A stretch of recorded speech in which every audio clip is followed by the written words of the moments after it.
Hello. There we go. We got there. GG. Look at my lady. Look at her little cosplay.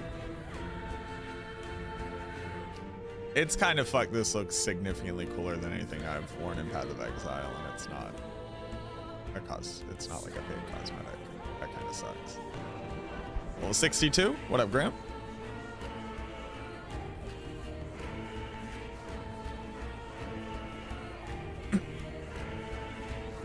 I actually need to get this picture.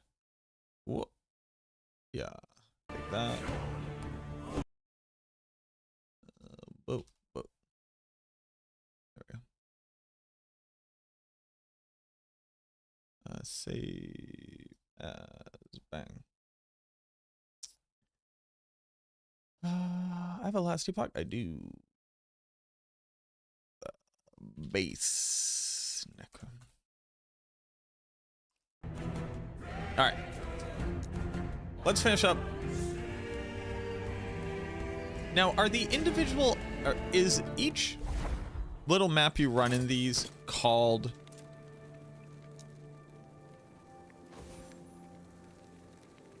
is each map called a monolith, or is the island called a monolith?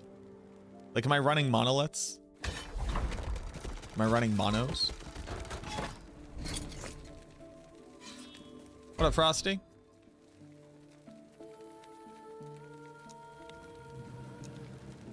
All right, and I failed this one last night.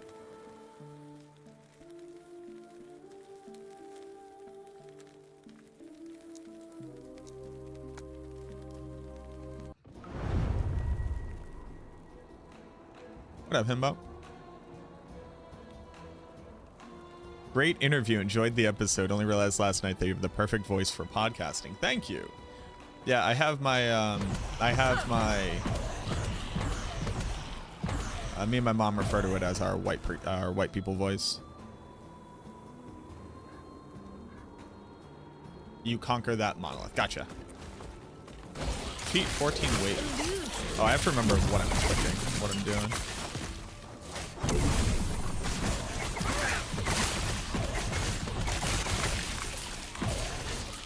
The answer is very nebulous. It is very nebulous. They asked a question that has a lot of moving parts. Impossible. Oh, that hurts me. Of course it does. Start recording. So why does this have to hurt me then? Because I want the gold.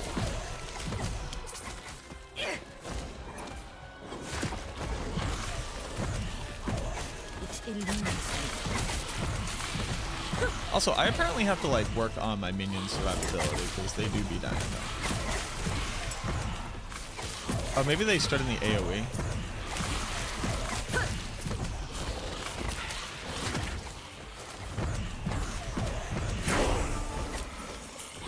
Yeah, but having a white person voice is very powerful. It's what you use when you want to schmooze people online. Although there's the inauthentic and there's the authentic version of it. Oh, hello, bear.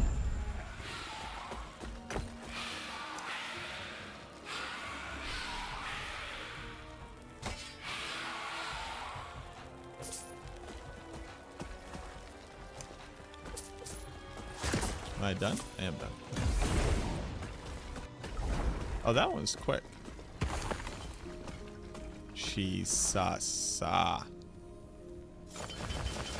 Well, that's too many.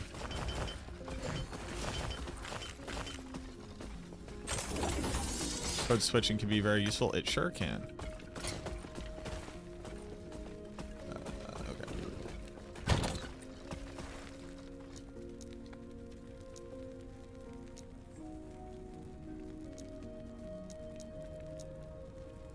What if this was idols? You don't give a damn, we don't give a fuck. You don't give a damn, we don't give a fuck. Get out of here.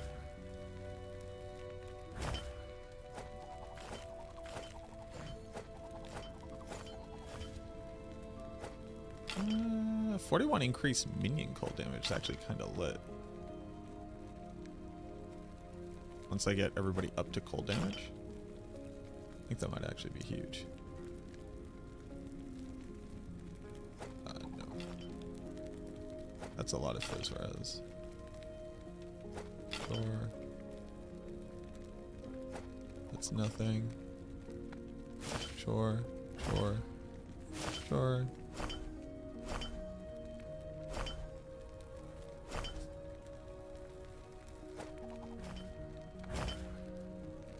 Don't give a damn. Don't give a fuck. Do I ever unlock this middle slot right here? Or is that locked forever? Pack your car when you're not in stream. I don't typically walk around talking like this so much. Not this hard. I only talk this hard when I'm around my buddies who also talk this hard.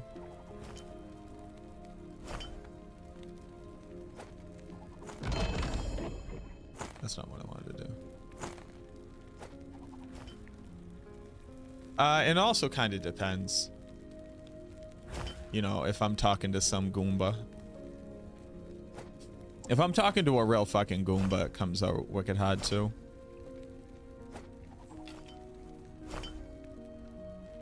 Just a real Goombats, you know?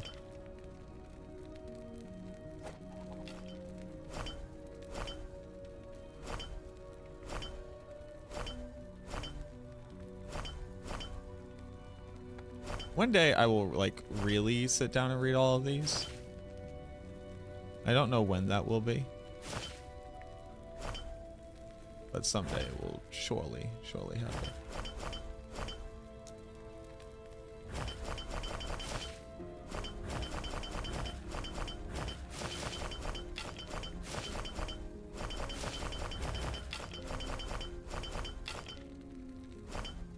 Surely, it'll happen.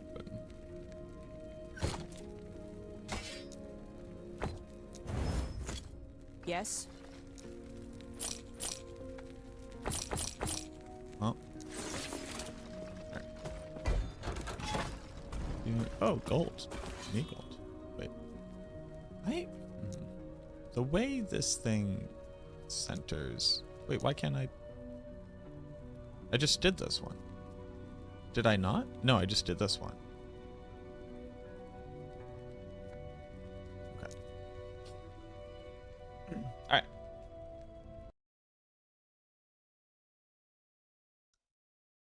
Yeah, I had a really good time with Cliptus. He kind of just reached out to me.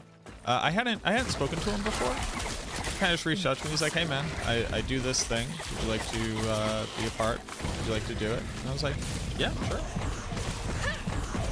You know, I always love a good excuse for me to talk about myself, obviously.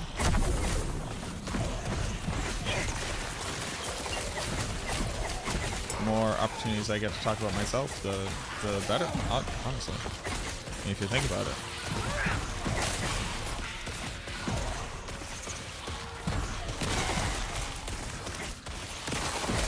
How do you not want to talk about yourself? And what else is there to talk about? Sports? Yo.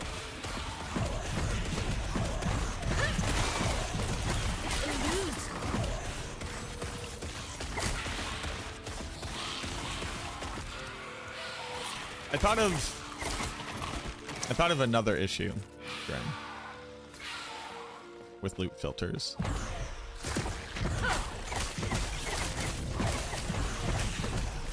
I think this one is pretty solid.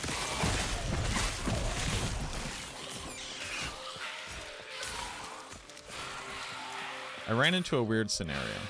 Well, I already thought of the counter argument to the thing I was going to say. Damn it. That's not fun. That is neither fun nor interesting.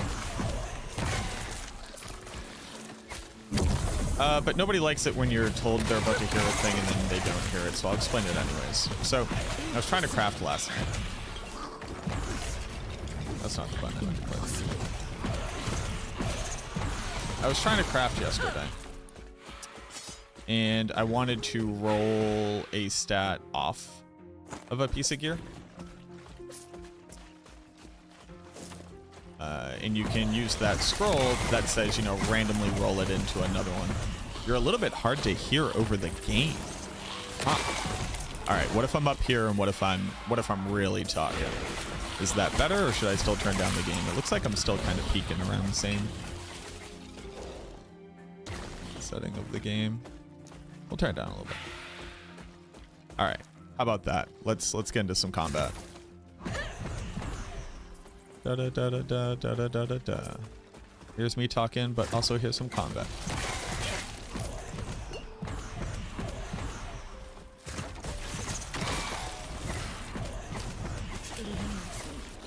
What about that? If I just realized I just like stopped talking while I was doing that, so that didn't do anything.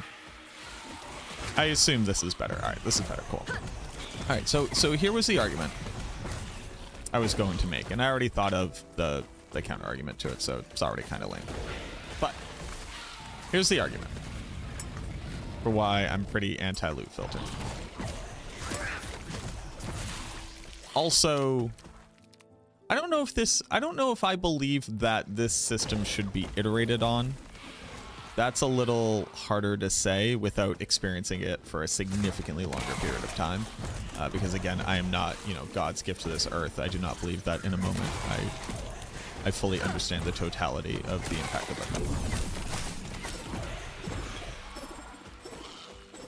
it. But I was trying to craft, and I really wanted to get mana regen onto a piece of gear. And luckily, one of the prefixes, because mana regen is a prefix, that was on the gear was only like a tier 1 resistance.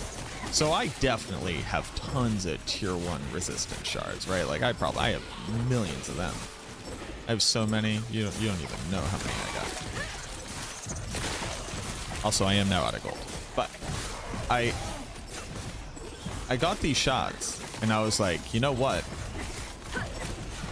I'll roll this off because I really want mana gen. It'll be an amulet that gives implicit damage to minions and crit to minions. So that'll be really, really good. That'll be a huge upgrade for me. Right, pretty bog standard expectation. And I rolled it one time and it didn't hit what I needed, and I rolled it another time and it didn't hit what I needed. And then it rolled on a stat that you would never put on a minion. I forget what it was. It was probably like life leeched on hit something, right? Like some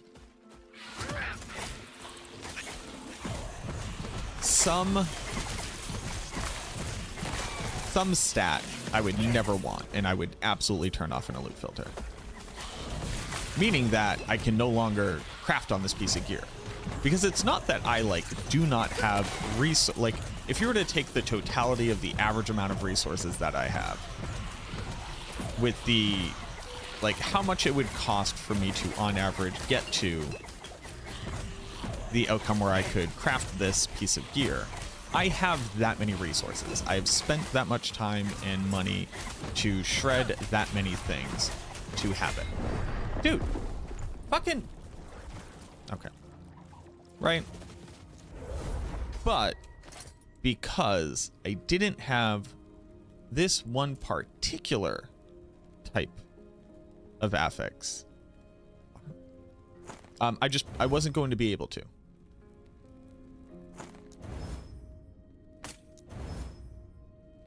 Now, the answer, like a thing I can do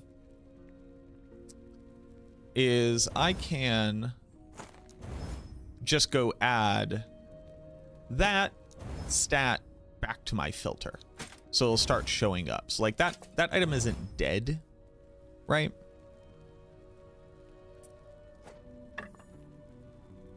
But I think I might make the argument that while that does enable agency, which is probably like one of my biggest like I wish more things, you know, inspired agency. I'm not sure that is necessarily like a super fun loop either, right? This idea of You would think you just need to pick up the shards that you want to be able to craft the affixes that you want.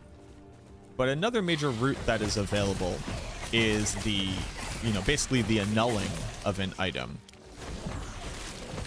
Which just kind of comes along with a charge, which is reduced forging potential, and the dumping of shards that are probably valuable to you, but are not currently important enough,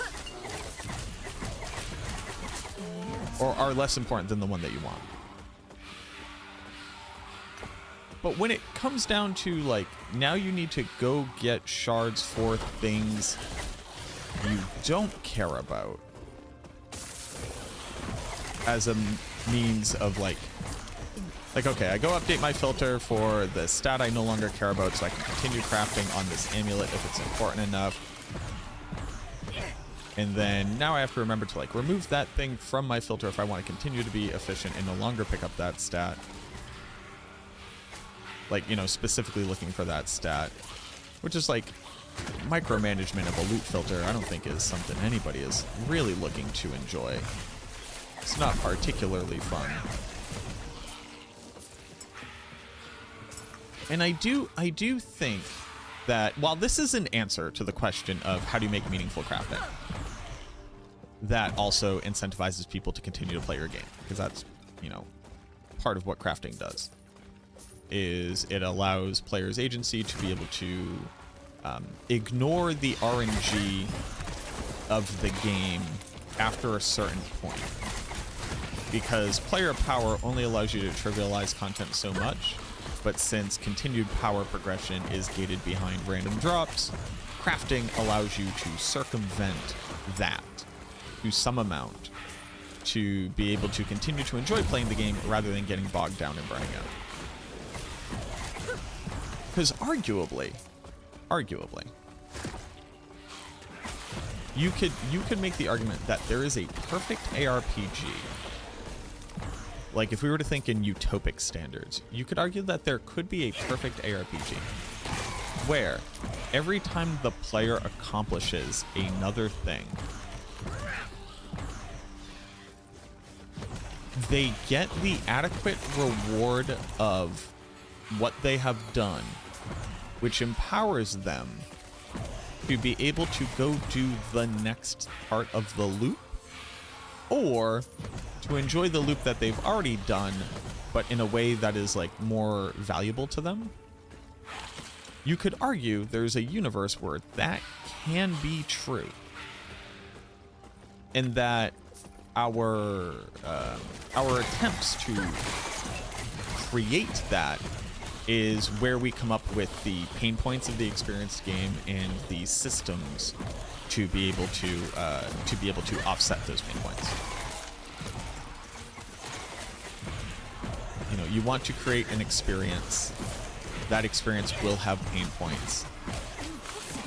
The weights of things and the systems of things are there to alleviate those pain points, or to make them ultimately rewarding.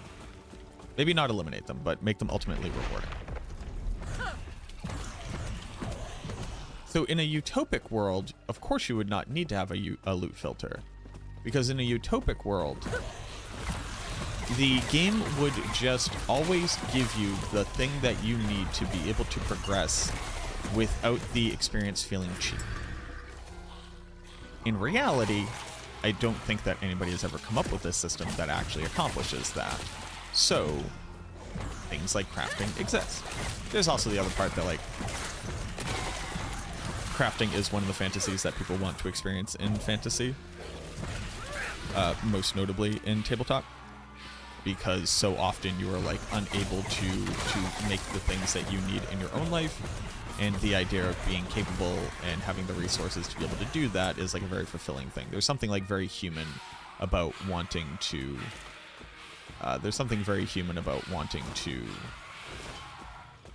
Oh, wow, interesting. About wanting to be able to make something by your hand, by your effort, and then to enjoy the fruits of that later. That's why making a build is the experience that you have in an ARPG. But crafting is one of the routes by which you can also experience that fantasy. all of this is to say,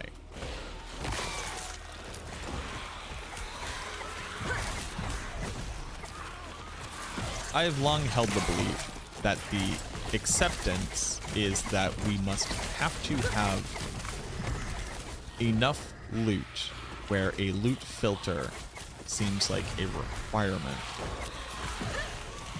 is very much the compromise.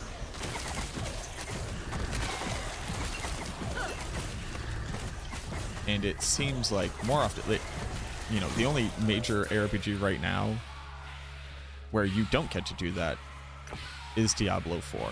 And a lot of people argue you should be able to. But the devs have said out loud that the loot filter to them represents the fact that they have ultimately failed and had to compromise because they could not beat the looming issue of ARPGs mean having a lot of loot and that most of it is garbage, and that means you need to have a loot filter. I fundamentally disagree with it. And I do think that any system which adds further adds further friction to this should really be looked at and should not be accepted as granted. I just think loot filters are lame.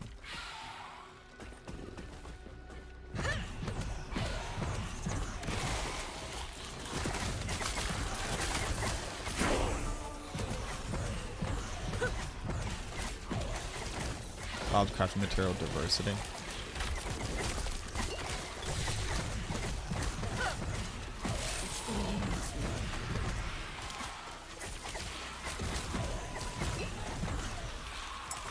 And this is not to be contrary. It truly isn't. Because I did go look. And it turns out that with our build guides on Maxroll, there are the instructions on how to download the loot filter and how to, you know, copy from the paste bin and put in the settings for your loot filter at various progression steps of the way. Because the expectation is that while playing this game, you will just have to do this to be able to enjoy it. That is how aggressive it is. It is, if you are playing this build, put on this loot filter. And that's part of the guide.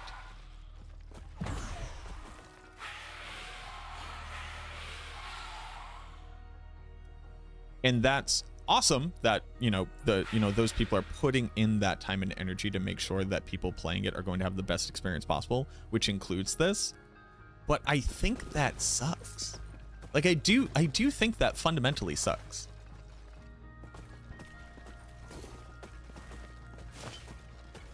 Like, I didn't want to have to use a loot filter in Project Diablo 2.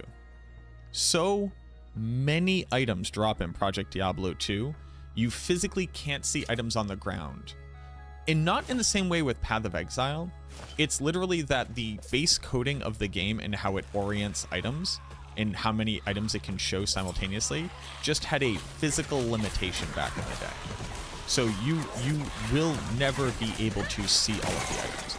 It's not like, oh, it's hard for me to determine amongst this list of things what I want. It really isn't.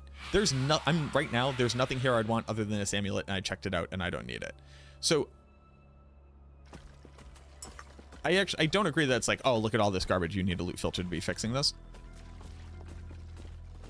And I understand that from an accessibility point, it's very, very powerful. And I'm not looking to undermine the value of accessibility in any way, shape, or form.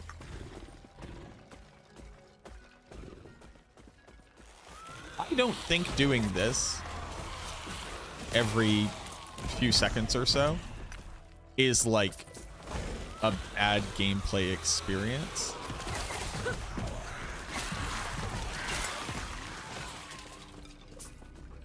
And it just, I don't know, dude, it just sucks. One option is to tie drops to class spec, and Elite does that to an extent with idols. But the more classes or whatever you have in game, the more useless drops you're going to get for your class anyways. Yo, what up, Morton?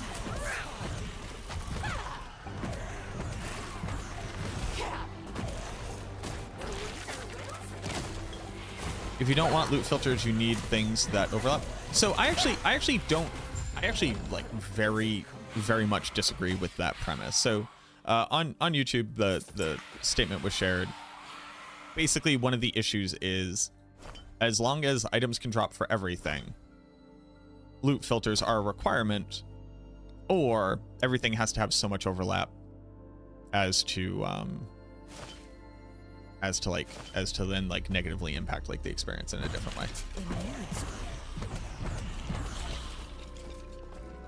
Again, coming from playing Diablo 2, right? We got to remember that context. Oh, what is happening? What is this? Charge the beacon. Hello.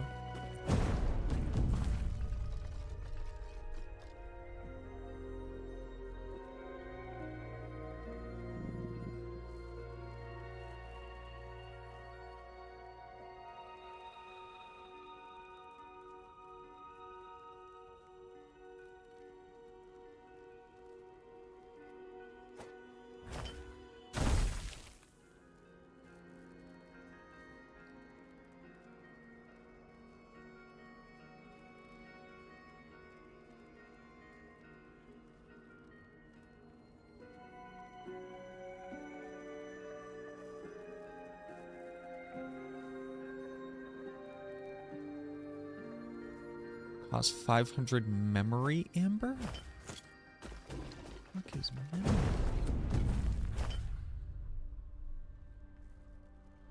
Tombs and cemeteries.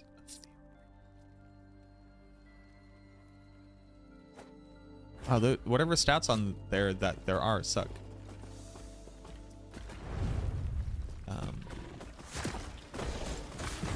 Remember what you were talking about, Mac. Oh, coming from Diablo 2. I think it's actually incredibly valuable to continue to see items that aren't just for your build, unless you have like mastered the game. Like, I think that loot filters are like one of like the greatest disservices that get done to new players in how it negatively impacts your ability to become huge. What? Did this level up? What just happened? I think it can both help with like the onboarding of a completely new person, while also completely stymieing that person's ability to learn in a meaningful way. And I think that it's very, very valuable to see things that are not just for the current build of the current ascendancy of the current class that you're playing, because of like how little you learn about other things, because it assumes that like the person knows that they're playing the thing which is going to make them the most happy in the first place, which I fundamentally disagree with.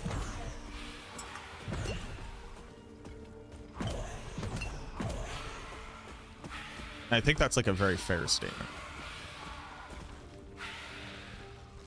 Hence why people are like, oh, well, there's even ways that you can use the loot filter that won't completely damage your ability to understand stuff, but it'll at least help you out a little bit.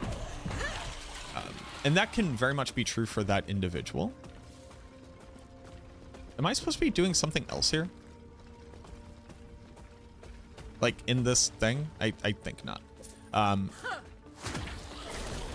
I'm glad that that can be true for that individual, but it being a given is the thing that like I find very challenging. Especially when a game is like as new as this game. I know there are experts at this game already, right? There were probably people with hundreds of hours before it even came out. Most people playing it are not that. And they don't even know that they aren't learning about other things that can happen. Like, I picked up a random helmet for a Primalist, and it showed me a stat I would never see. I was like, oh, that's a thing in this game. Oh, interesting. first thought, can I gain access to that even if I'm not, like, if I get +1 to it, can I do that? Can I like eat this and put it on another item? Like, it instigates so much more opportunities for learning that not everybody is looking for, but I think that gets full ignored.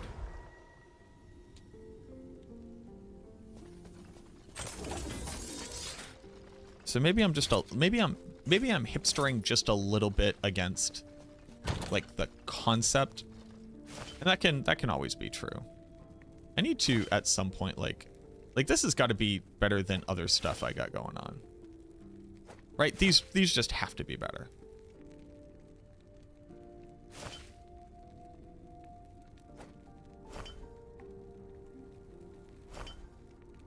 Yeah.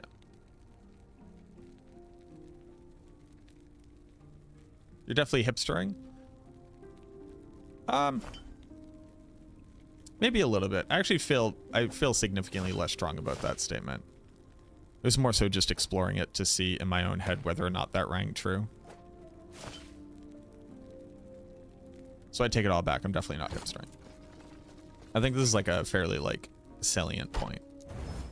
Fairly cogent thought.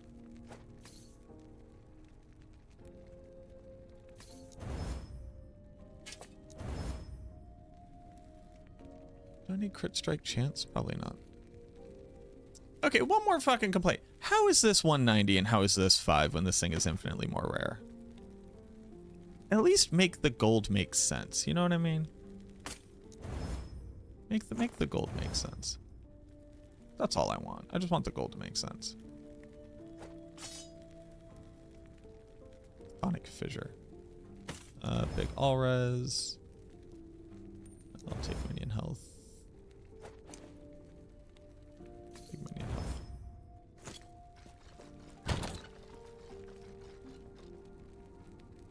Didn't have loot because there are too many items, otherwise in sorting loot interrupts the flow. So question. What do we mean when we say interrupt the flow? Because I think that's something that like is a very logical thing to say, right? Like, oh, the flow of experiencing the game is interrupted because I'm not killing monsters. I'm just getting, I'm sorting through loot. Yes. And this is a thing, like, and it can just be a difference of opinion, right? Is the point of loot not to get excited about having the loot?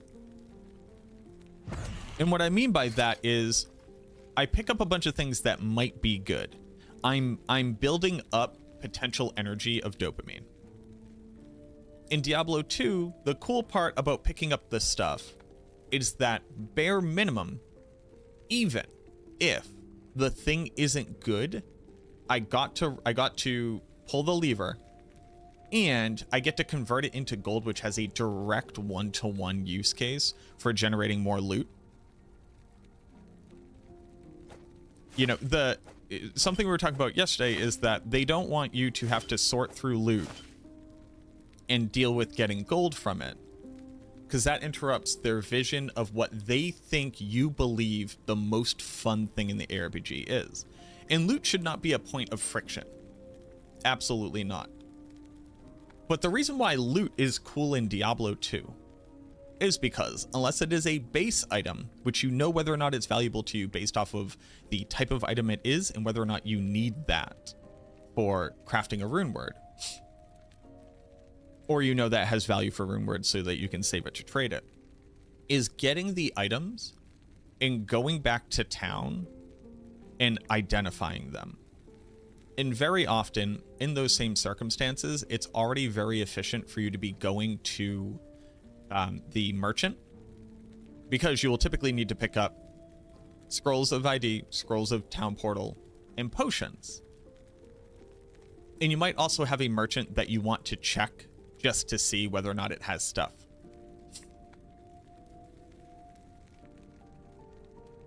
So the idea of interrupting the flow demands that that part of it is of no value and people would not want to do it. But not only does it grant a natural rest period where you can actually ask the question, do I continue doing the game or was that the final run? But also you get to get the potential of things.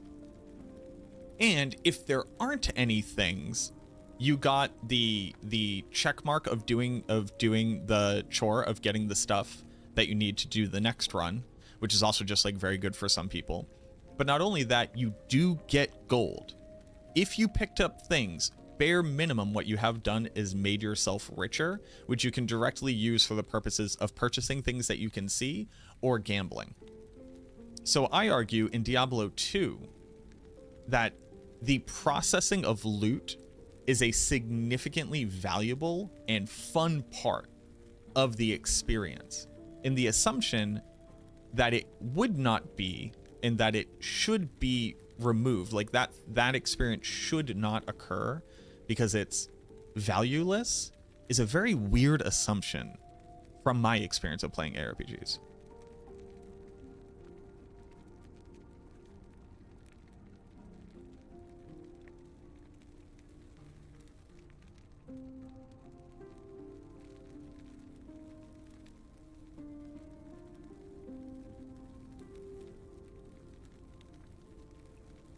At a certain point, the upgrades come less frequently while in Blast, and I have to interrupt flow to pick up something that is more likely not going to be an upgrade. I would like the option to have a filter so I know when something eventually drops that, if it would be something worth picking up, be it a perfect aspect.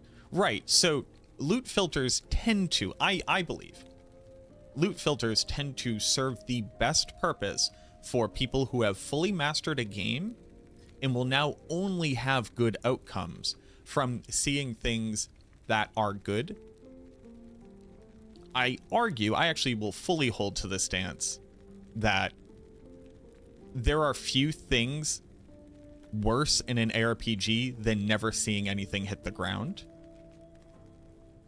and how negatively that impacts your perception of whether or not you're doing things. So it's very easy to say I have a pain point, which is I don't want to look at things that won't make me happy, which is a reasonable thing, while simultaneously not having the experience of I played for 2 hours and no items dropped because they are not specifically upgrades for me.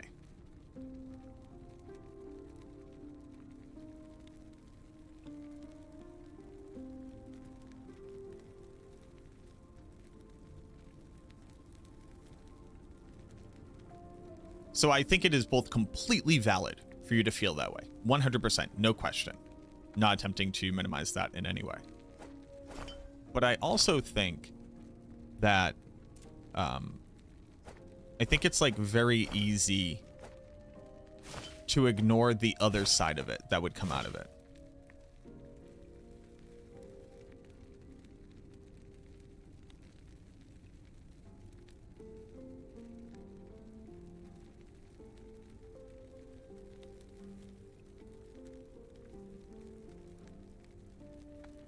So that's more elemental res. I need poison res. Also, them gaining a bunch of res would be great. Can I see their res? I guess I can't.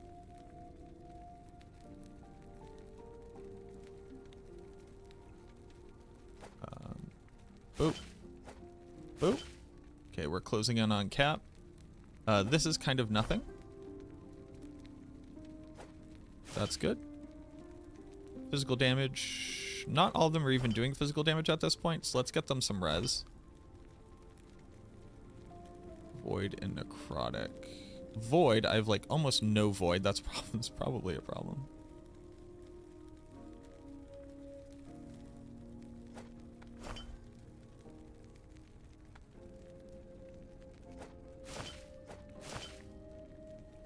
Do I have void resistance in here? That's actually another good thing to check out. Void resistance. That's void damage. I don't care about that. Void resistance. Void res.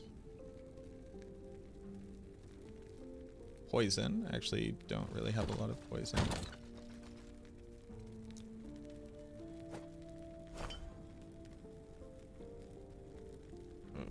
Okay. This is void res. So what's my highest void res? 3, 13. So getting rid of this one and getting rid of another one. Let me pop in this one. Oh. Okay. This is like so nothing now, but it's there and it's not a lot I can do about it. I don't really, again, I don't really care about that. Void res, bang, huge. Also, I'm not looking to ignore anybody. I do just have to like stare at this because I don't know what the fuck I'm doing. Poison res, sure. Alright, so res is looking better. Like, do I even want this? Oh, now it's giving minion cast speed. Alright, now it's stuff. Okay.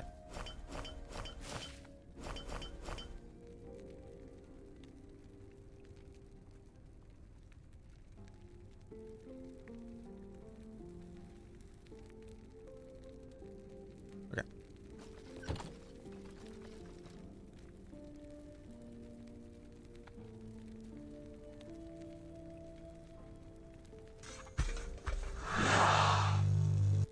Necro Daddy, let's go. Yo, what up, Joe Breeze? Thank you. I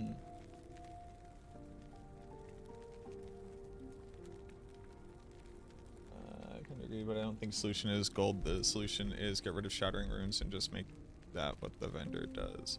So, and people are sharing a lot of things. And I don't necessarily disagree with them. I really don't, because there's clearly value to loot filters.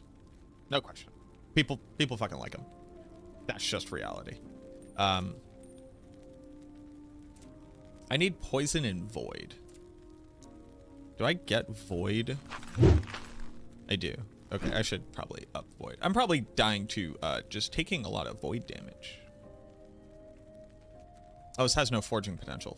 Fudge me right in the fudging fudge. Fudge me right in it. Fudge my fudge.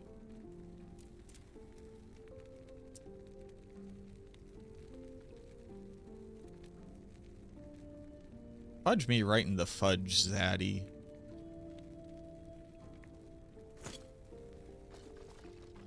Open World Addict, thank you very much for the follow. Didn't realize you were on Twitch. I am on Twitch. Been on Twitch for a little bit. I Twitch. That's okay. Hold on. I take that back. Take that back. Strike that one. Pause. Pause on that one, folk. Folk, you didn't have to do them like that one.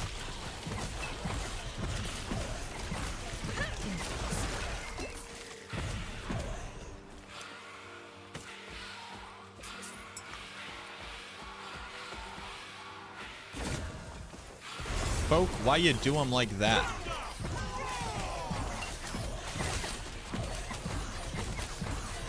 Just like mini builds? Very nice. What are you playing? Are you playing the new season?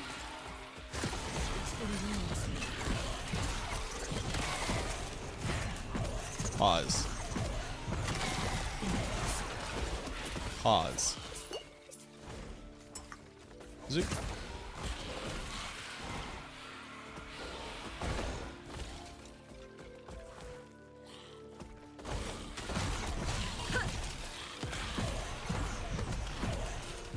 I just gave my minions so much resistance, and you're gonna have my fucking skeleton still die?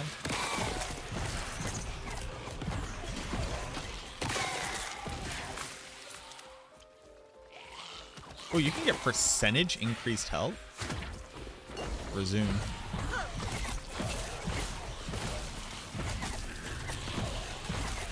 Oh, sorry, you had just commented over on YouTube. Gotcha. I do respond to both, by the way.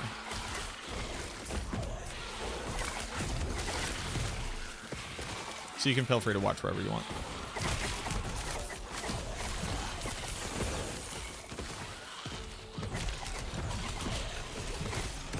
Big scorpion. Ah!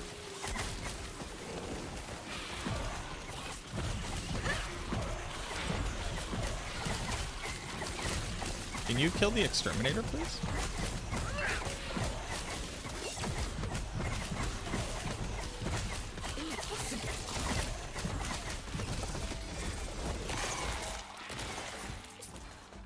Oops, with the fur.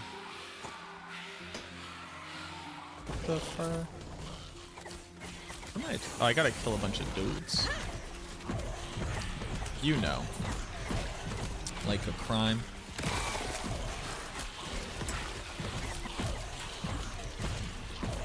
But my question is, do we believe that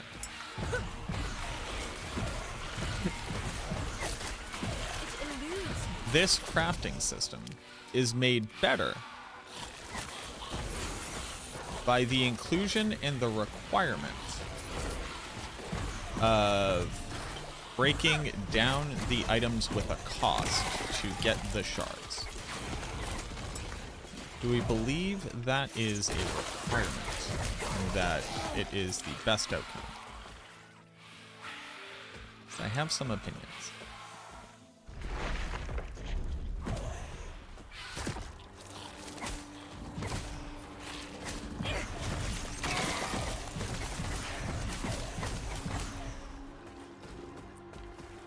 And my bold claim is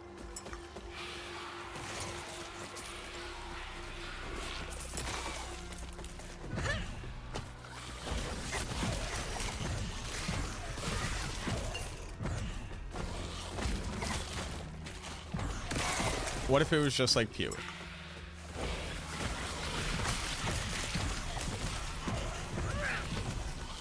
So that people who only want to be dealing with and want to... Jeez. Okay. Follow-up question. Do we believe that this is like...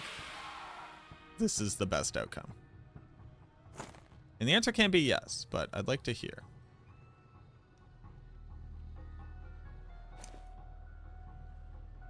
Where it's like...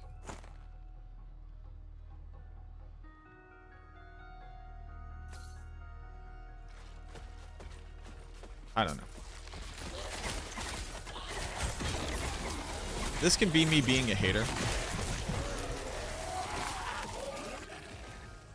But imagine so many items drop without me juicing anything, right? Yo, Anonymous, thank you so much for the gifted sub.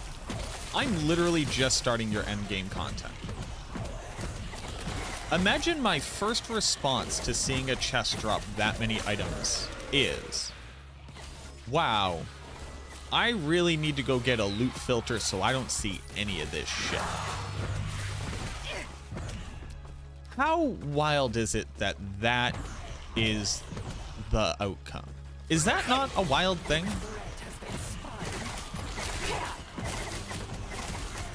Yo, Teo, thank you very much for the raid, friend. I hope hardcore's going well for you. Make that super hyperbolic. It's hyper. The experience I just had is hyperbolic. Like the experience I just had right there is hyperbole. What does that mean? My statement? My statement that just getting into early... Hold on. I don't want to see any of this shit. That's the whole point of the loot filter, is to not see this shit. Impossible. It's to only know whether or not there was a single thing in here. Teo, thank you very much for the raid. Welcome in, welcome in, welcome in. I appreciate you. Hi, everybody from Teo Stream. My name is Macrobioboy. We are playing Last Epoch. I'm playing a minion, Necromancer. Necromancer is one of the... What do they call it? Masteries? What do they call these? Yeah, it's got to be masteries. One of the masteries of the Acolyte class. So I'm going to be making a lot of skellies.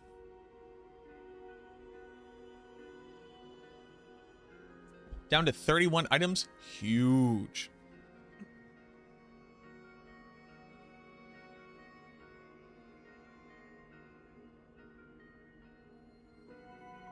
So just to clarify, Grim, I don't believe you can call the experience that I just had I just repeated. I don't know how you can call this hyperbolic. That is the experience that I just had.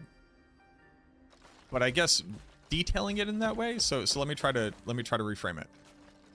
Imagine by this point in your progression, opening up a chest, getting this many items to drop from it, and the thought that you have being, wow, I do not want to engage with this, so I would rather filter it so I do not have to.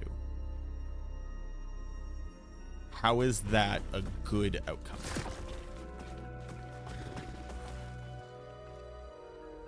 Like, how is that possibly a W?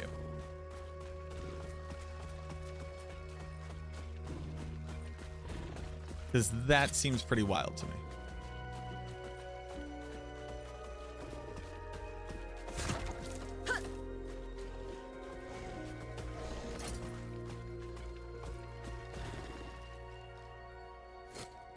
So wait, what do I...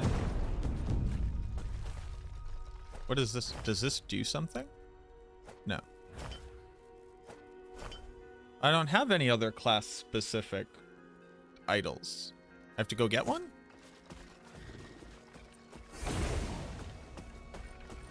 Are you gonna drop me items? No, that was gold. Am I doing something wrong?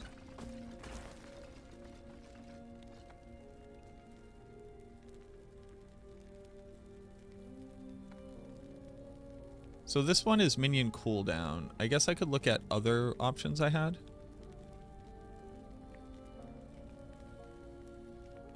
Minion critical strike. Minion critical strike. Biz res. Minion fire damage. Minion cold damage, actually. Should probably be looking at this one.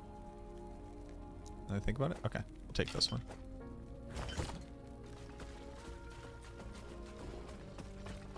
Wait. You can't town portal?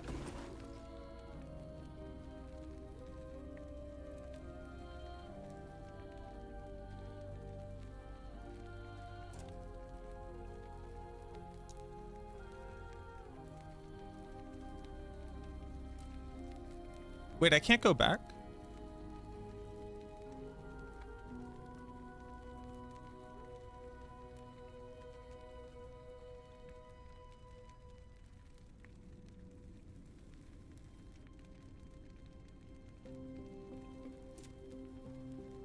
Can I, like, legitimately?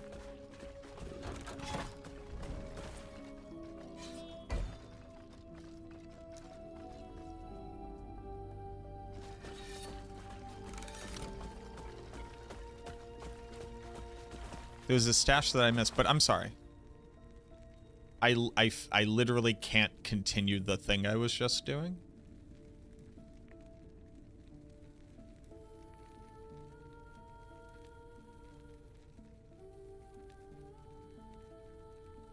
So did I fail?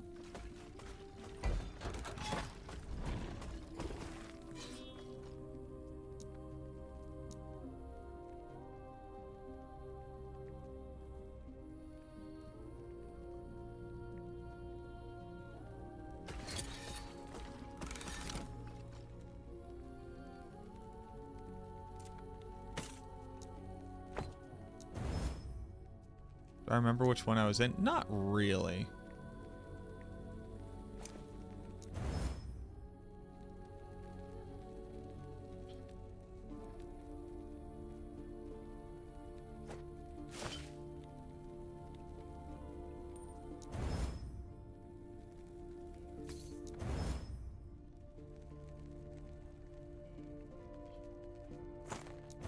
Why? Oh.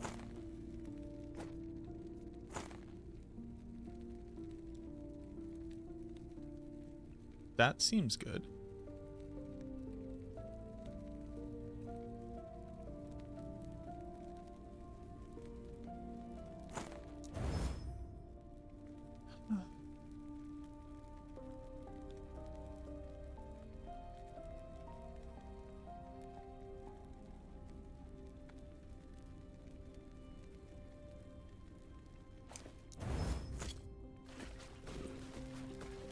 Yes.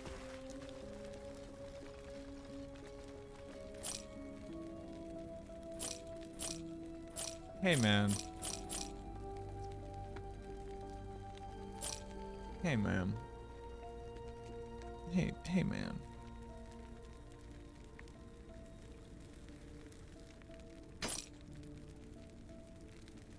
Hey, man. Take care.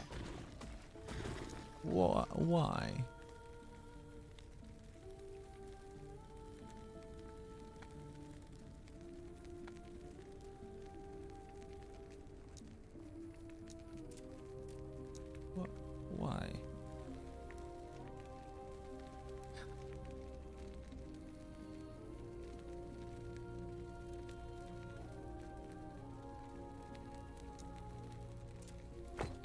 What?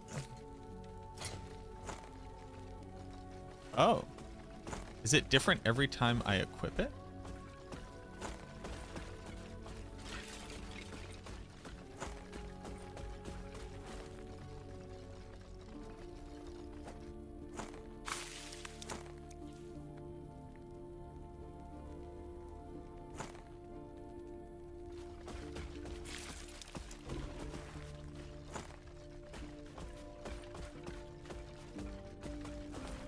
Cuddly purple dog. I assume there's a small pool of them.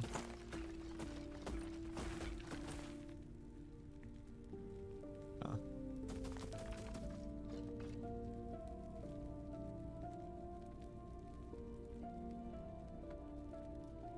Hey, that sucks. Hey, that really sucks out loud. And I wish that was different. I guess now I know, but like... Alright, cool, man. Cool. Yes.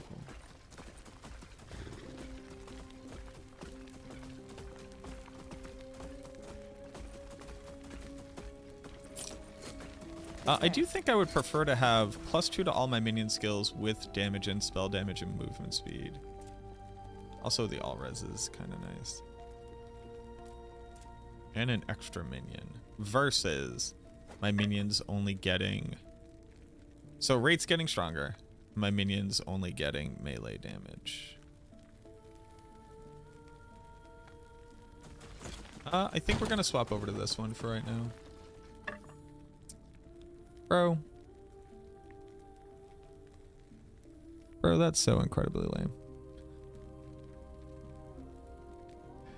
I think that's so wildly lame.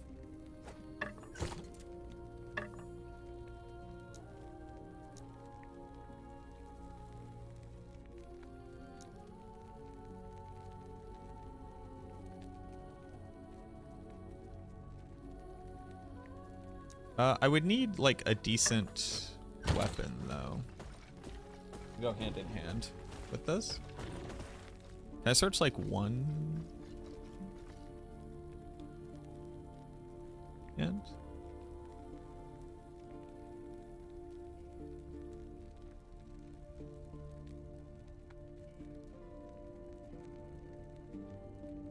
put on this axe because it's cool looking.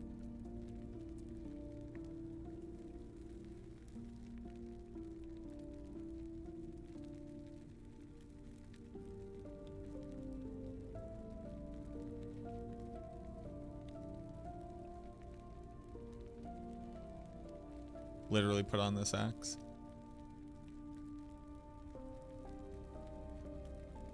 Oh, one-handed is not... No, I'm actually not seeing all one-handed. Okay.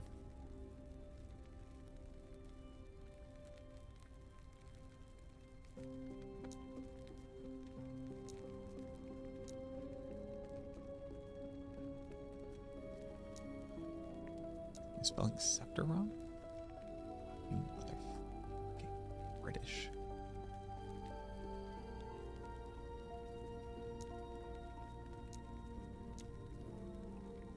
You fucking British.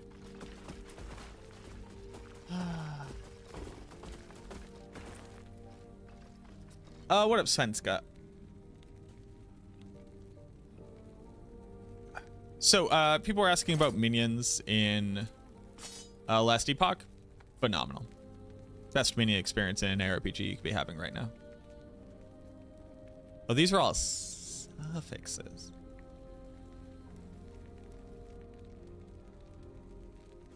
So I want a thing with suffixes available.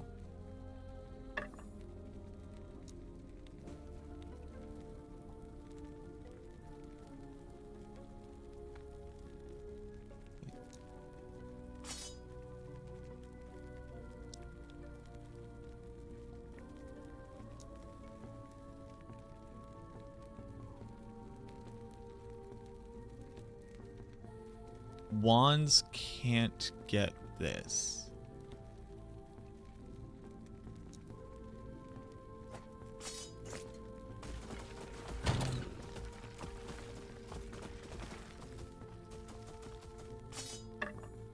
Okay.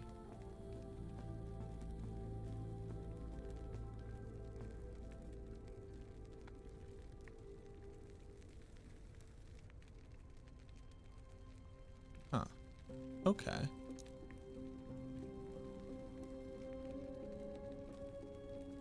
I guess I should just use this one then. And just bump that up. Okay.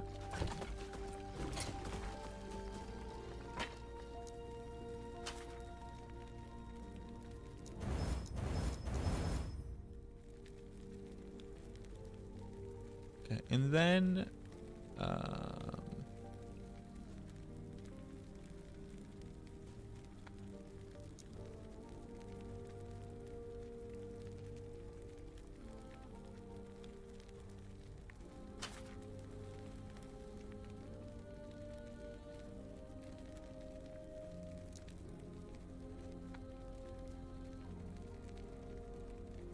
what are other suffixes that I could get? None? Wait, what?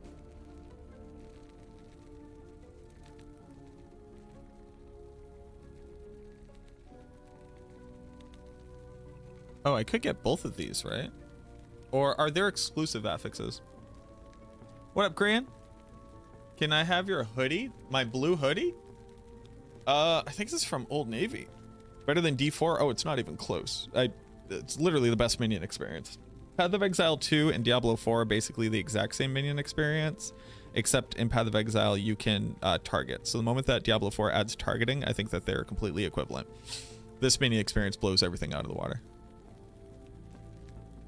Like, it's not even close.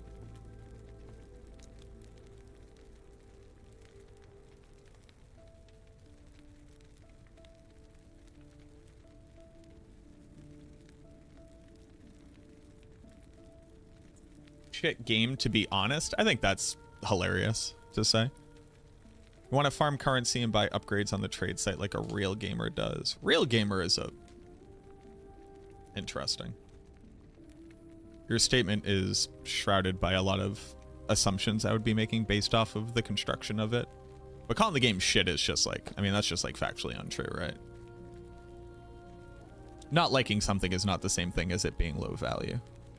And people often conflate those two ideas as if we are the center of the universe, and the things which make us personally happy define the value of a thing as opposed to their value to us, which I think is incredibly important.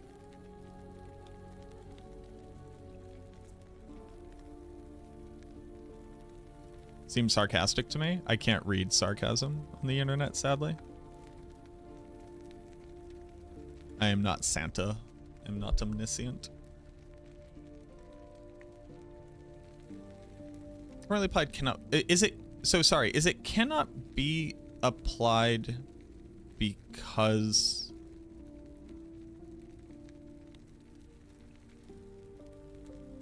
I am at the maximum number of suffixes?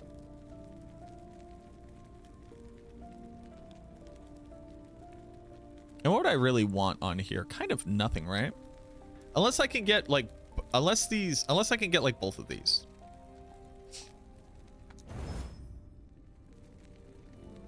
I do not believe that minion specific suffixes are exclusive.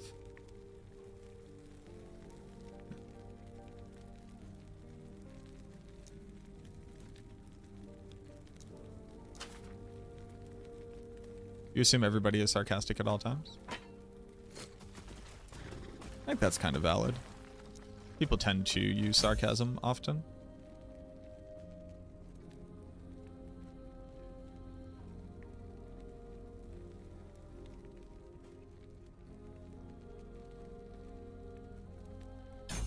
So that's powerful. That's full up. I don't really care about that so much.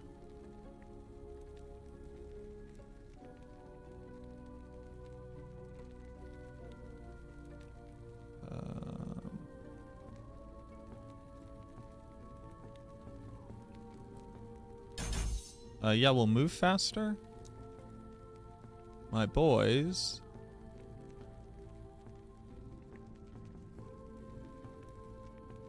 Improved base critical is maxed out. This.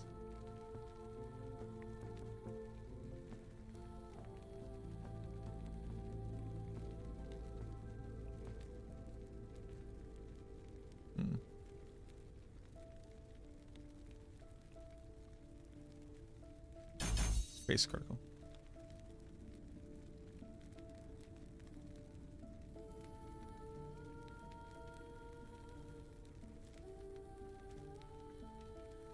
What up, Dominic? Where do you see yourself in 2 days? Celebrating Easter with my family.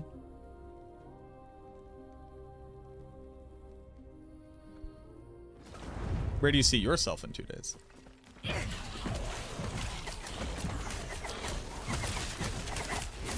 Oh, yeah.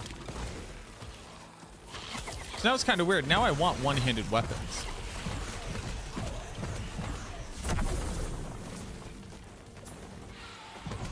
Celebrating Easter with me? I don't think that's gonna happen, but power to you.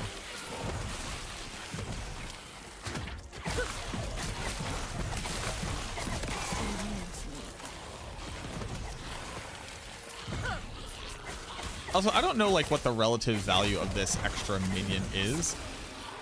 Only that it is here. Watching stream count? Sure. I'm not going to be streaming on Easter, but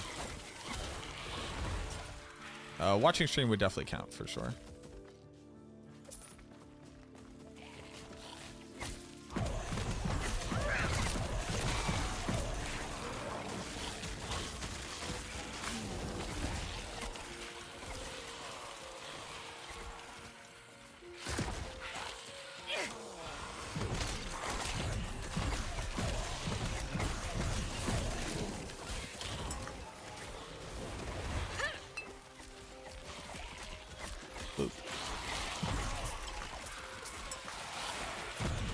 Why won't I stream on Easter?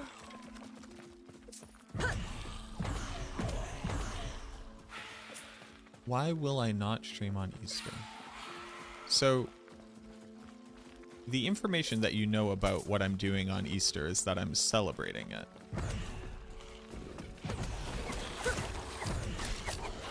And I can't celebrate Easter on stream.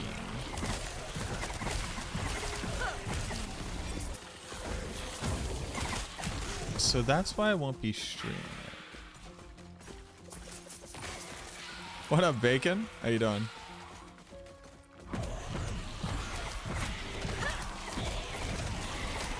Yeah, so I don't really stream on the weekend, typically, unless there's like a Diablo 4 season start going. But also, I'm part of a large Italian family from Boston. And most of them are old. And they wouldn't do well on the internet. And I can only atone for my sins. I cannot atone for the sins of my family.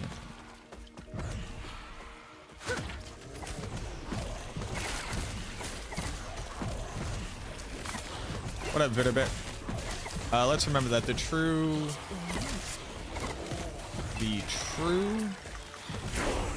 lesson of Easter is that life is too short to eat American chocolate. Buddy, do you think I can afford other nations' chocolate with these fucking tariffs? Bro.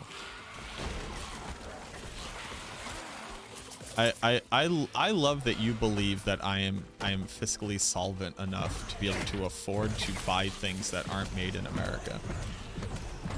That's crazy. And sourced. They also have to be sourced in America. You like pickled vegetables? Oh yeah. I only eat raw vegetables or pickled vegetables.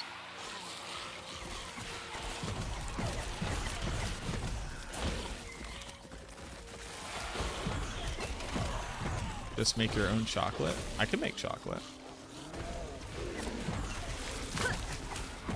Cadbury? In this? Oh, first off, I fucking hate Cadbury eggs. I think they're absolute trash chocolate. I know y'all can hurt me, but I think Cadbury eggs suck. And it's not even like I just don't like them. I think they're bad. Like, who's trying to eat that much sugar? It's crazy, honestly. Their mini eggs are amazing. The mini eggs are fine. I mean, like, it's milk chocolate, right? Like, as long as it's not that super chalky, you know, like milk chocolate, it's fine. But I'd rather eat a Reese's egg than a Cadbury egg any day.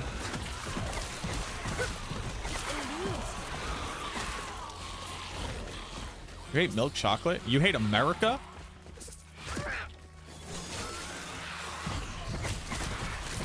Oh, so you're anti-American all of a sudden, Korean American barbecue.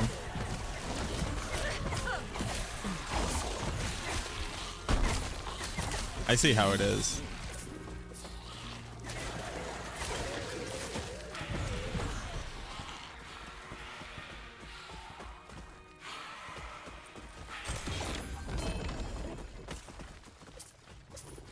Have I had the jelly Reese's cup? I have. Have I had the jelly Reese's cup? I have had the caramel Reese's cup. I have had the chocolate fudge Reese's cup. I have had the... Oh, hey. How about y'all stop it with that? I never know when I'm about to take damage in this game. It's just, it's like, it starts happening. You're gaslighting me? I don't even remember what I said to you, but sure. I believe it.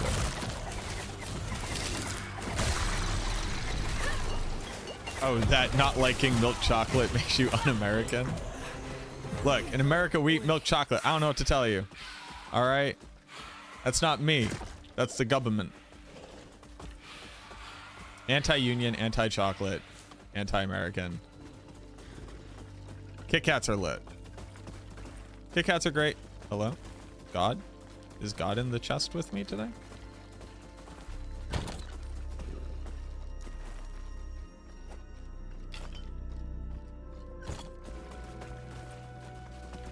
Yeah. Hello?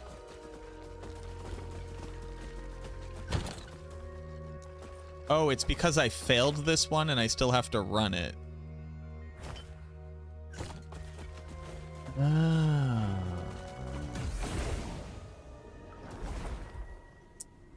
I do believe that this game currently fails to communicate things well.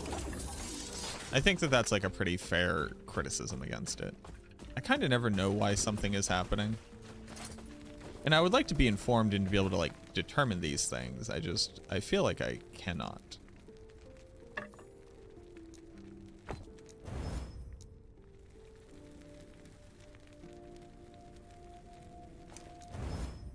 It's like, get fucked. And I'm like, well, why me? And they're like, that's all I got.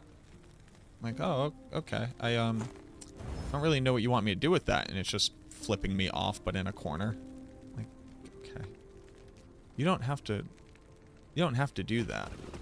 It continues to flip me off in the corner. And I'm like, right, yes. I'm sure, man.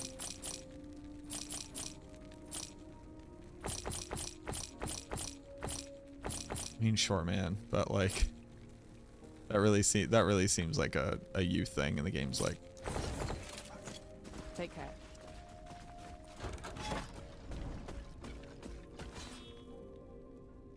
Who plays ARPGs to kill monsters? God.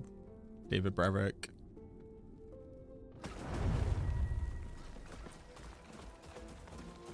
Arena, wave 1.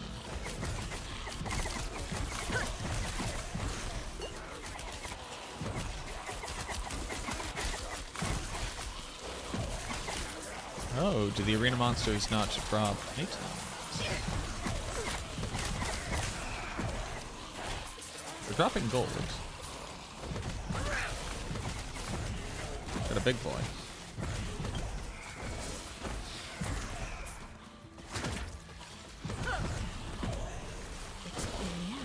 I got my book boy. Is what we refer to him.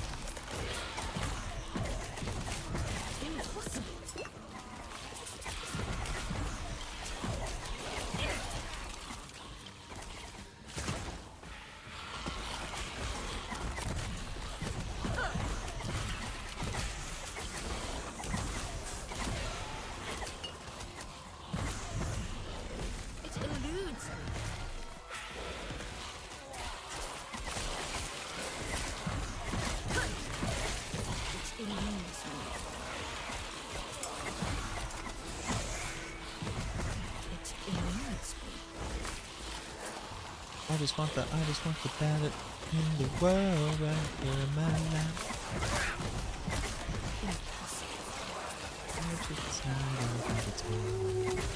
Oh, Izzet, the marble chimera.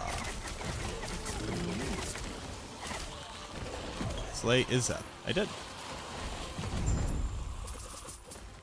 Okay, game. Game okay, okay, game. Game okay. I win? I win.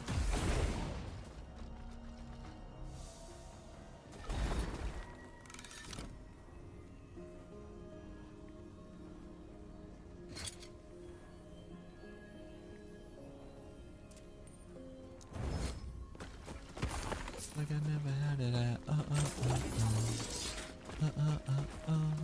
like I never had it at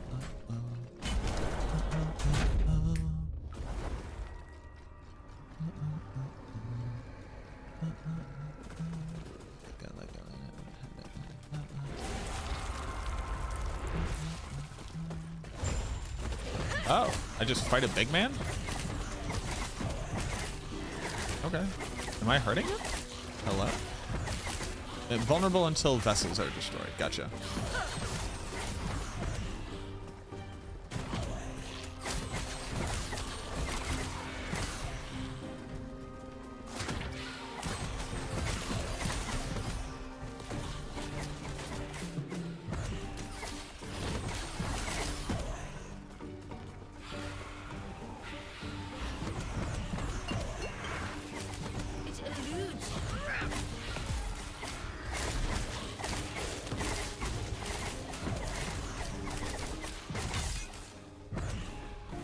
Does this hurt me? I cannot tell.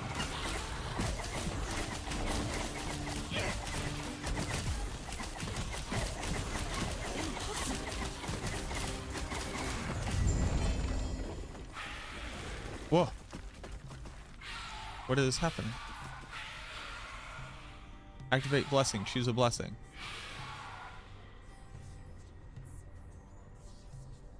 Why do they have different amounts of circles around them?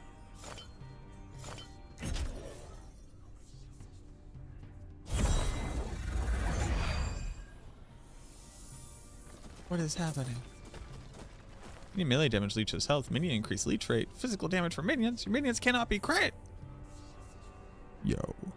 Dash on minion ring. Although, well, I mean, it is kind of valuable for me. Choose. Okay, I'm choosing. I'm sorry, I didn't know.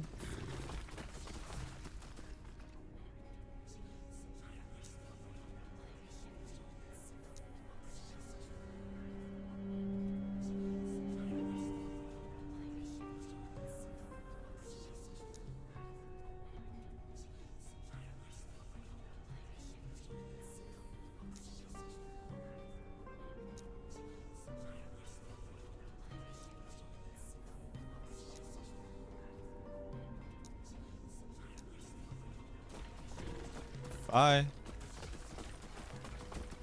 I don't know what that was, but goodbye. Beer?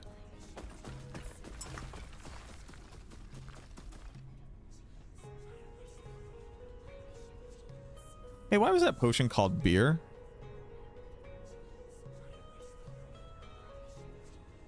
What up, Mr. Met fan? I'm level 65.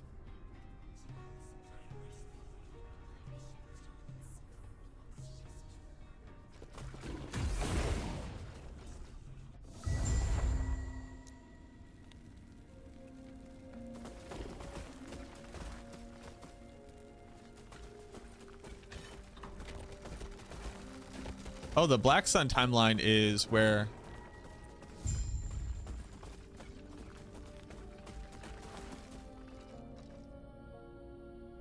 Wait.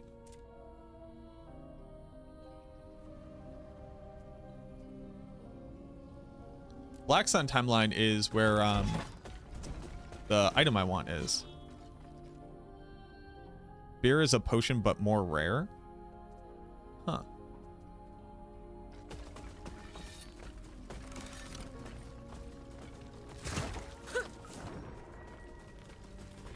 I wasn't done with this monolith yet, though, right? Wait, was I done with this monolith? Did I finish this monolith? Off the record, this or D4? For what purpose?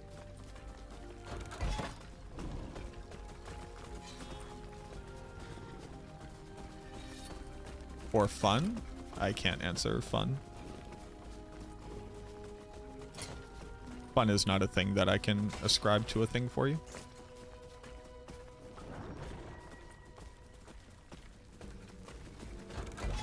That's like asking... Wait, what?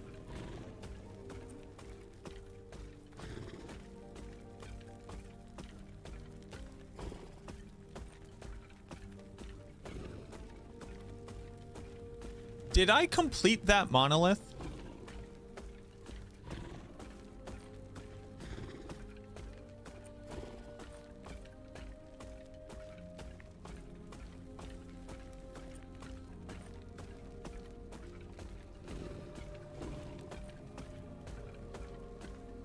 No. How do I complete it?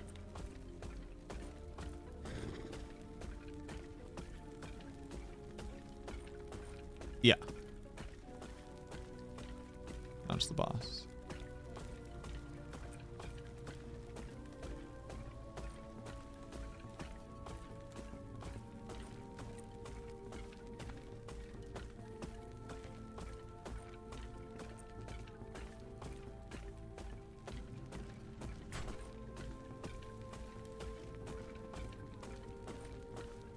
Yeah, so I just did this. I just did the third one. I thought I had to get it all the way to here, but apparently I just have to get it to here.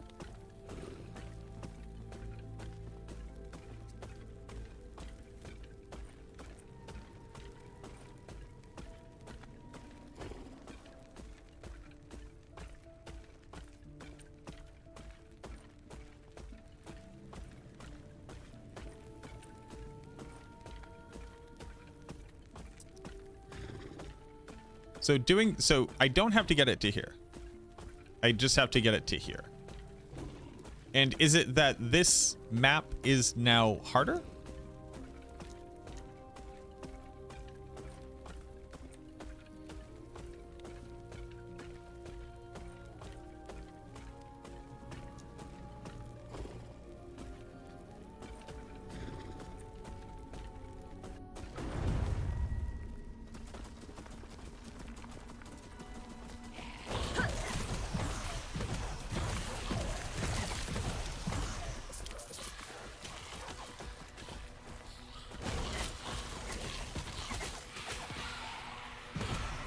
Pump up corruption. Okay, so people have said corruption roughly 1,000 times. What do I click to increase corruption?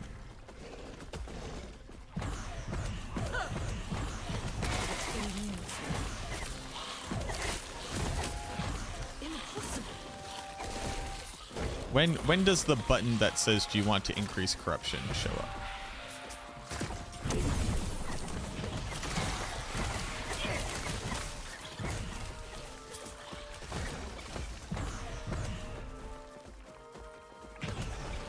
Is there a link to the build anywhere? There is not. I do not know what I'm doing. I'm not going to cover it until I know what I'm doing.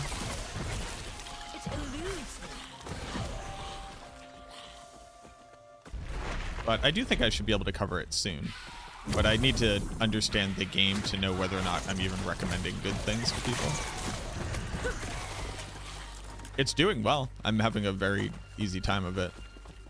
So there's that. But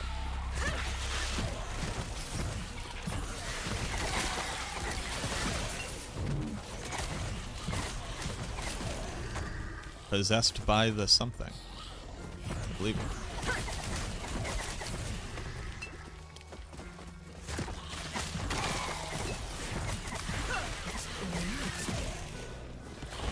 I assume that there's a build guide on Maxroll though.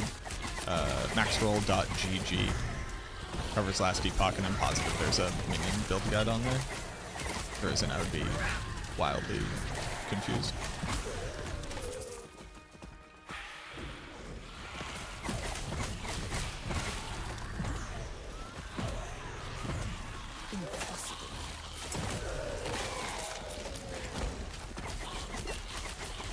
Okay, so I have at least beaten the regular monolith of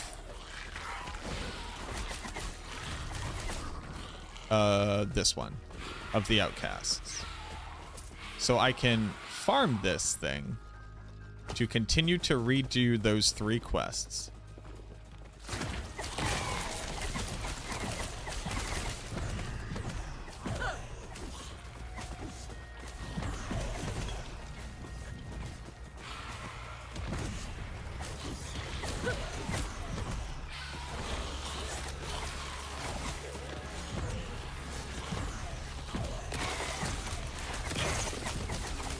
So if I keep doing this, I can fight the Abomination. The Abomination has a drop list that I may want.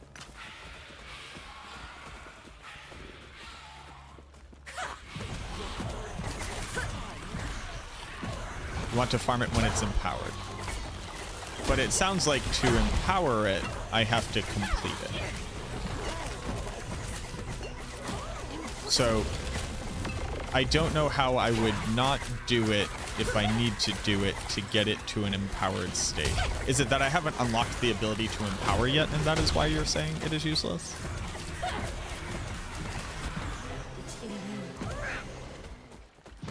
It eludes me.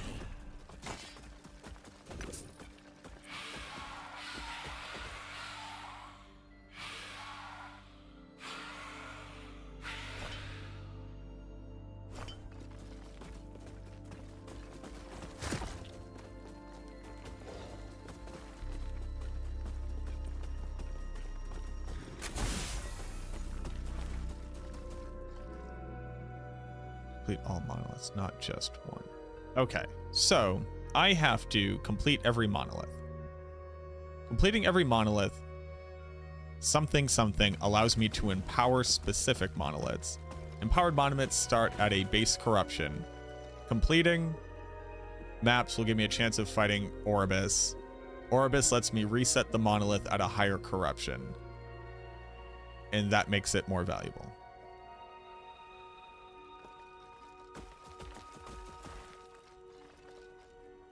You have to defeat the top 3 monoliths to empower monoliths in general.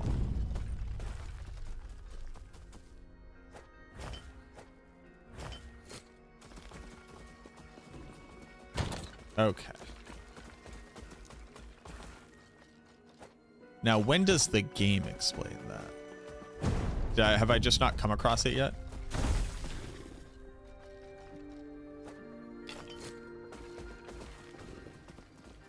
Pretty much. Gotcha. Wait, where did it give me?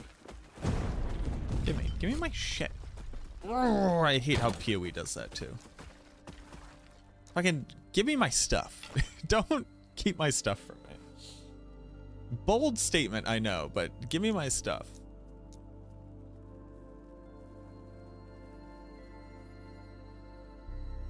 No, exalted? I can't look up exalted quality. Really? That seemed weird.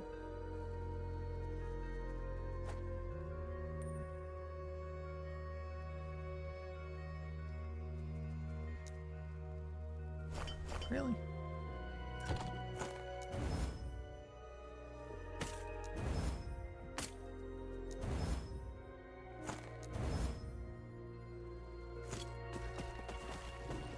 But I'm like nowhere near completing this. Okay.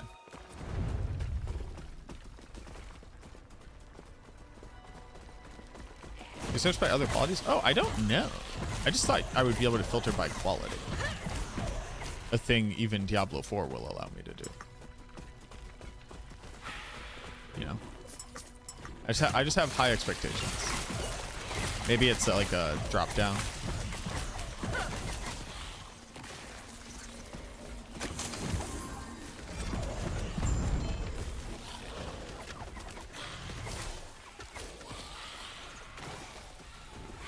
Huh.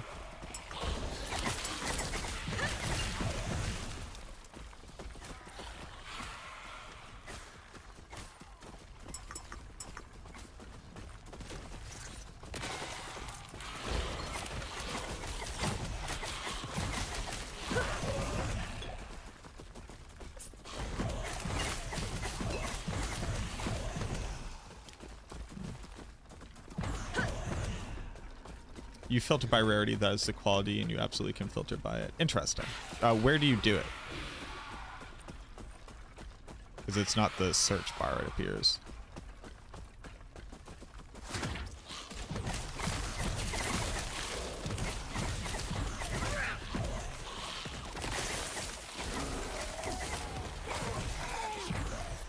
Shift.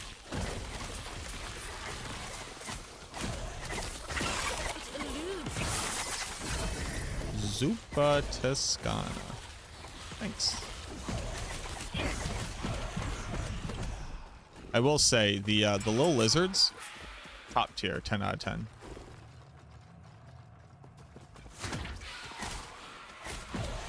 Little lizards,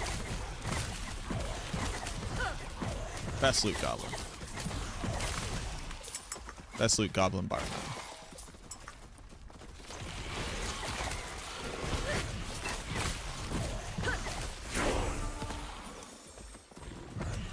Best loot goblin, it's not even close.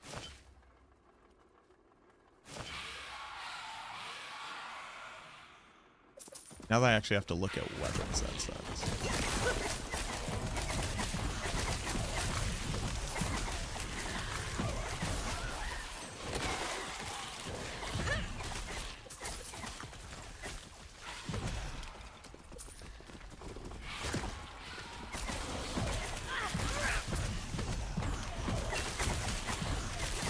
Wow, my minions live for so long when they are not, like,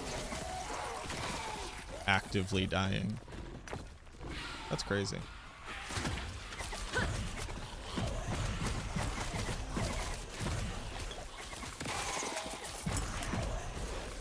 That's crazy. You wouldn't think that, but...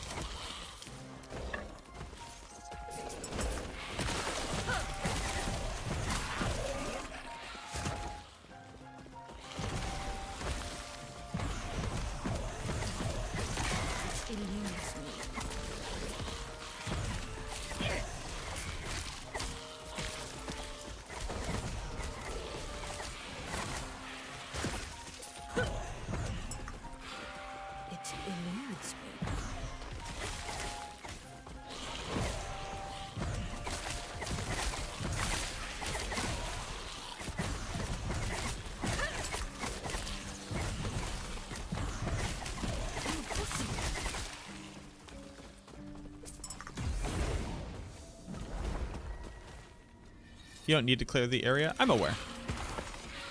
I'm choosing to. For these things, I really kind of really fucking hate doing maps. So I'd rather get as much out of it as possible before I have to go do another one.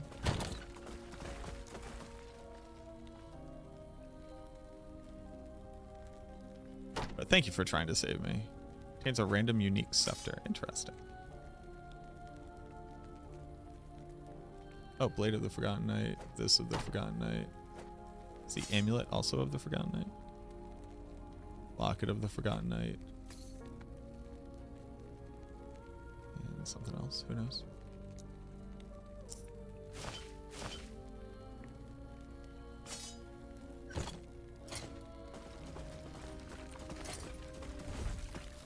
The Shattered Cycle.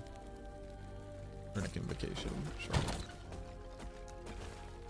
Yeah, I actually just really don't like doing maps.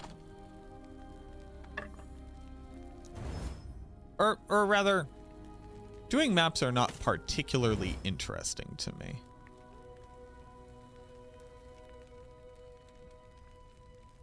I guess would be like a better way to say it. I don't hate them, obviously, or else I wouldn't be doing it.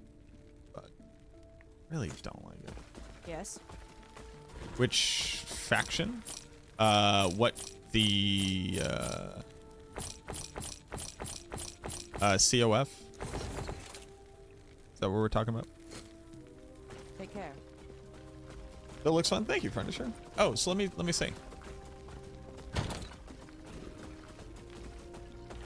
Okay, so real quick, right?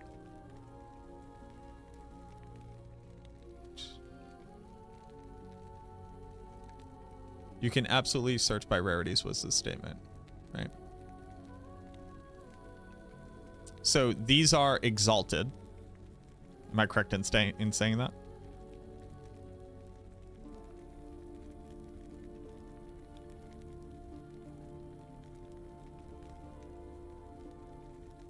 Right, purple, exalted. Exalted quality item. Okay, exalted. I absolutely cannot search by exalted. I promise you, I'm not a complete fucking idiot.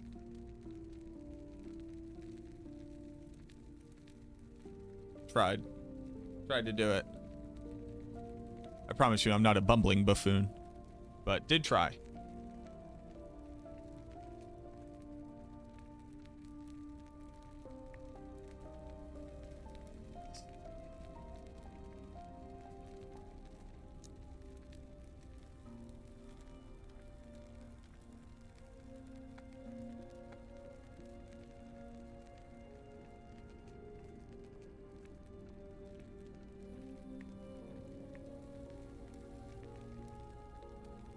Guys, I don't think it's where I'm typing it in that is the problem.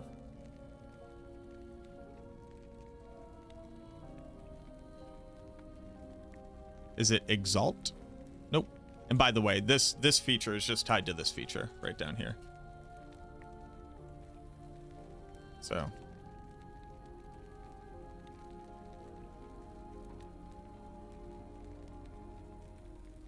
search by unique.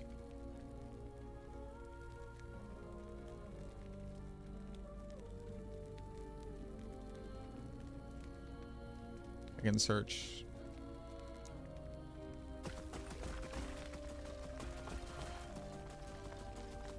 Legendary. But exalted. Not a thing. Not a rarity. Apparently. I don't know.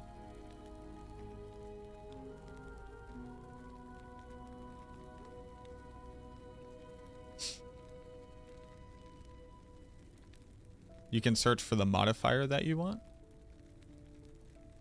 Sure. It just turns out I can't search for purple. Which was the thing I was attempting to search for. I don't really need solutions to things I wasn't trying to do.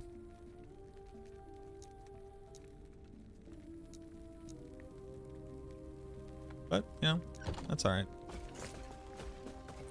Okay, so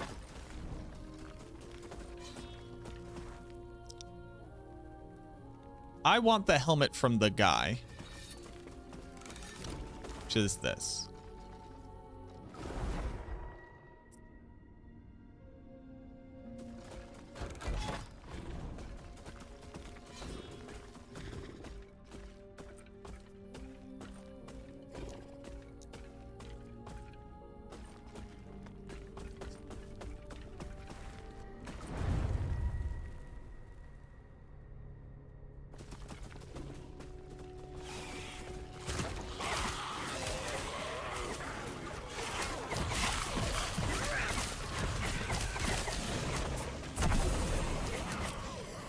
Yeah, it must be that exalted isn't a quality.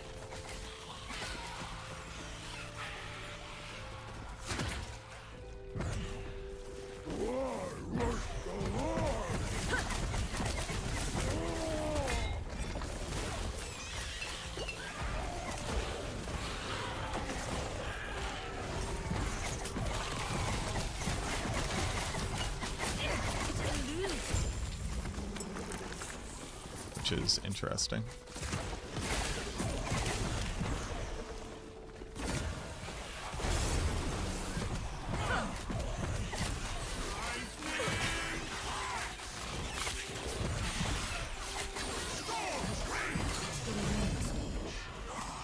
A helmet.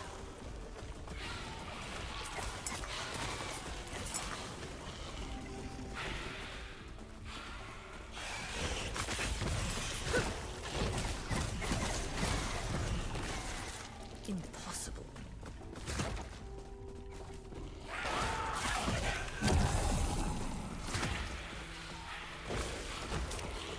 It eludes me.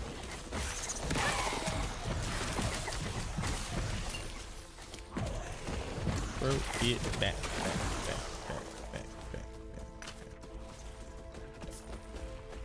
Throw it back.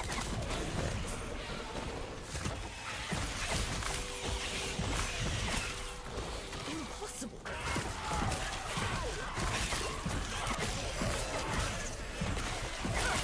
It eludes me.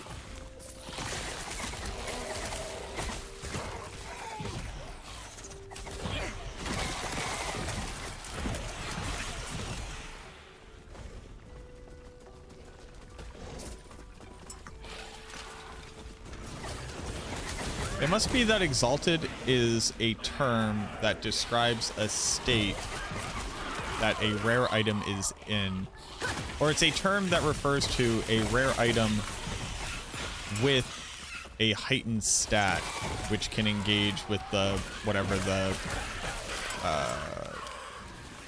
the system is to be able to create.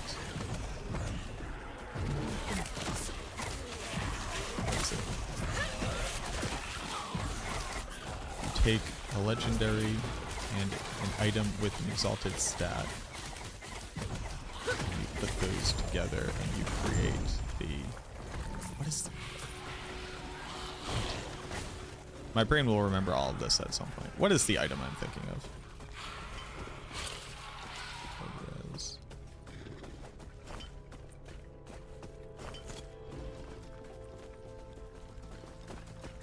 On the loot filter, you can pick exalted? Huh. That's wild. So it's just a bug with the stash.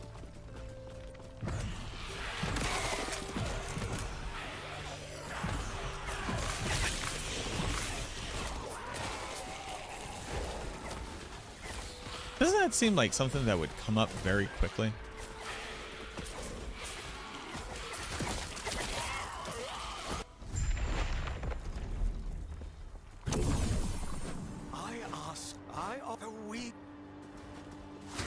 Oh, this is where I get Weaver points to re-roll my enchantment.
Only using the top search bar, type exalt. The top search bar just input into the bottom search bar.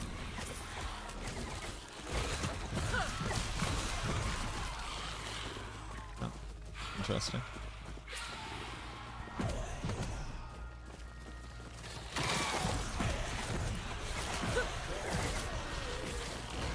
The top search bar feeds into the bottom search bar. The bottom search bar is just a reflection of the top. What does it all mean?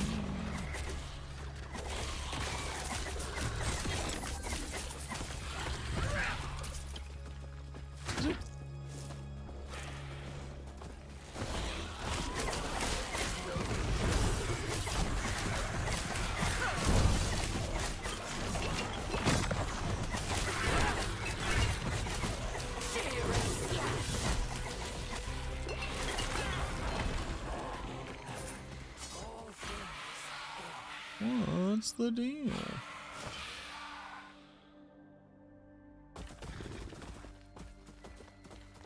Am I winning, son?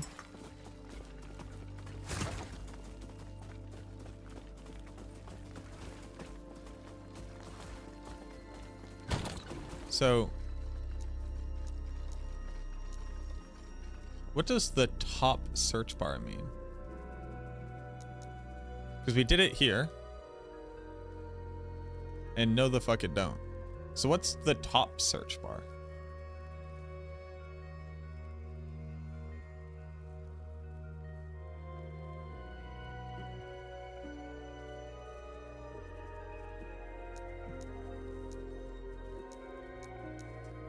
Maybe this is something that is recently broken and people don't know it.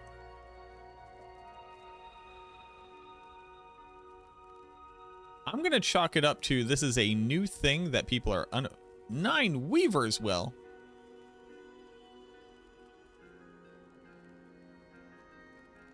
That seems cool.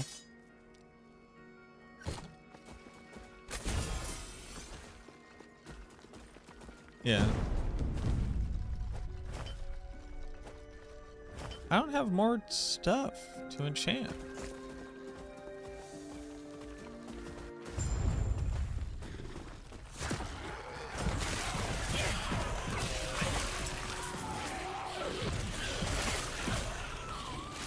Well, thanks for trying to figure it out.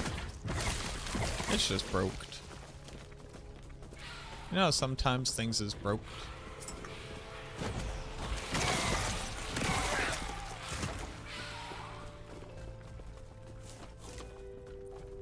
It eludes. Has Outer Space Unlock, is that a quest? Side quests mostly throughout the game.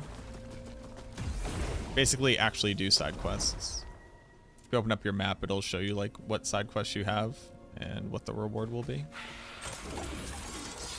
Throw it back. Eat back. Throw it back. Eat back. Throw it back. Eat back. Throw it back. Back. Back. Throw it back. Back. Oh, throw it back. Oh, back. Oh, throw it back. Oh, back.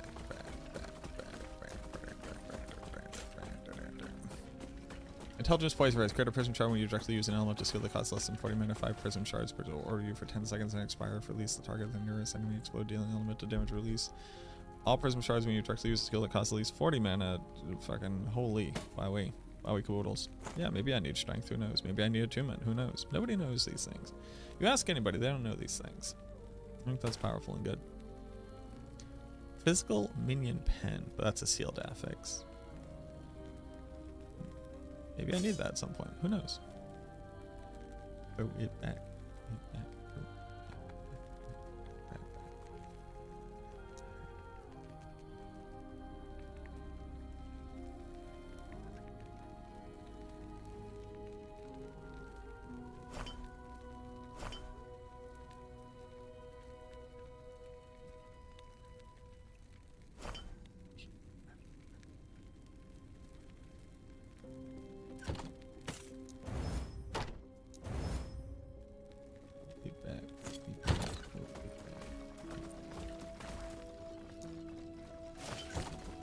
Yes.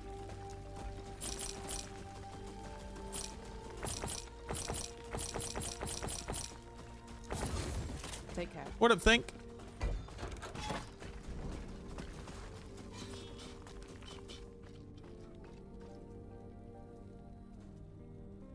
Rare scepters. Do I want rare scepters? I think I want, well, I don't really want rare helmets. I want the unique helmet that I'm looking for. So let me stop this. Okay.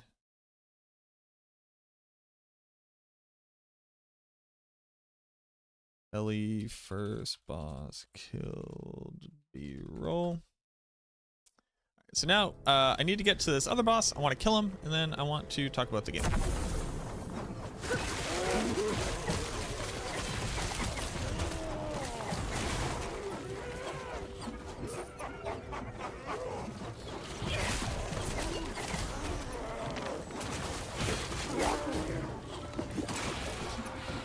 Yo, what up, Surat? Where'd you end up getting to last night?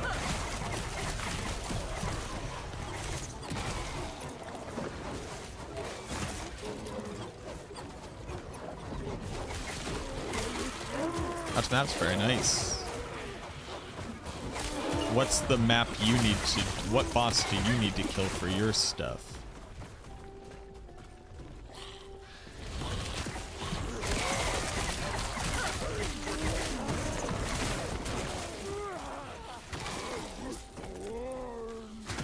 Which monolith do you have to...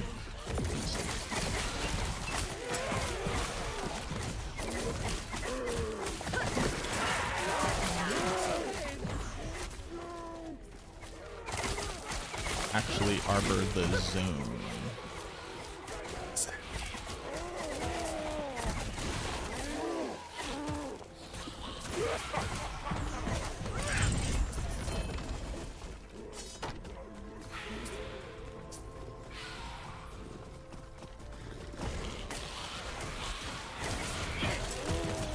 Oh, you need to do a dungeon. Gotcha. Can... am I just having fun? I'm just having fun. I don't know jack doodly squat about this video game. I'm just making decisions based off of what I'm seeing and what things are dropping.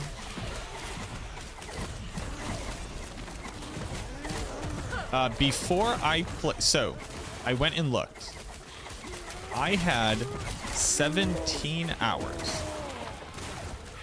17 hours in this game. So I must have streamed it over 2 days. That's as far as I got in it last time.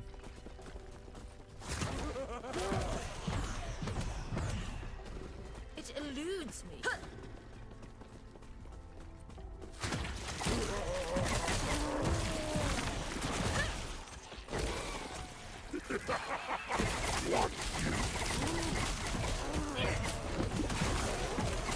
Hope you're enjoying it. I am enjoying it. Actually, I'm very much enjoying it. I don't... Since I haven't really done a mapping system with target farming, it'll be interesting to see what that kind of feels like. It eludes me.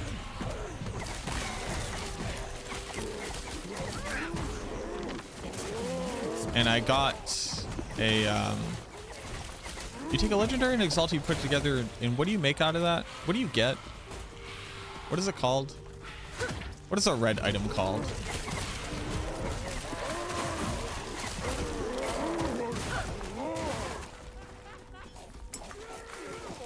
Oh, right, it's unique. Unique becomes a legendary. Got it.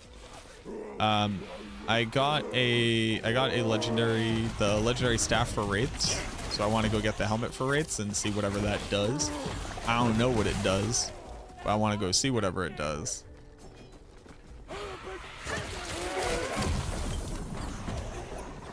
It eludes. Yeah. How we doing, Miles? Impossible.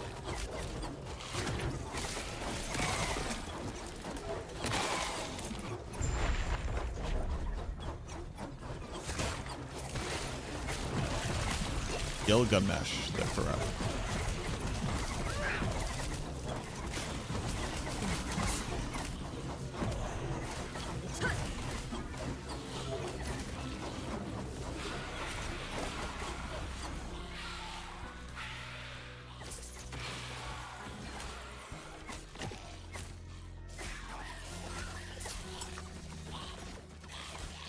I do wish that items started showing you what they were significantly sooner.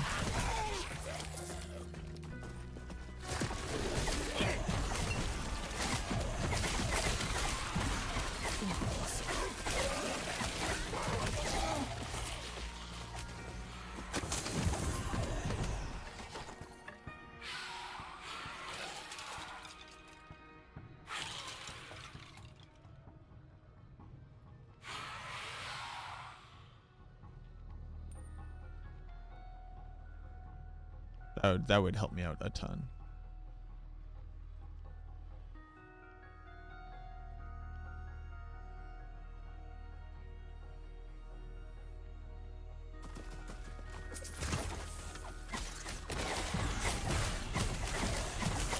Is that the same helmet from the last cycle? So before playing yesterday for 12 hours, I had a total of 17 hours in this game. And I did not get to mapping in that time.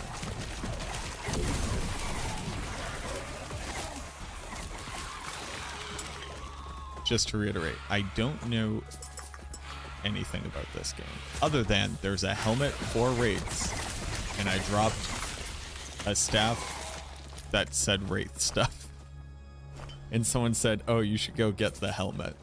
I said, okay. This I will do.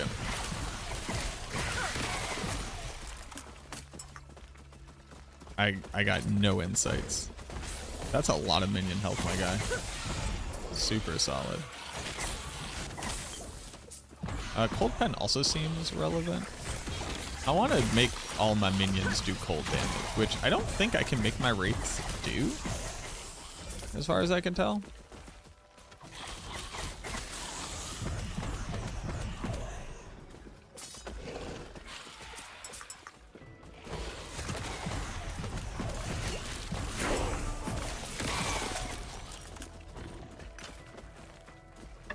Oh, wowie.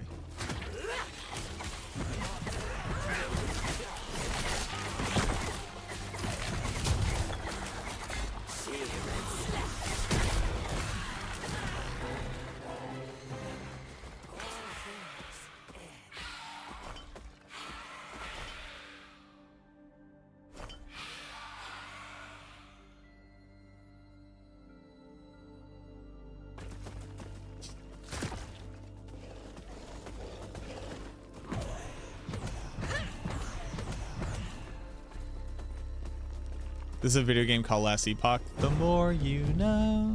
Thank you. That'll go a long way. Oh, stuff. I'm positive I don't want minion dodge rating, but like, here we are.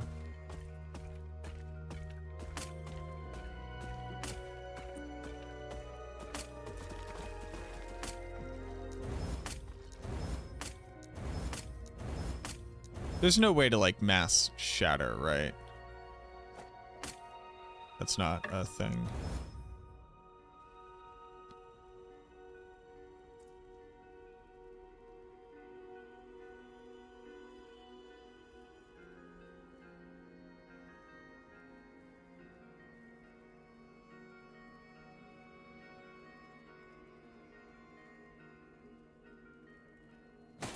Am I running a loot filter? I am not. No, I'm just out here in these streets.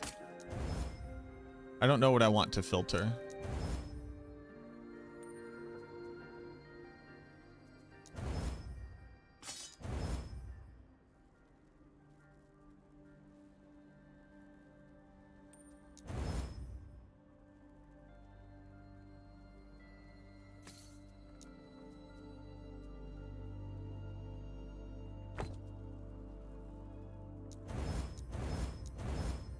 Okay, it's official. It can happen differently.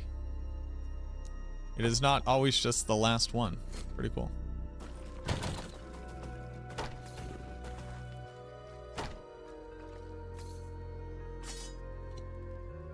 This seems like I should want to have this, so I could put this on a thing.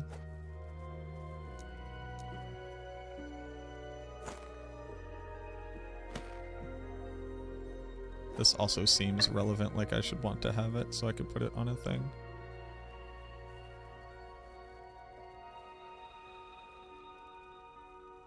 This is just better than my current one, right? Okay.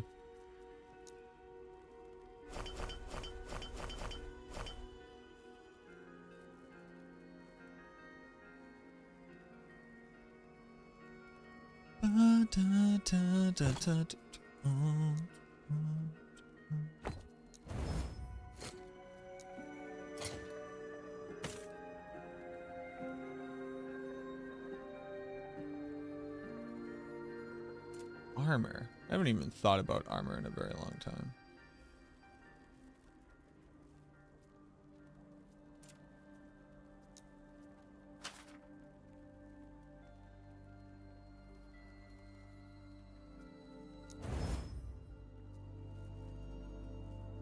Oh, no.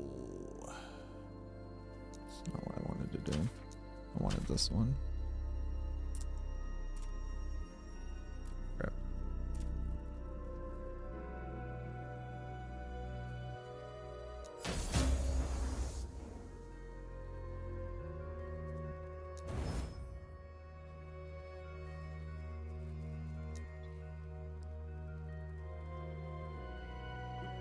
So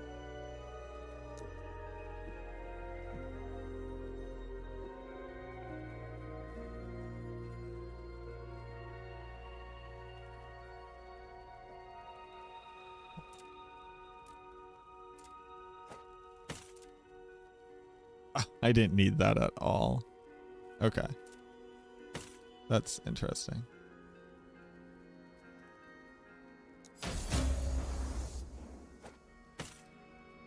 Great.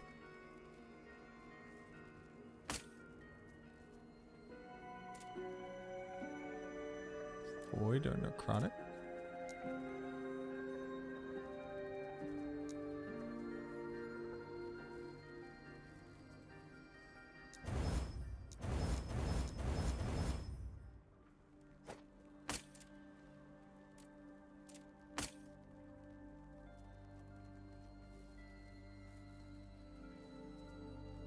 Oh, I used all of its foraging potential. Dude, how quickly you blow through foraging potential is like really challenging for me to kind of figure out.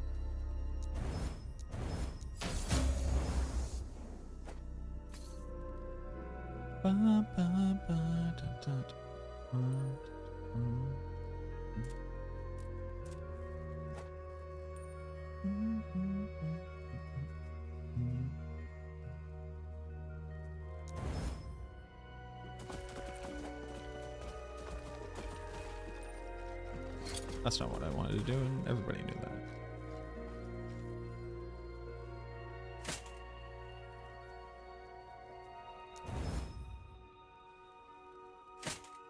Okay. I've done it. I've increased my resistances.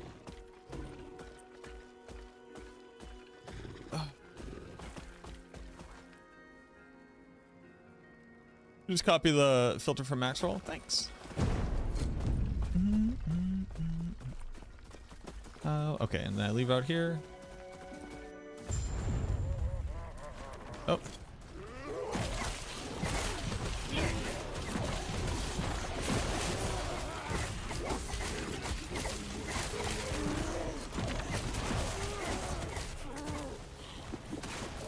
If it would just show me the item faster, I wouldn't look like such a fucking idiot, you know? You know what I mean? Like, it's doing this to me.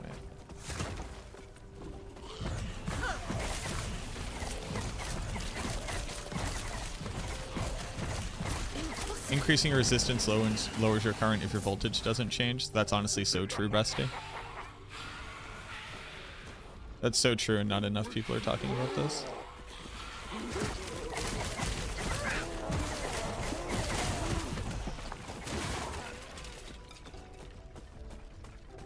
You know, so often I tell people that. I say, hey, you're setting yourself up for failure here.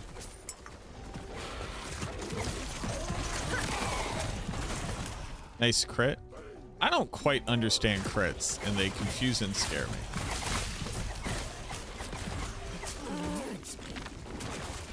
And I think that is a valid reaction, and I will not be exploring it.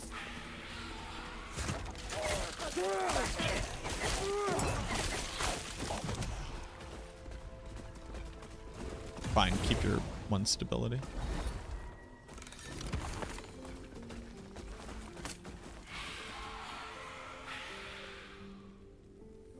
Product damage while transformed.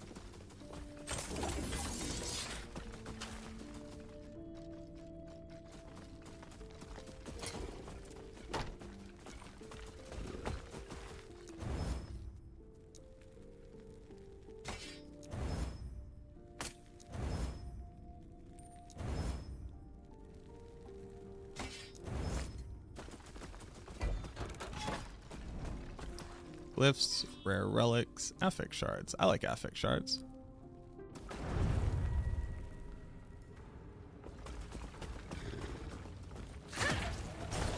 I got so angry at a physics teacher in high school. I forget what I had to calculate, but basically it was calculating the area under a curve in calculus. So I used that equation, and like you had to show your work, so I used that equation rather than whatever the equation was in physics that he had taught us, because it's the same thing, because calculus is just the math of fucking physics.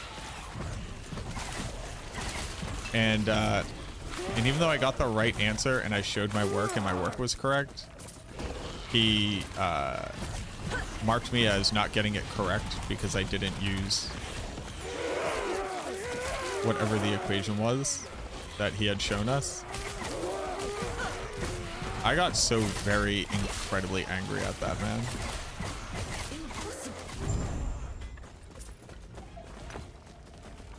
Like, it taught me the exact wrong thing. You know? It just pissed me off. What do I do now? Do I win? Did I win? What happens? Hello? Hola, what's up?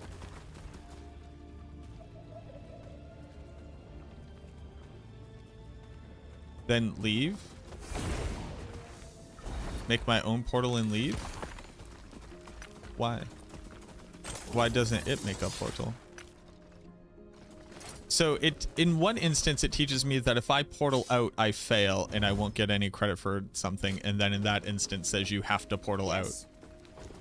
Game, have consistent internal logic. Please. Take care.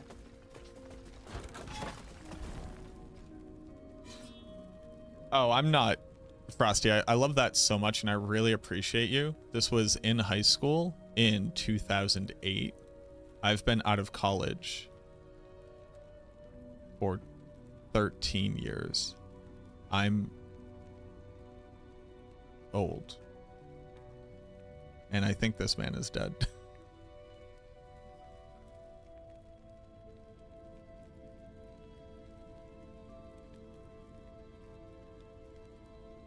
Saying that Ellie felt old and not in a good way.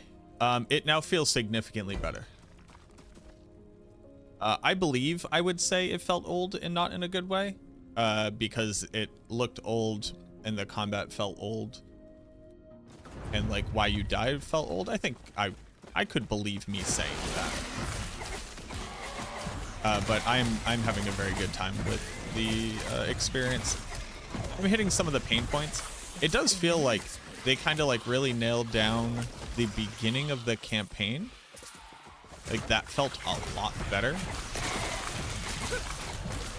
And the like hyper difficulty spikes seem to get shaved down a bit, which also feels a lot better. I am hitting some of the pain points of like, the game doesn't tell you that if you teleport out to sell off loot or to process loot, that you will fail the current map.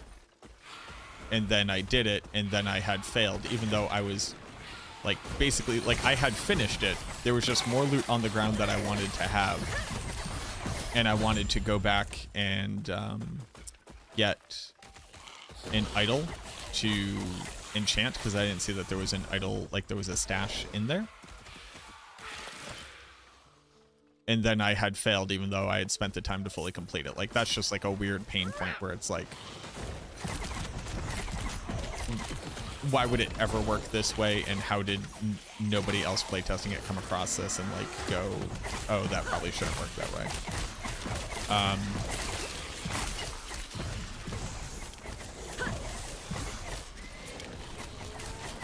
But I'm having a lot of fun with it. Also, they do kind of win for just having the best minion experience in an ARPG. So they're getting pretty big props for that right now.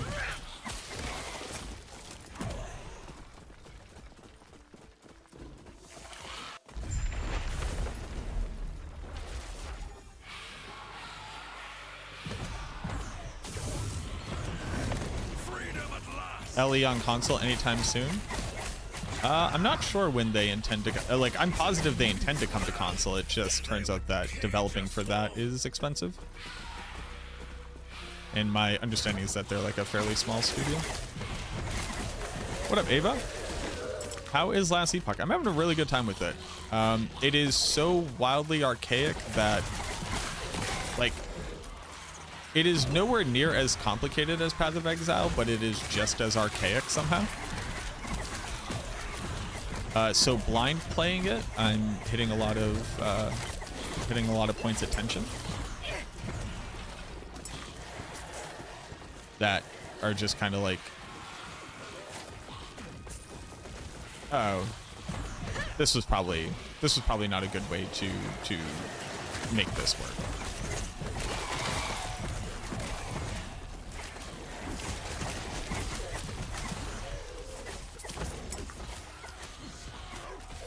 You know what might be valuable?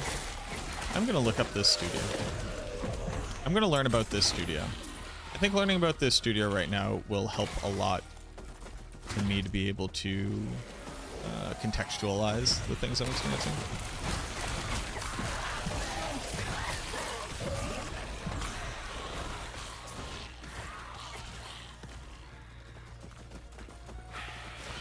Yeah, the crafting is interesting, for sure.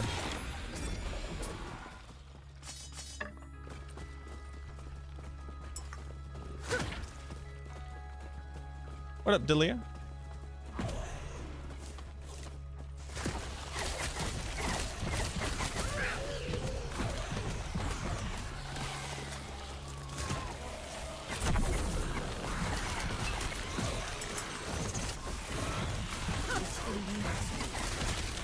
Oh, that is not the button I meant to click. Good job, me.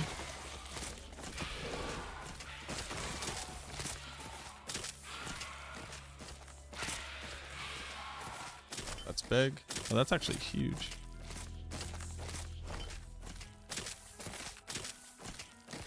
Not that I need more physical res, but what if? Hear me out. My minions have more physical res. How cool would that be?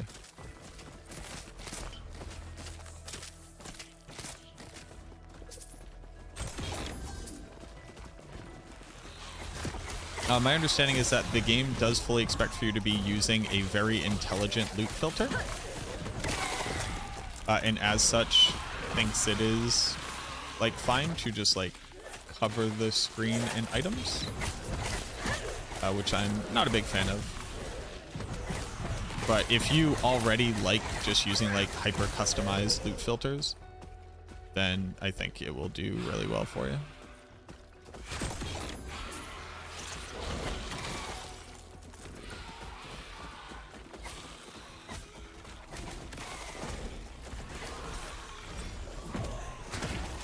Thing I can get into? I don't believe so.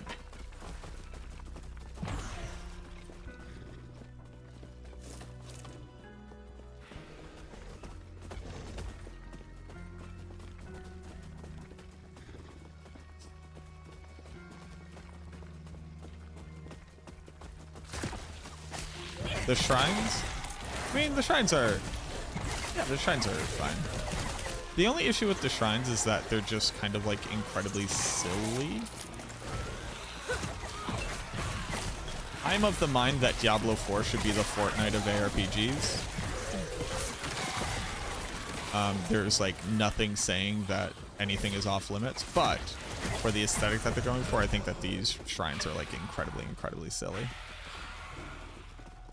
Like rainbows just fucking start shooting out of me, and I'm like, I don't know, I have no idea, I have no concept of what this means, but there are rainbows shooting out of me, which I'm down with rainbows. You know, I love Jesus and God and all that. You know, he made rainbows, so I'm definitely super on with that. But I do think it's like incredibly silly. Why are there so many? Am I supposed to have like a bunch of class-specific idols I can be crafting on? Like, hello? I can't. How are you supposed to fit in a bunch of class-specific idols? And why do they all look like dicks?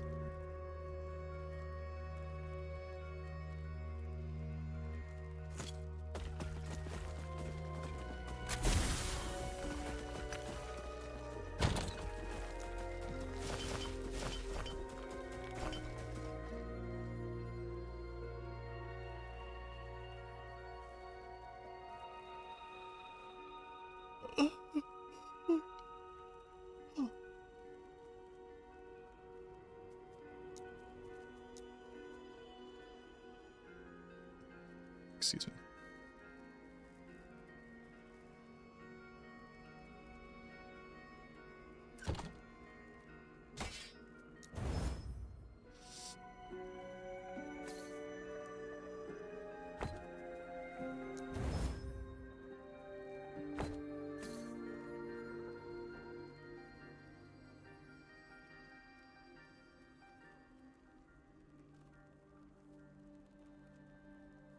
+1 to Acolyte skills. Weaver's Will 18.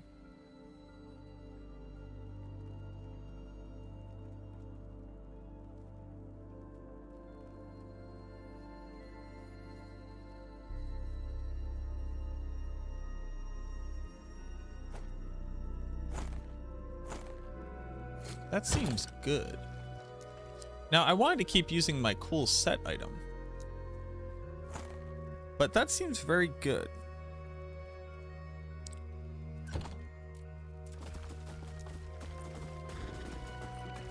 You know what I mean?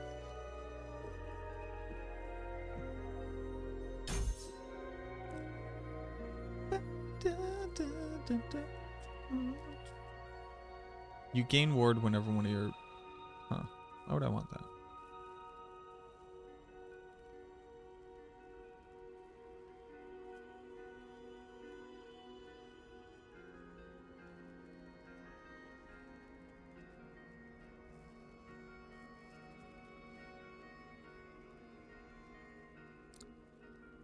I guess the only place I could put points is here.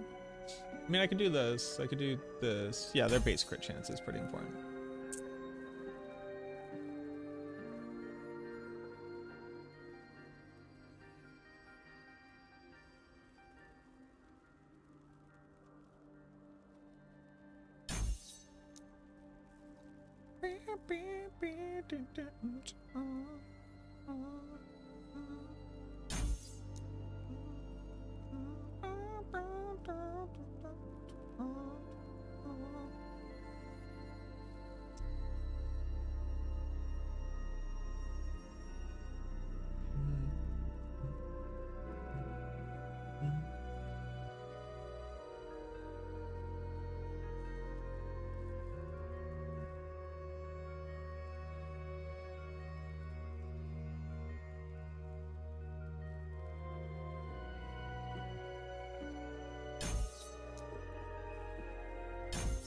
Nice. Okay. Yeah, does it just randomly apply any affixes that this item can get?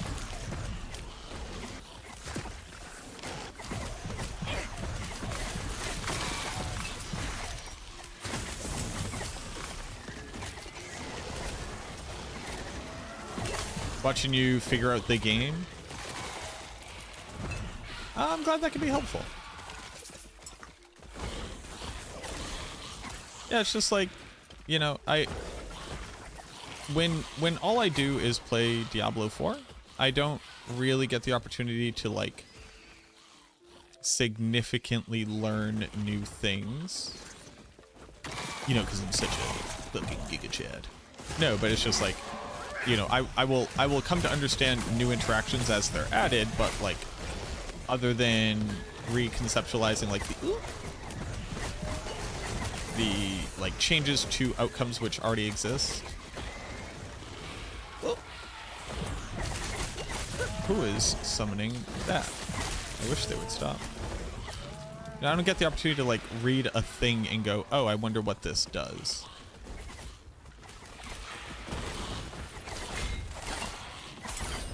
Hello, Siege Spire Guardian.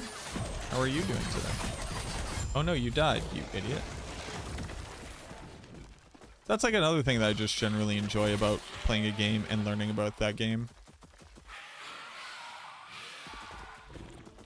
Like, oh, what does this do? What does this even really mean?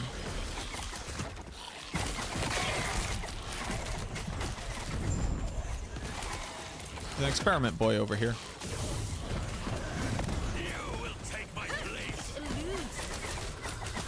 I don't have any more potions. I also do wish that when you went back to town, your potions refilled. 2B summoned on potion use. What the fuck does that mean? It did not tell me. What are bees? What are bees? Hello? Hold on. Wait a minute. What are bees? They're legit just bees?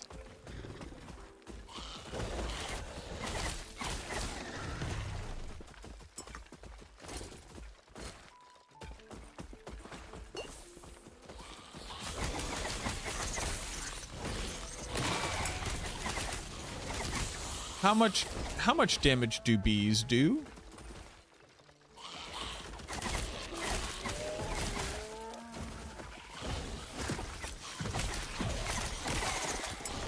Are bees a legitimate source of damage?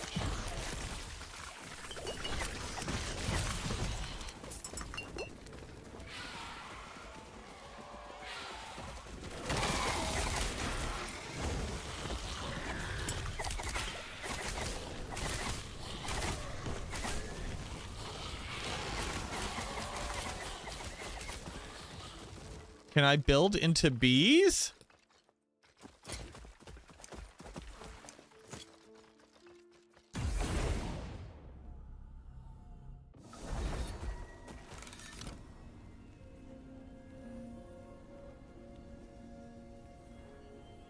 Primalist bee build? Bees? Oh man, that's staying over there. Increased lightning damage. Okay, that doesn't really help me so much. The lightning damage. The lightning damage is not super helpful, if I had to say.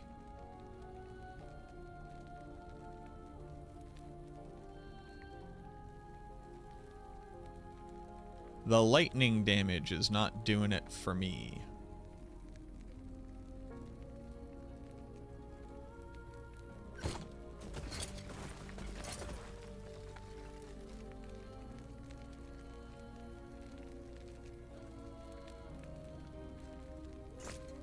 Yes.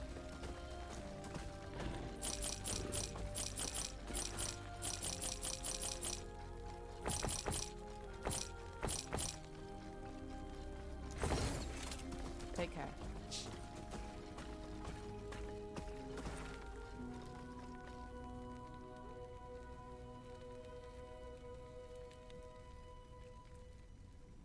How are minions in last epoch compared to PoE 2 in Diablo? It is the best minion experience in the ARPG space right now, and it's not even close.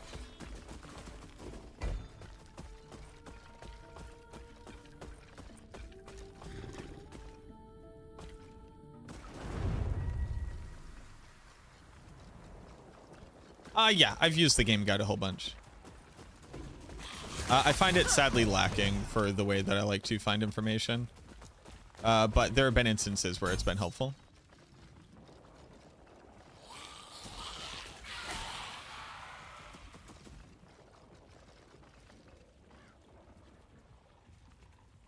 I don't know what else I want.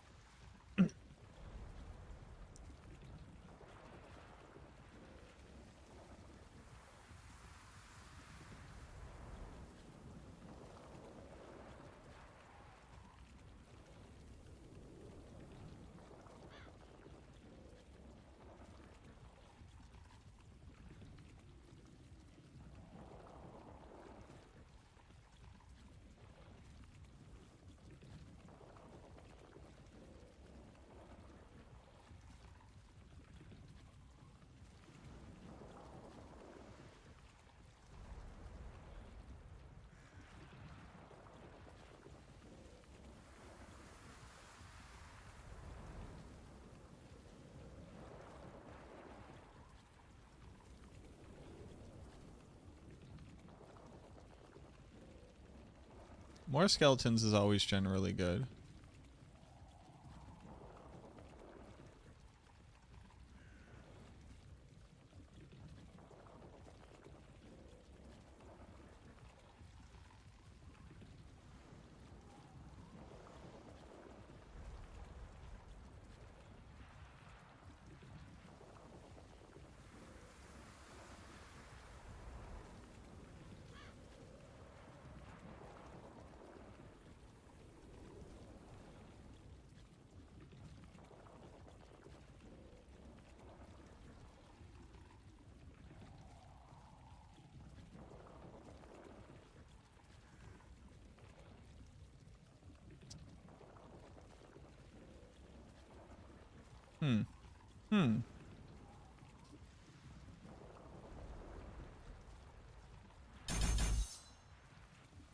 Good enough.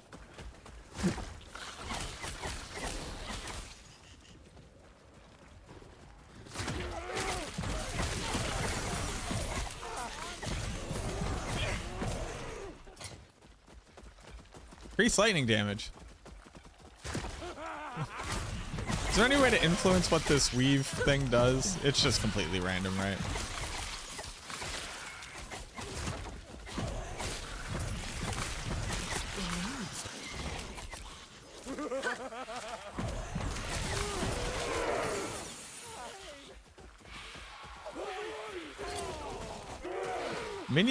Minion dodge rating is a thing that my minions can benefit from.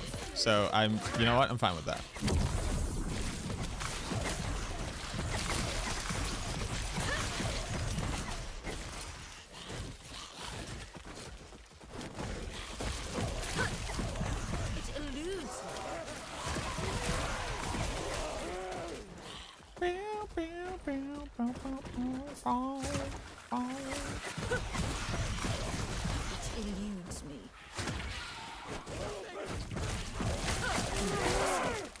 Is there ever a universe where you just like you take? Oh, can a unique item have Weaver's Will and legendary potential and forging potential? Can it have all three?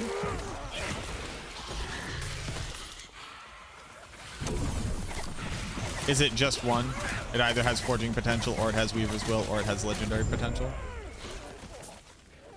I don't want you to know that answer's the least cool answer.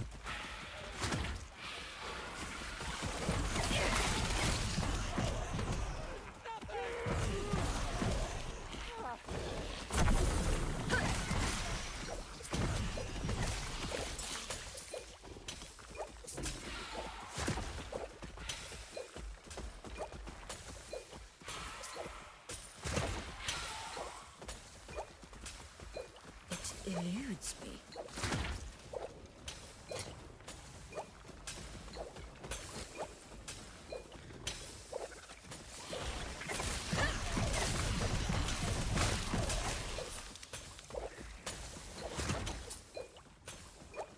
That's not a fun answer, guys.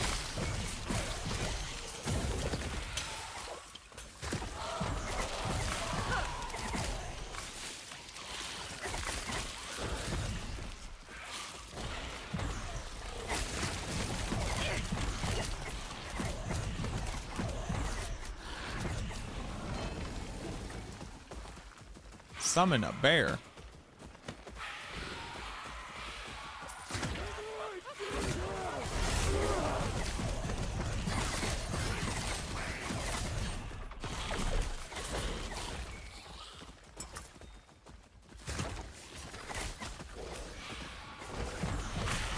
Well, my minions really stopped just dying whole cloth when I upped all their resistances significantly. And also enhanced my affixes and stopped draining their health. Who would have imagined that?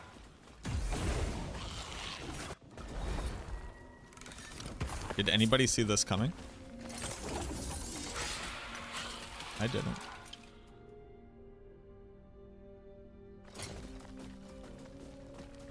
Summon bear.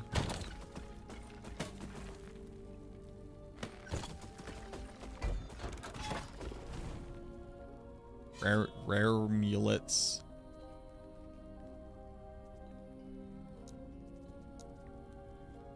Rare amulets. That's rare amulets.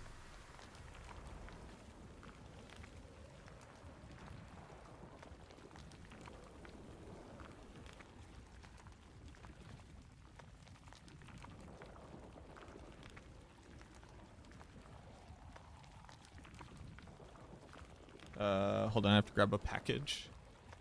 Alright, this doesn't pause. Unplayable.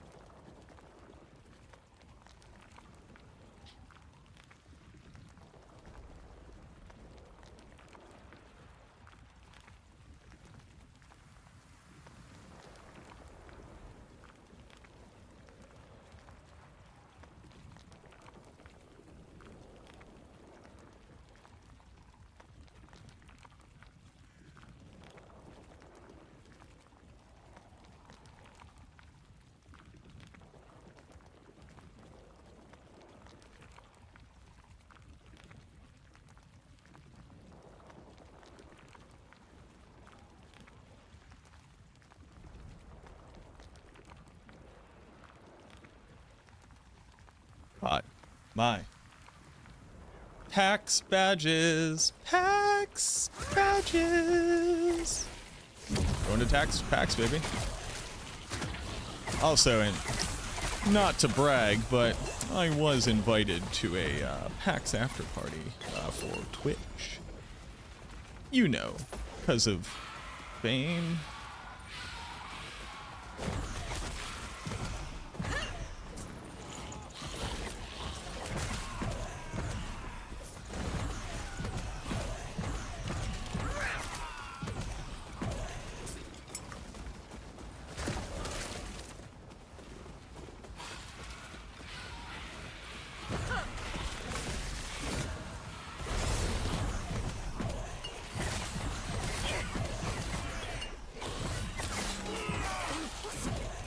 Most awkward after party in the industry? No, well, maybe. The major issue I think I'm gonna run in is that people are going to be like, oh, it's time to network.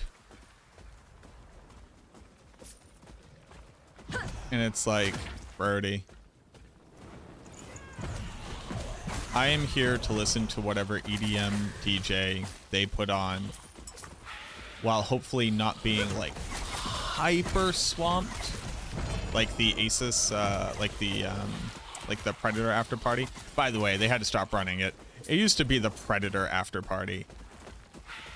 They had to stop calling it that, oddly enough.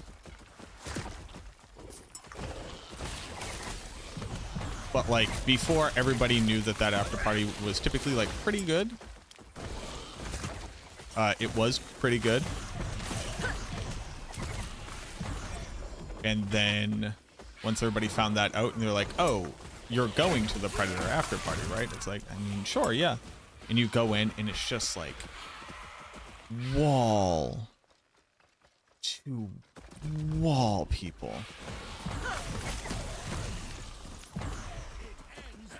And it's like, oh, hey y'all, I do want to dance and you all are standing. Echo conquered? What? I didn't even kill half of the stuff. What determines whether or not you finish the Echo?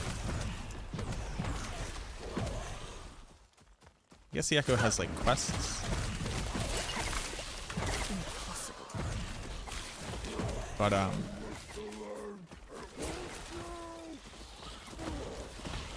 as long as it's just not packed, I will just be there to dance. I will be there to get probably a bit too inebriated and dance. And people are going to be like, we should collab. What's your follower count at? And I'll just be like, there is no such thing as an inorganic collaboration that ever matters ever. And you aren't making it or like having a positive impact on your ability to be successful by meeting random other people who make content that is completely irrelevant to what you do and what you're interested in. Please do not talk to me.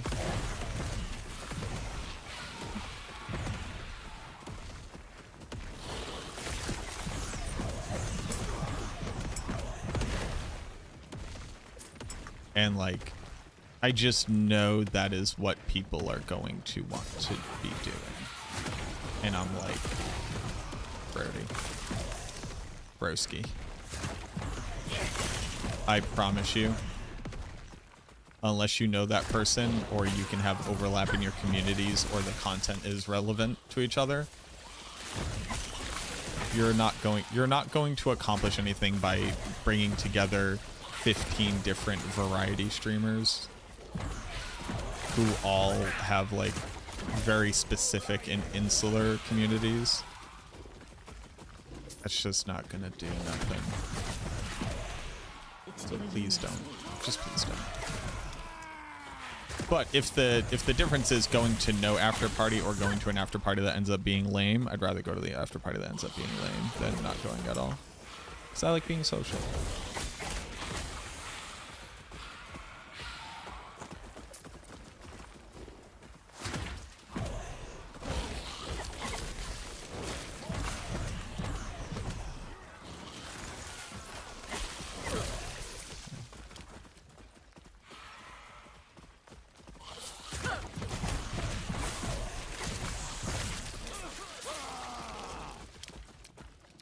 I like being social. So if I can be, I would prefer to be.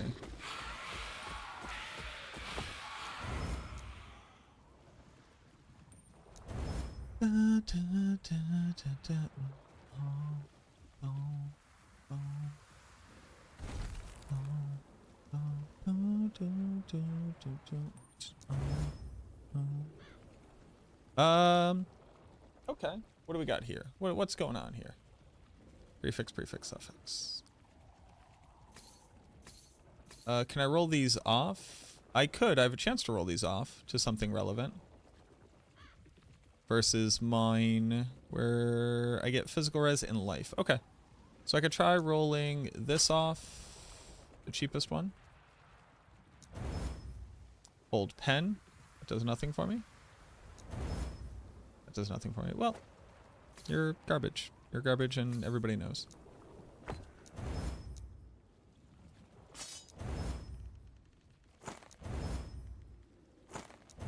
Assembled A-bomb for free. Oh, that's a lot of max life.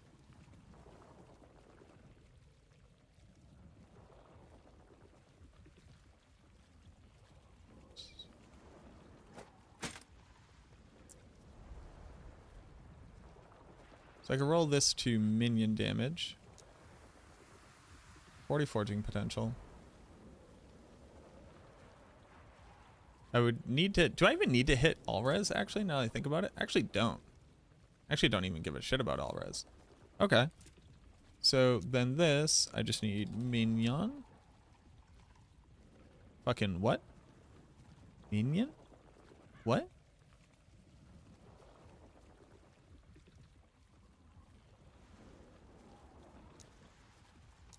It's that's okay. That's on me. That's on me.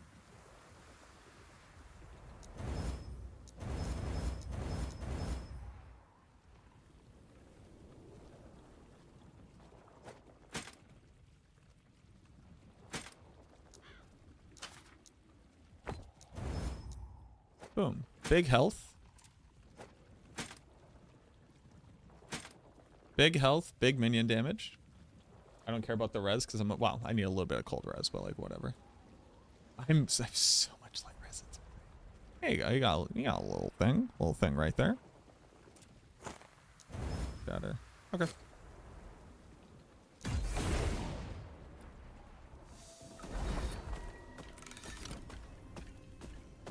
TwitchCon parties. TwitchCon. So I'm not going to TwitchCon. So I don't know how those go. Also, fucking TwitchCon. There are like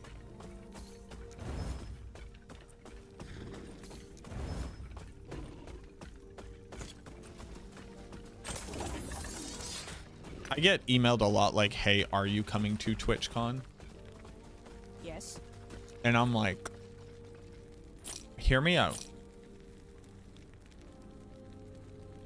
Why would I? I'm like, it's TwitchCon. You get to be with the other creators. And I'm like, heard. But to repeat,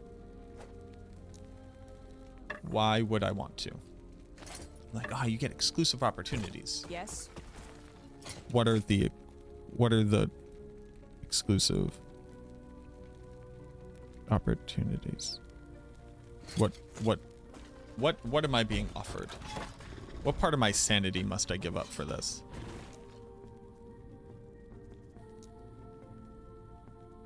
And basically the answer ends up being mostly nothing.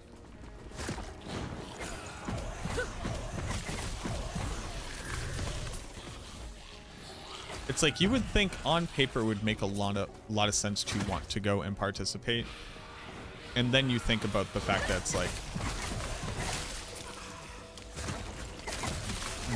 what could possibly occur? It's not like Dan Twitch is going to come around and be like, oh, hey, are you an up and coming streamer? Would you like to be given special privilege and be part of an in-crowd that can control whether or not people like watching the content that you make? And then it just feels a lot like a scam to me. I don't know that it's a scam. It feels like a scam to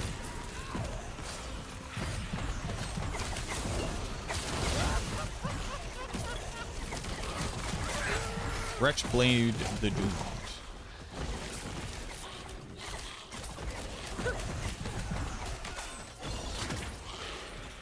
And then it feels like a bit of a scam. Just a little bit of a scam.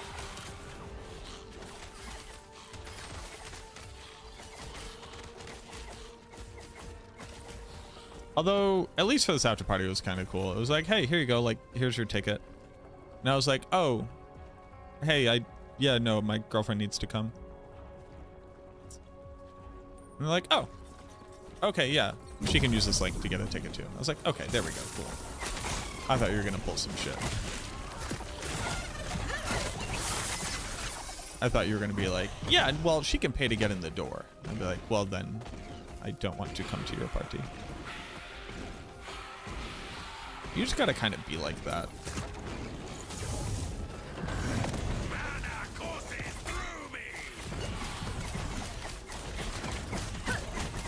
It's always very interesting when events like either will or will not be conscientious of that.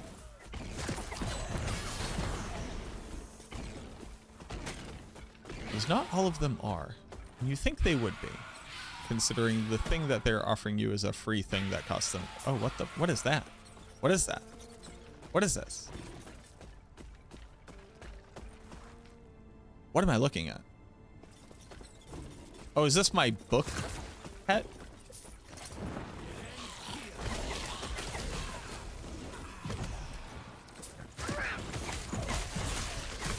Does it do anything? Hello? Eye of Roger?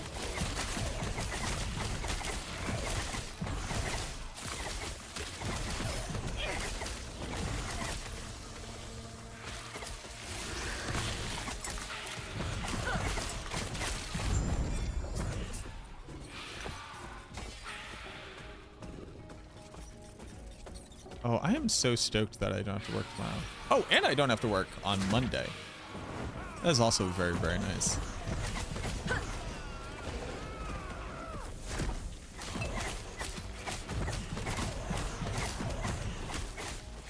Ford Lorca.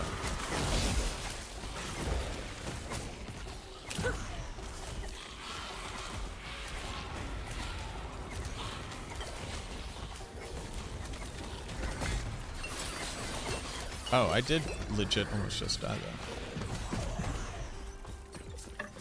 Hey. Hey, how dare you? How dare you almost kill me?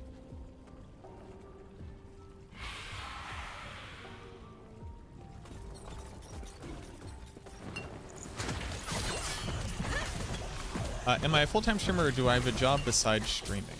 I am a full-time content creator that also has 2 other jobs.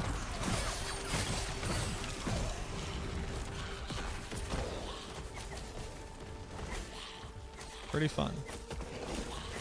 I have a day job where I deliver food to the elderly. And obviously I work for Maxroll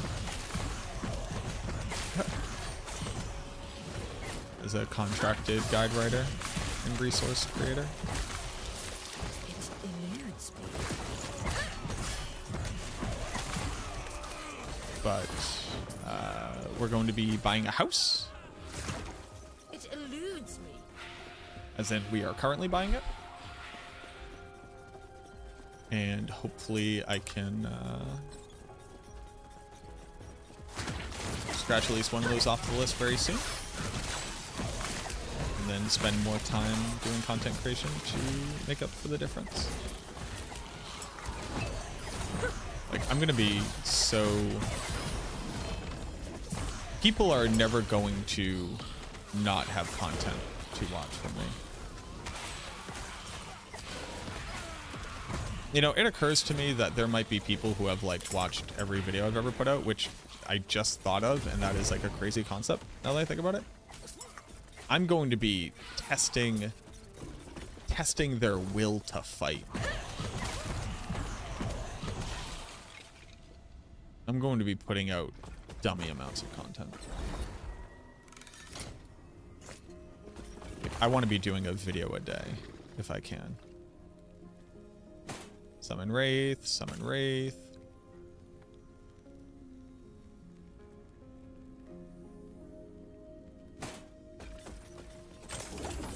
What up, Heckler? Ah, admit it. If you've watched every one of my videos, you have to admit it right now.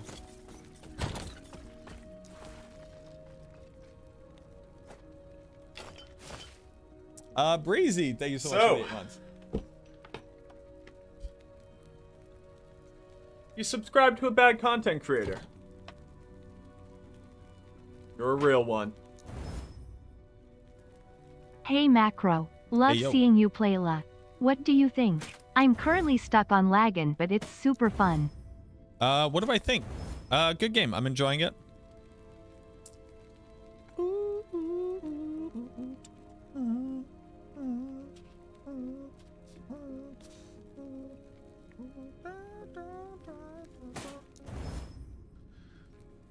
I'm definitely enjoying it. Having a good time with it. This is my first time ever like getting into maps and seeing what all the fuss is about. Yes. Or getting into the end game, getting into monoliths, I guess is the term. It's Take maps, but well, you know what? It is like so. Okay, hold on, real quick. I'm having a really good time with it. Thank you very much for the 8 months. Real quick, is there right now any reason to get to the max stability?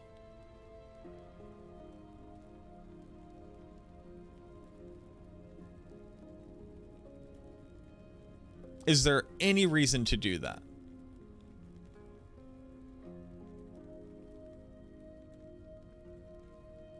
Okay, so to increase the corruption of a monolith, you have to max out its stability.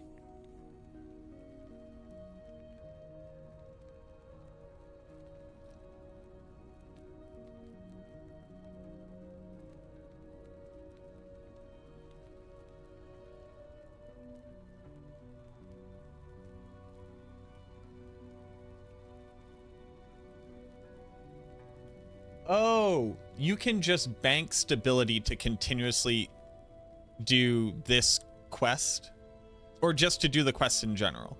Do I always have to do all three to fight the boss?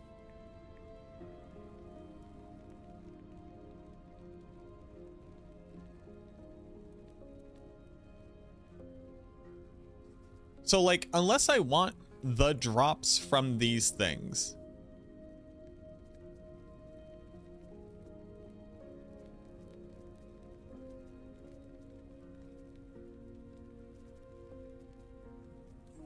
so it's legit just do enough to unlock the quests, and then you do the 3 quests, which means you get to fight the boss. Oh, okay, so I don't always have to do them. You can't run from me.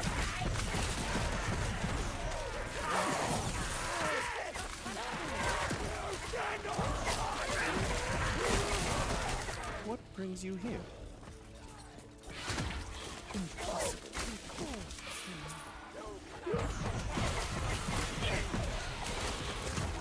Greetings.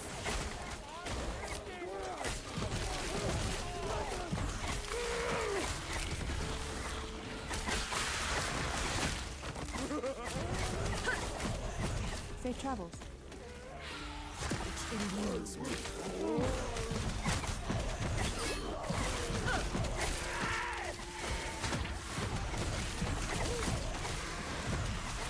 Do I have a build guide? Not yet. I'm quite literally just playing the game as I come across things.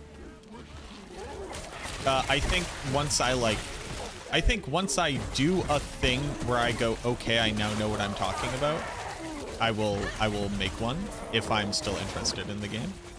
I know that kind of sucks. The first thing that I want to do is I want to experience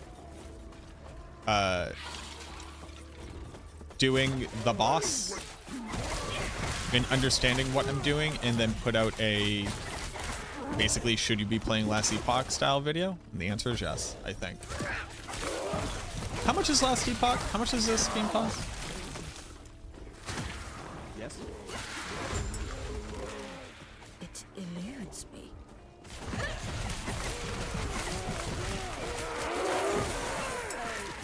It was like 30 bucks. How is this game versus Path of Exile?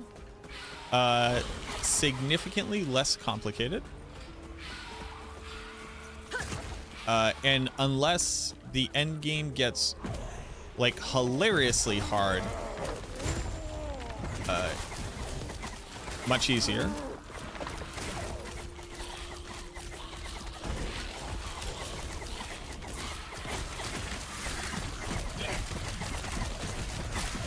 But with a more continuous sense of dopamine accrual.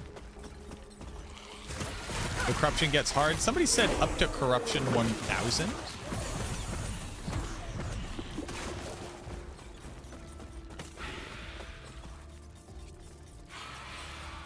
So what does that mean?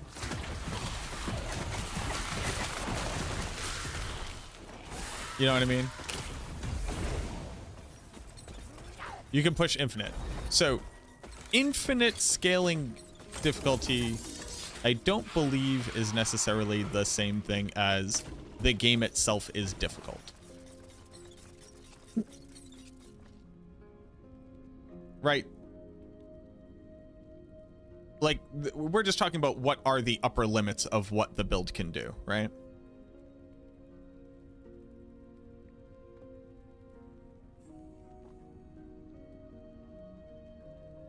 Is that like completely off? Is that a ridiculous statement?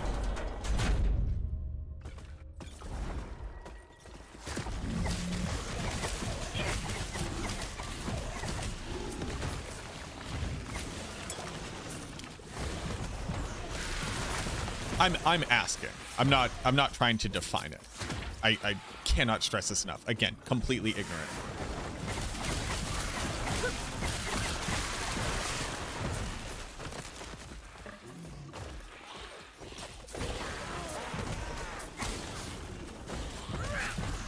Like, are there any fights in this game mechanically as difficult as fights in Path of Exile?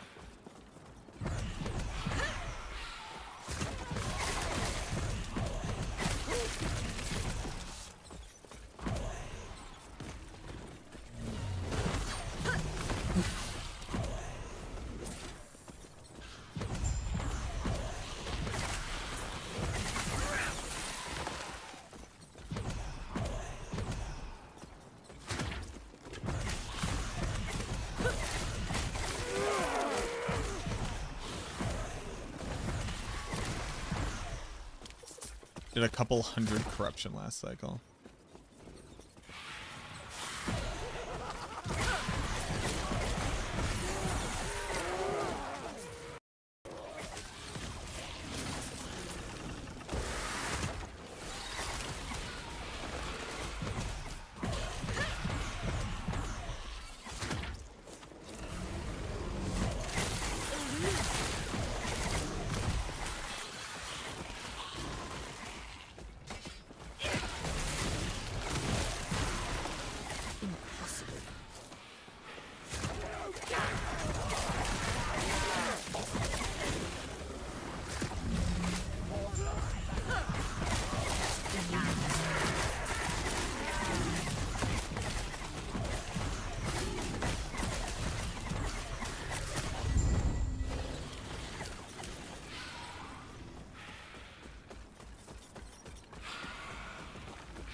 The Uber Pinnacle has been stated only 1% of the player base can kill. Is there things locked behind that accomplishment, or is it just like better loot drops?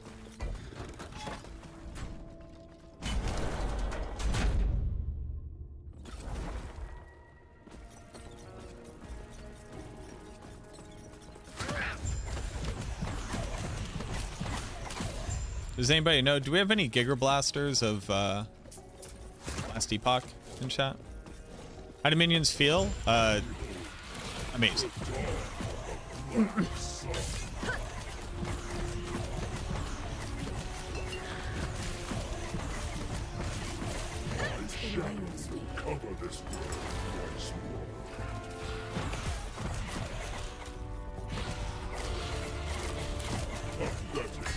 Oh, hi. Hello. Stop that.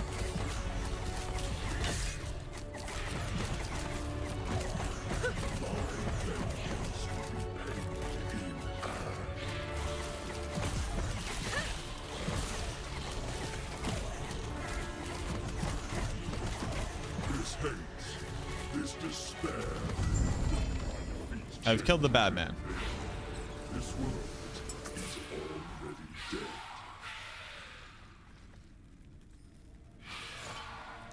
Yes. I've gotten his gloves. Atrophy. Time rot duration, slow on hit, slow duration, chance to slow, penetrate against all resistances for dots. Oh, that's kind of cool. Temporal Sanctum Key. Boop. Boop. Okay. So that's the boss that I need to kill, right?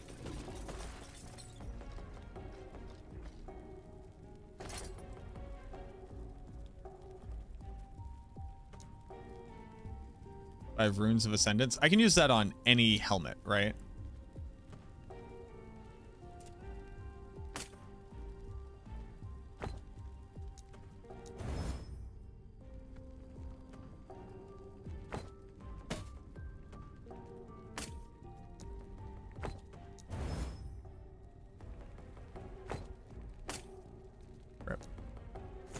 Okay. I'm going to talk about this game.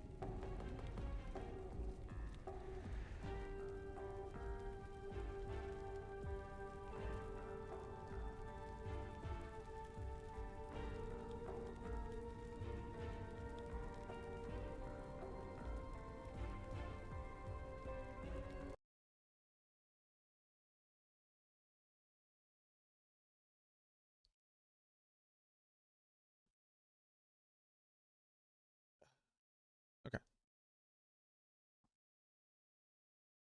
I've officially put in nearly the same amount of hours in the past day and a half since Ellie's new season has gone live as the amount of time that I played since release.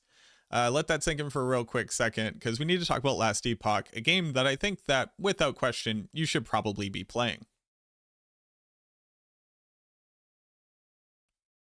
Now, to add on a little bit more context to what I just said while you watch some B-roll here of my Necromancer Minion Acolyte build that I've been playing. I'm trying to make a bunch of cold boys. I have a big old cold Iron Golem. I have a cold mage. I got my archers doing cold arrows. And if I can find a way to make my wraiths do it as well, that would be pretty sick.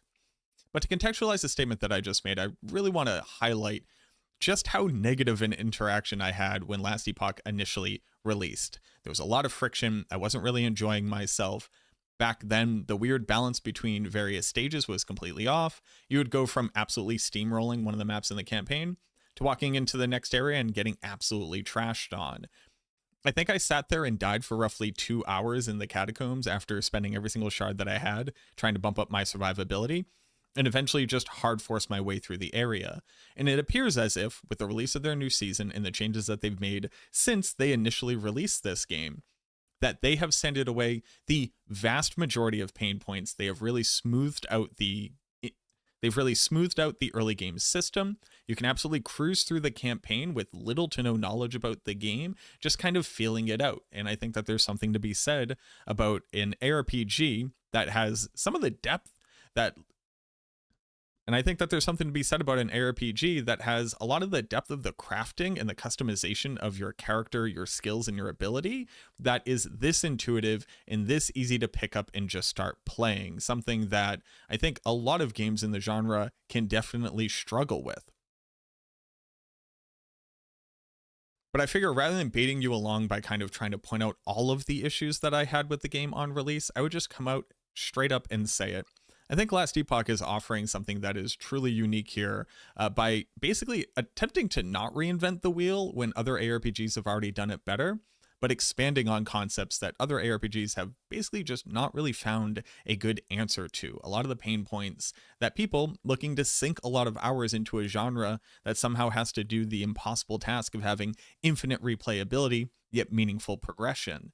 And while I obviously haven't finished the end game, I've basically just got into Monoliths, which if you're coming from any other games, is basically like doing maps in Path of Exile or any of the other things like Project Diablo 2 that added in maps to the Diablo 2 experience, etc.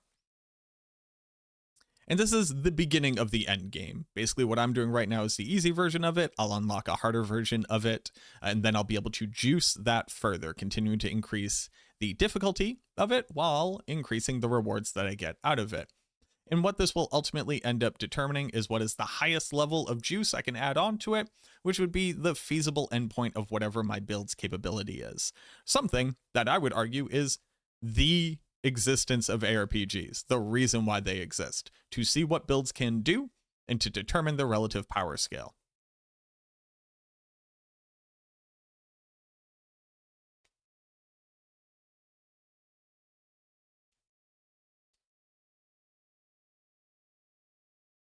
But what I would like to bring you back here is basically show you the build that I'm currently playing so that people can contextualize what I'm saying. And I want to talk more about the very good time I've been having with this game and where I feel like it is currently excelling I will include just a couple things where I feel like, hey, these have been pain points for me. I hope that either I'm missing something or it's something that will continue to be developed on, as it might not be a super high priority for EHG. And then basically just leave you off with my general sentiment at the end. But first, let's talk about the build that I'm even playing, because I kind of highlighted it. But what you're looking at is a minion Necromancer. Why? Because at this point I've been typecasted, and if I don't play it in every single game, people are pretty sure I've been replaced with a doppelganger.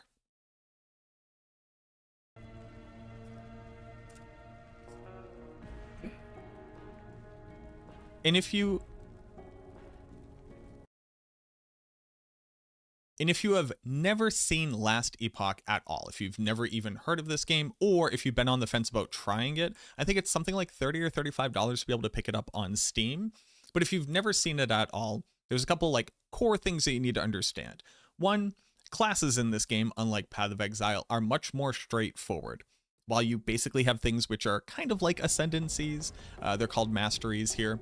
You have your base class. I'm an acolyte. I can pick and put points into any one of these mastery trees that will all have which will all have thematic versions of themselves, which will all have thematic ideas here. So the Necromancer has a lot of things that relate to your minions and increasing the output of your minions, or increasing how many minions you have, or making your minions tankier, or giving them more unique ways to be able to engage with one another. As you level up and as you put points into these masteries, you will also unlock new skills that you can use. So unlike Path of Exile, where it's just a skill gem, or unlike Diablo 4, where it is a tree that you build down, here your character class has a base set of skills that you will unlock, and then your masteries will continue to unlock new skills for you. What this means is that you may be a Necromancer that really wants to be summoning a bunch of things, but for whatever reason you also want to have this Drain Life skill. You can put enough points into this mastery to be able to unlock this skill and then use it on your Necromancer. And here's where your spells end up. You'll see that the Acolyte has a bunch of base skills, which will include things like being able to do area damage but costing life, being able to do single target damage but it actually drains life from the target, summon your basic skeletons, etc. And then as you build through your masteries, you will unlock new specialty skills. So being the Necromancer, I unlock the ability to make a skeleton mage, a cool Dread Shade ability, Wraiths, which is basically the build that I'm going for, a Wraith Master. It's one of the unique items in the game that when paired with another one is just very powerful. And then things like Abomination, which I think are very unique ways in which minions can interact with one another. But it goes a lot deeper than that as well.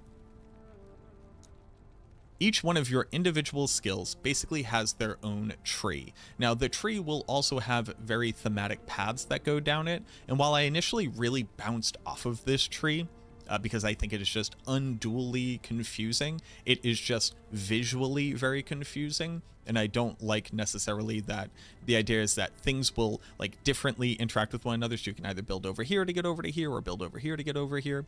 While it's a very cool concept, I kind of just wish it was put out linearly, because that's just how my brain would work more.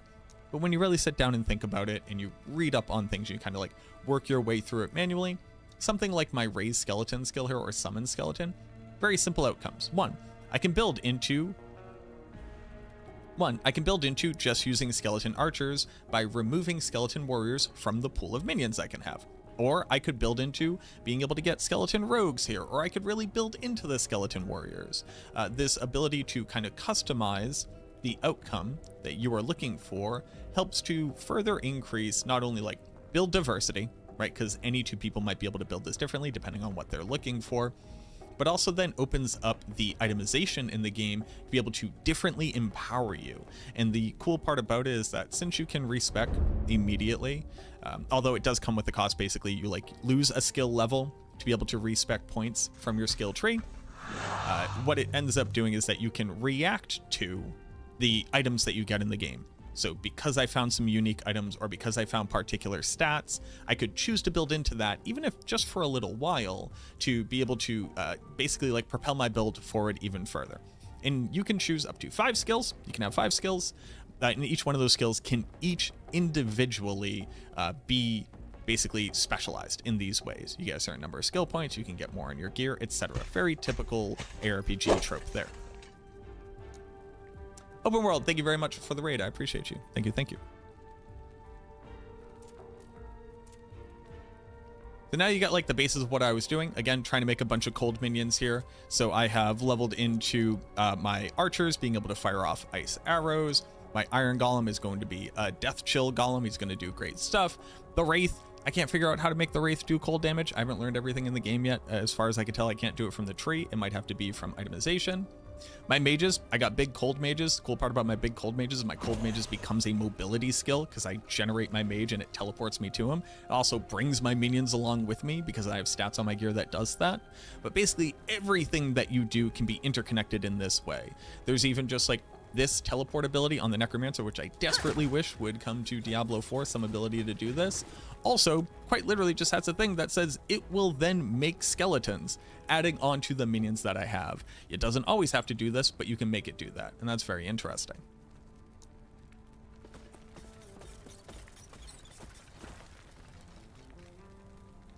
But what this customization from your skill tree and as you build up through your masteries, as you get your passive skill points, really allows you to do is, again, kind of just pick up the game and start playing. You kind of can't do it wrong. If I were to place Last Epoch, at least the campaign experience in the early end game, on a difficulty slider, where like Diablo 4 is on one side, where ultimately once you learn everything in the game, it's not particularly difficult. In Path of Exile, even if you do learn everything in the game, you might just get completely screwed because you didn't do stuff right, or you just haven't figured it out, so it's very difficult. I would actually put Last Epoch further to the left of Diablo 4 than even Diablo 4 is on the spectrum.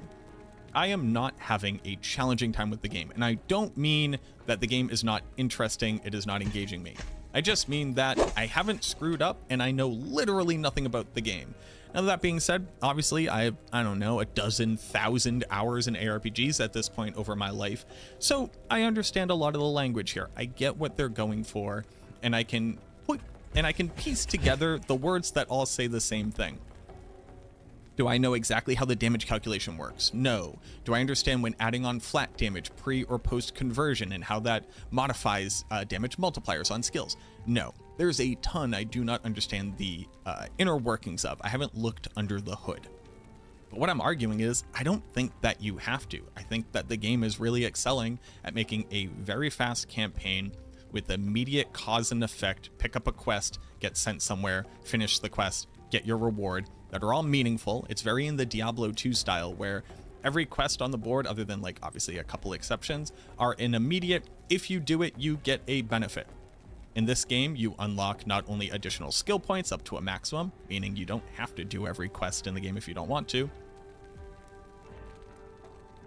but you also unlock basically charm slots, something from Diablo 2, but you have your own little specialized charm area, and unlocking charm slots basically allows you to either modify your build in a meaningful way, or make it so that you have like additional resistances and other kind of like lower tier, but ultimately important stats like that.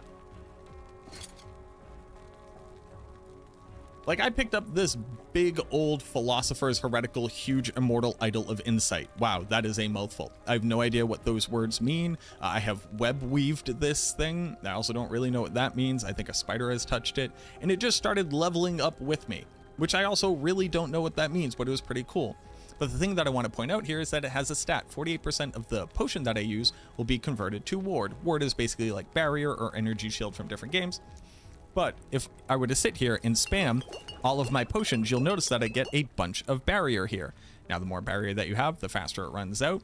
But instead of basically healing from my potions, I gain temporary life points. And being able to spam through that, especially against really hard bosses, to basically just quadruple or even 10 times multi my total life, even just for a single hit, has made it very easy to be able to survive things that maybe my build otherwise couldn't.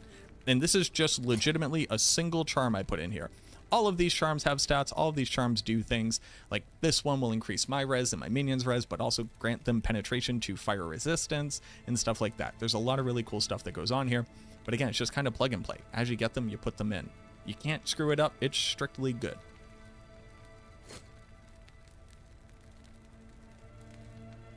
But when you put all of that together, and I think I was done with the campaign something like 8 hours into my first time ever trying to actually complete the campaign.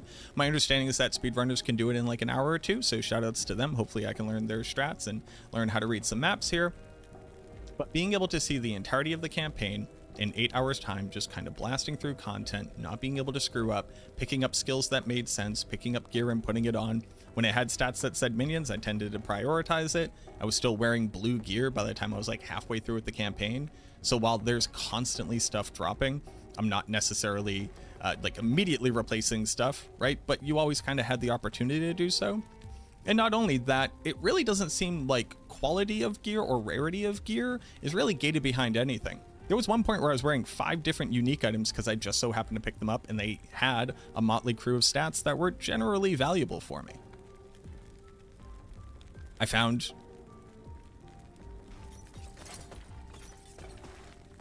this unique right here that I was told is a pretty good unique. It gives me plus 16 potion slots.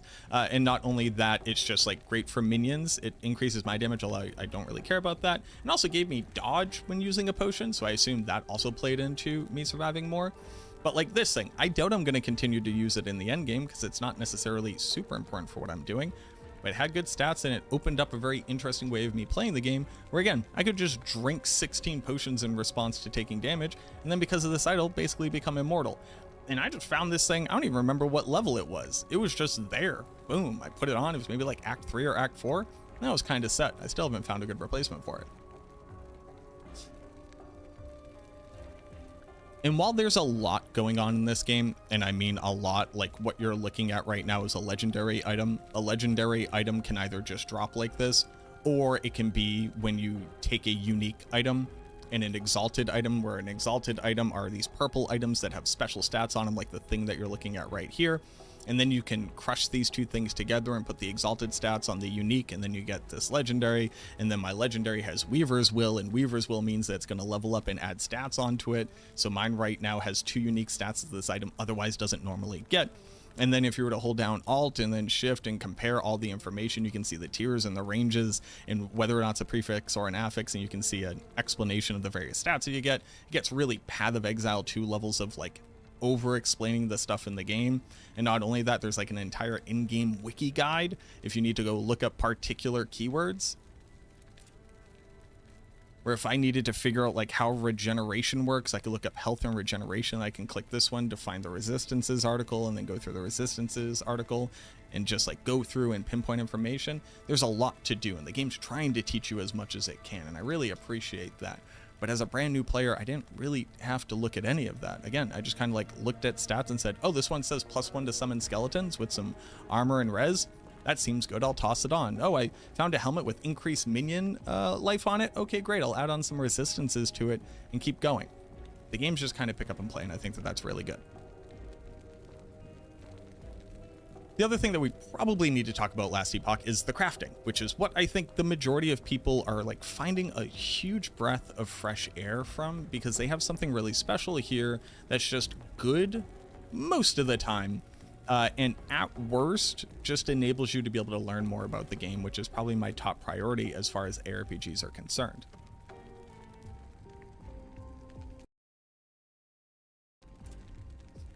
Here's the Forge. To open up the Forge, you hit F. You don't have to go somewhere, you don't have to go to a particular crafting bench. And in the Forge, you can forge your gear. Forging your gear is how you're going to craft your gear. So let's just take the example of this random sword, because I think I've used all of the forging potential on basically everything. No, okay, we'll look at my chest armor for right now. Here's the Forge. This item has 4 affixes on it. It doesn't get more than that. There are special things that can lock away stuff. So you'll see I have a sealed affix that says my physical pen for bleed inflicted by my minions. That's just like a special additional stat that this thing has on it. And these are the affixes that I had. If I could level these up, you would see a little plus sign. So let's go look at a different example. I have this random sword, and it turns out that it's only a tier 2 melee damage leached as health. I can actually increase this. It looks like I have 6 shards to be able to do it. The item has a certain number of forges that you can do on it. It's called the forging potential. It's that number right there, 24. And if I were to do nothing, this would take between 1 to 12 forging potential. There's a lot of different ways that you can modify this. So there are like scrolls you can add on, which gives it a chance to not eat it at all. There are other things you can add on where it says like, instead of upgrading it, it's actually going to upgrade it and change it to a random affix. So I'll just go ahead and do that as an example. And now it's melee cold damage, and maybe I needed melee cold damage. Maybe that's what I was looking for the entire time. Then I could basically continue on, remove that scroll, and just level it up from there.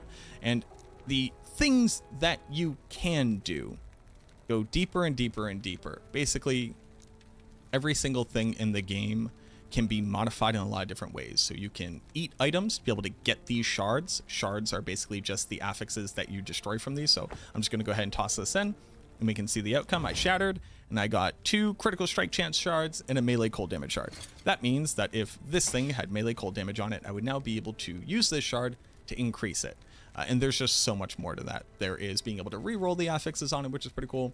There's this one, Rune of Removal, which gives you more of the shards back. So this one will just give you a smattering of them. This one can eat each individual one, and I think give you up to the maximum number of them, depending on what it is.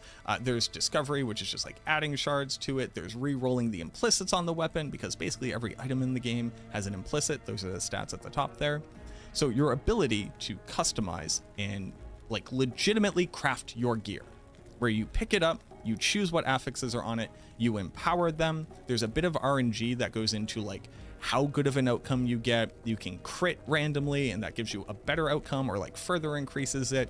You can hold on to later until you have like enough shards to be able to level it up a really high amount.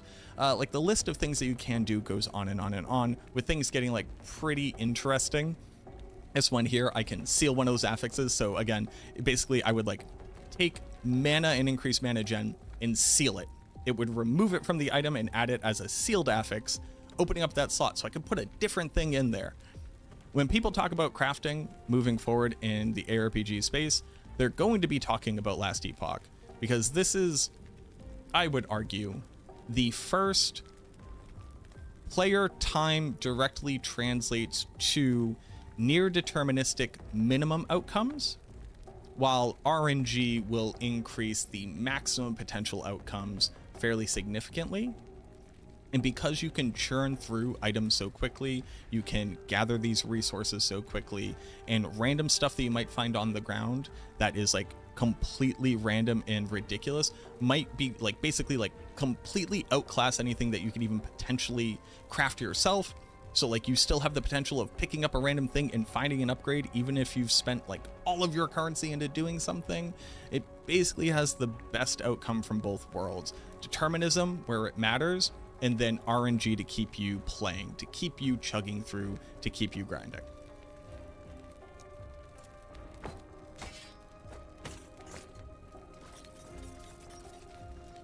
Now, like I said previously, I haven't made it all the way into the end-to-end game. Basically, what I'm looking at right now is the beginning of the end game. I'm right here. I gotta get up here and I gotta beat these people. And then this will further re-empower all the content I've done down here.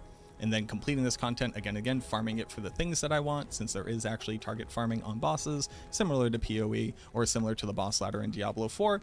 That means that I can then further juice them to give them even better chances of giving me better version of the loot that I already have, etc. I haven't done that yet. I just started. I'm right here. At this point, I would say I'm at something like tier 5 to tier 10 maps, if you wanted to look at it that way from PoE. Maybe even just around tier 5, we'll just say tier 5 maps at this point. And for Diablo 4, I would say I'm just getting into Torment 4, and I'm trying to farm bosses on like Torment 3, Torment 4 if I can manage it. I'm somewhere around there, depending on which one of those games that you've played through. So I can't speak to everything that the game has to offer. I have run into some pain points. While the game offers you a lot of ways to be able to learn about what affixes do and what stats do, I don't feel like it really communicates systems altogether that well. Yes, you will figure out the crafting part fairly quickly. You won't figure out the best ways of crafting or the best ways to like maximize having resources to be available, or even really good ways of like finding the things that you need, but you will understand the gist of it. I don't think that you'll master it from in-game. I think that you'll have to look at outline resources. I think that you'll have to read up a guide on max roll, and you're gonna have to put a lot of time and effort to even know what like the total extent of what you can do is. Similarly, I couldn't tell you how this endgame system works. I've had to ask my chat about 6 to 10 times how to do everything. And I'm just gonna use this example. I'm gonna speak very simply because I think it'll be funnier that way. But let me try to explain to you how I think the end game works, and then if you actually know how it works, let me know down in the comments how close I got.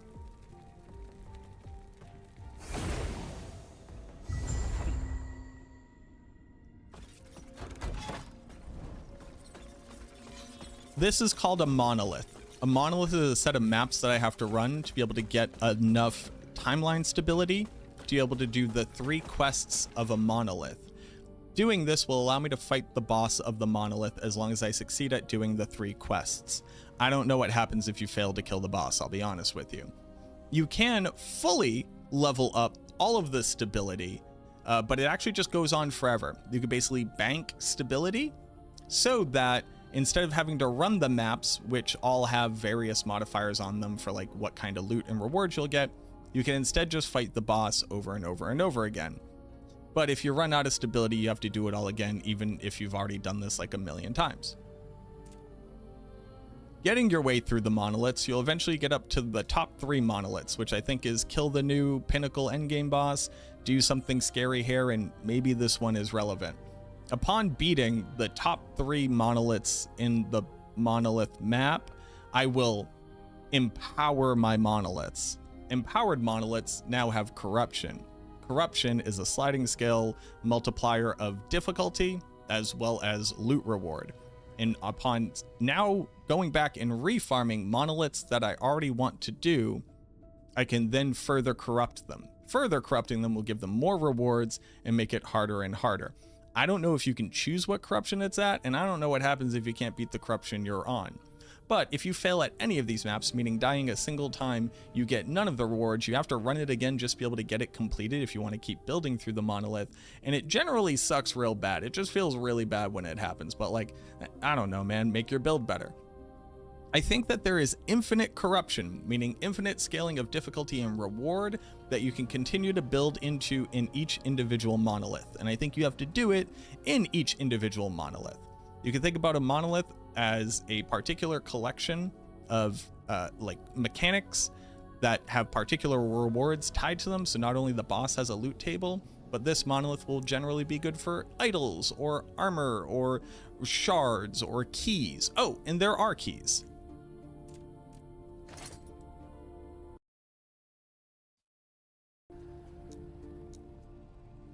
Keys allow you to run dungeons, which I think are a separate endgame activity, where those dungeons also have particular loot and particular drop tables that you would run those dungeons to be able to get the loot from. I also think there are pinnacle bosses, and I don't really know what that means. But all of this has just been generally acquired from me asking my chat again and again and again and again and again what's happening, and each person trying to individually explain it up to their own extent of knowledge, because obviously Last Epoch, being a relatively new game, does not necessarily have 20-year-old experts running around to be able to explain it to me. And everybody gives me their best understanding up to their current limit of how all these things work together. And when I ask a particular question, I can't always necessarily get the particular answer. And I think that the game could probably do a significantly better job at actually explaining how this works, as opposed to just continuously giving you quests that just say, hey, go do it now. It just says, go do it. Find the entrance to the ending storm timeline. I know that's a monolith. I know that means I have to finish this monolith, and somewhere in here, there's one called the ending. Here we go. This one, it wants me to come here. I don't know why it wants me to come here, or why it wants me to go there, or why it wants me to go there. It just said, go do it. And it just kind of throws you in. I found out that there are different guilds that you can align with, mostly because everybody told me you have to go align with COF, which is basically like solo self-found, but with a couple caveats where you can still trade and you just get better loot. But I don't know why I want to do it that way, or why the other one isn't good, and the game didn't really explain it either. It just said, hey, go do this. And then it showed me a bunch of astronomy. I could like go pick different constellations, and those would give me quests to go do them, the monoliths, to get rewards so I can get reputation with them, so I can modify the outcomes from my monoliths. I know this sounds crazy, and it's mostly because I don't really know how it all works. But again, the game hasn't taught me it. I've had to just hope that other people already knew about it and could explain it to me.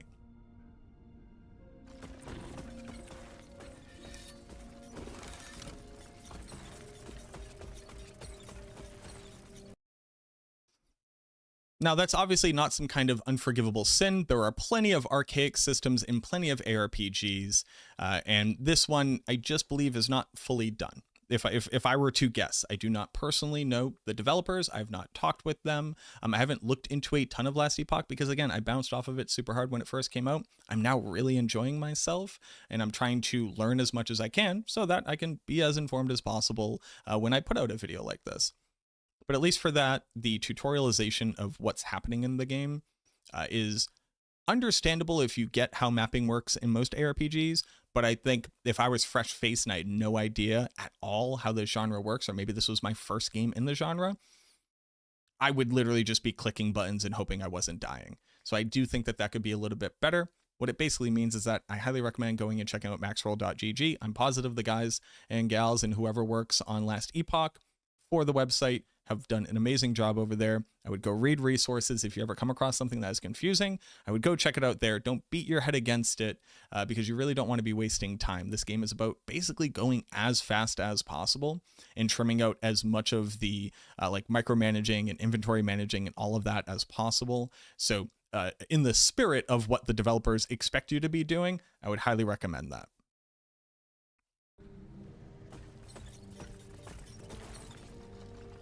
And then just for my last couple of accolades, because I do think that there are some things to be said about this game that I can't currently say about other games. The minion experience in Last Epoch is without question the best minion experience I've ever had in an ARPG.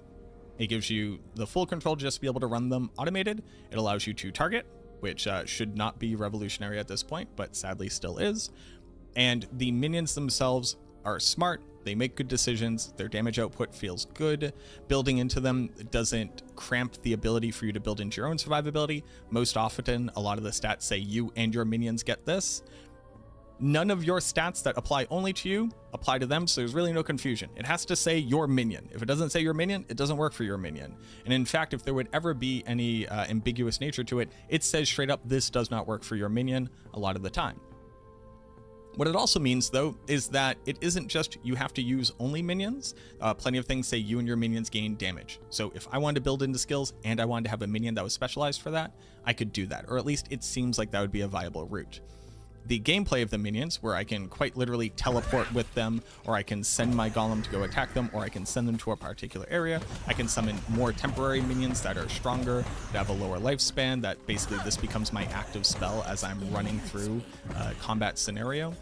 It's just 10 out of 10. It's the best experience. Full control when I want it, full automation when I want it, interesting variability, interesting customization. I could have fire archers and a frost mage and a blood golem, or I could have exploding zombies that now apply a slow, and then I can have minions that deal with dealing more damage like slow targets as an example, something like that.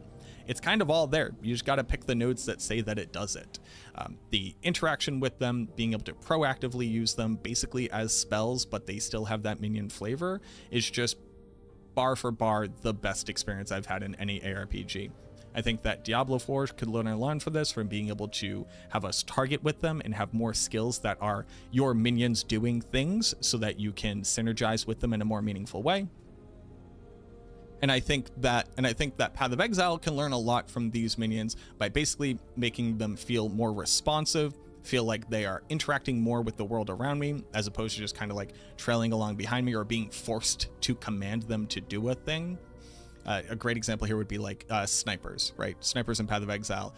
You have to do an animation, and then they do an animation, and then the arrows hit. It feels slow. It feels clunky. Here, as I'm literally running, I'm spamming out specters who are now going and doing the damage for me. They're automatically going. And the faster I cast, the faster they start doing stuff. There's none of this weird like give and take between animations. But it's just straight up, it's the best minion experience. It's probably what's selling me the most on the game right now, is how good this feels in comparison to everything else I've tried across every single game. Nothing else comes close.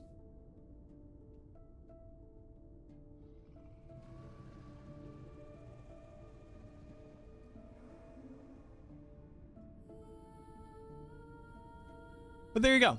Do I think you should be playing Last Epoch? Absolutely. If you have bounced off of Path of Exile because it was too hard and too confusing, I think that Last Epoch is a really good next step down as far as complexity goes, but significantly easier to get into.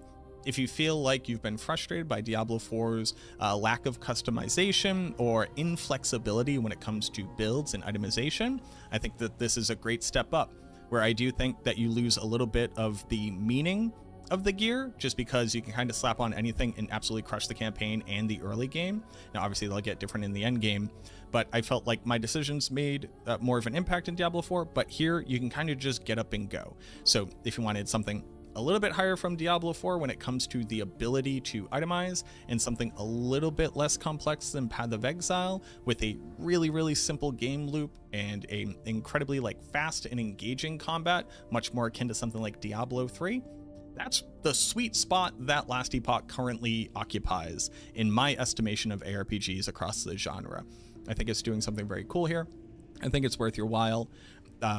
I do think you'll probably have to get over just a little bit of the silliness of the game. Like if I were to call it anything, I would call it just a little bit inserious. I would call it just a little bit slapstick. We have a bunch of shrines in the game where legit just rainbows come shooting out of you and they're doing damage. I'm down with rainbows. I'm down with rainbows shooting at me. I just wasn't expecting it. I don't know what the rainbows do. I hope it made the monsters that I killed with it have a happier afterlife or something like that. But that's just going to happen. You're going to click a shrine and just laser beams are going to start firing out of you. Does it really make your power fantasy feel good? No. Does it kind of kill the aesthetic and the theming? Yes. Was it funny as hell? Also, yes. So if you're okay with that, I think you'll have a good time in the game. But there you go. That's enough of me yapping. I just wanted to share this because I'm never really done like this hard of a 180 on an experience with the game. I never like hated something, came back and went like, you know what? I'm enjoying this. I'm loving this as hard as I have with Last Epoch. I'm going to continue to keep playing until the Diablo 4 season. So if you're interested, once I actually know what I'm talking about, I'll probably put out a guide for this minion build because I do think it's kind of slapping out loud. I just need to understand the itemization and the end game ramifications a little bit more before I would feel comfortable trying to tell you you should build into this. I don't want to waste your time. But there you go. Thank you very much for watching this video. If you enjoyed it, you're new here, consider subscribing to the channel. I try to bring out this quality of content whenever I can. So if you wouldn't mind supporting me in that way, it'd be really great. Leave a like on the video, leave a comment down below with your own thoughts. How do you feel about it? Is my estimation accurate? Do you feel like it really fits this place in the genre? Or have you had a different experience? I'd love to hear from you. Thank you very much for watching this video. I truly hope that it helps. I look forward to seeing you in the next one.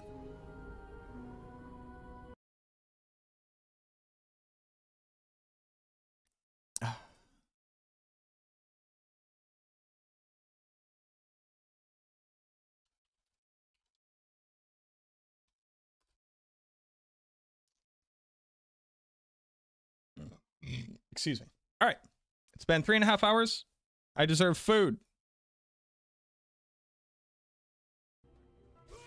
I need a snack.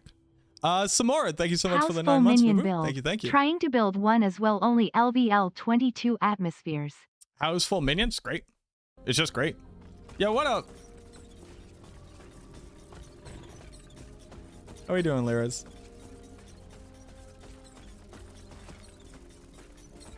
There's 2 dungeons that let you skip the campaign. Yeah, but you have to have the keys for them. So that's like for alt characters, right? You want ads? All right, perfect timing. People want ads. All right. So I think I have to keep farming this until I get this helmet.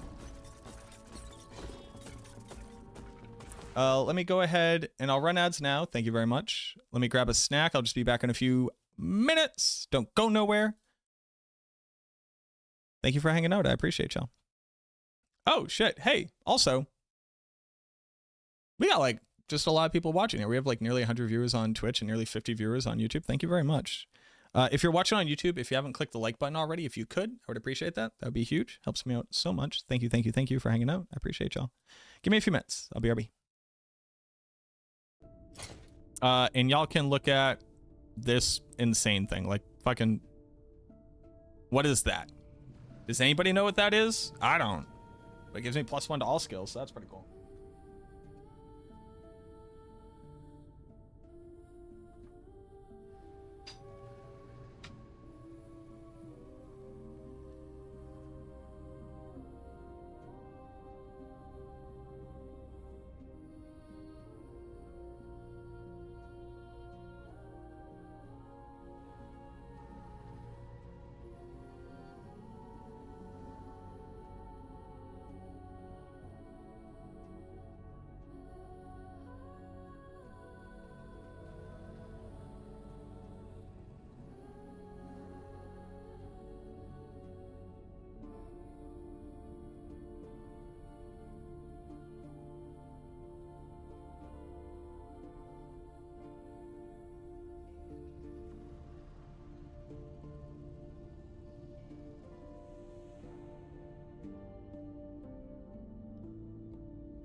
What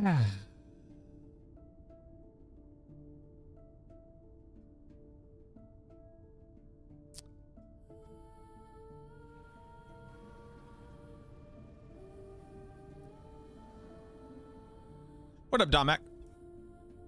I'm very aware of the game guide. You actually can't find everything in there, but it is a good source.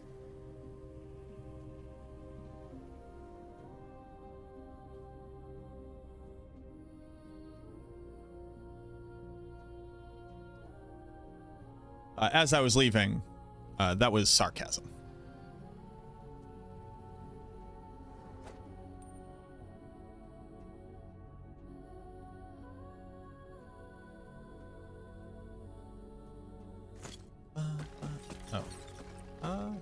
Where am I? What was I doing? Oh, because I completed this one, I can go to the next one. Sure.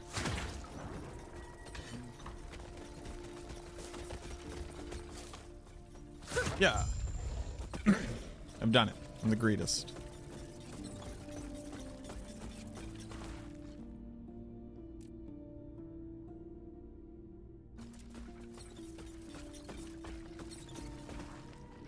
Cemetery of the Wraith.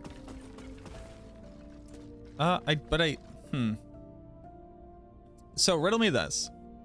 The thing I need is from this boss, like the helmet. Right?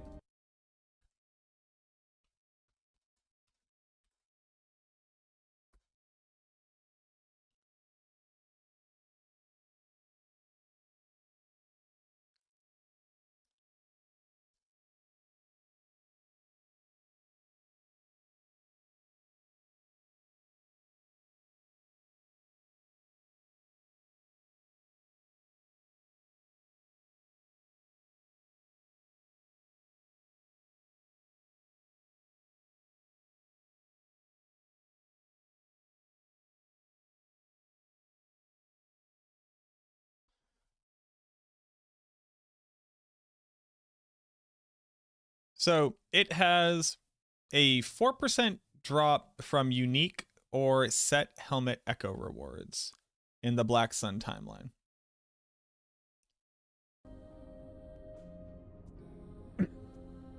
So my question is, should I do this or should I get up through and get these empowered? Like, would it be faster for me to get through this or do this?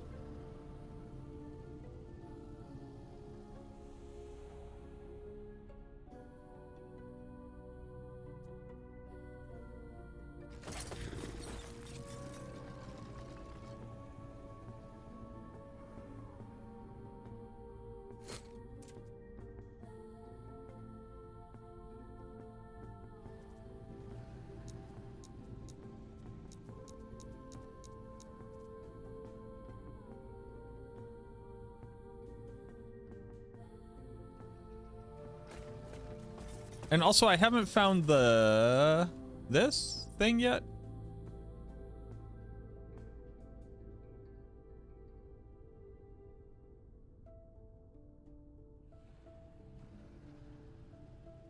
Cemetery of the Erased.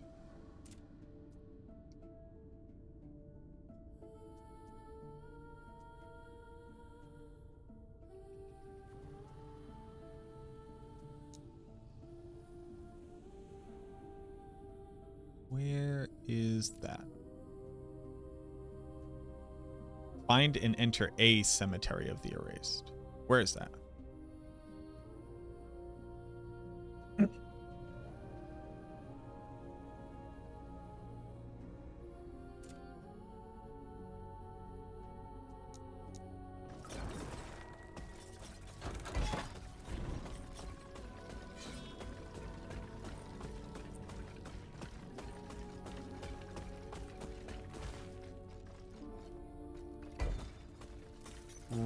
Random.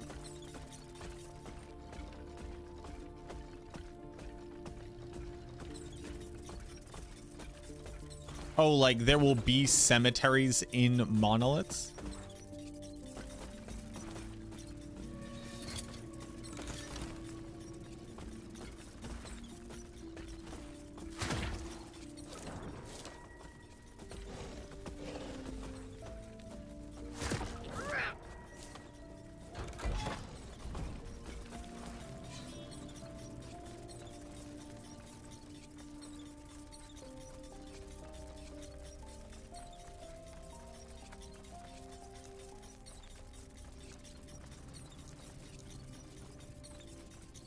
Is it like very obvious?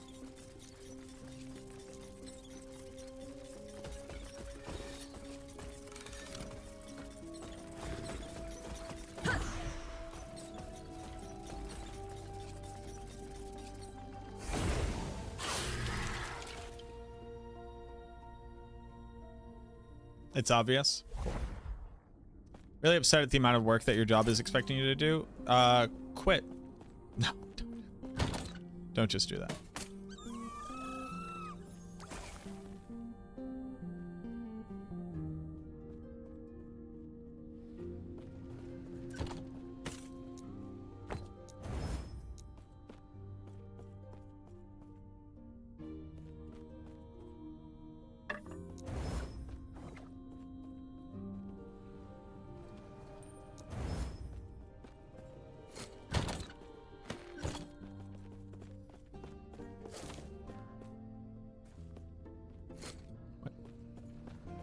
This guy.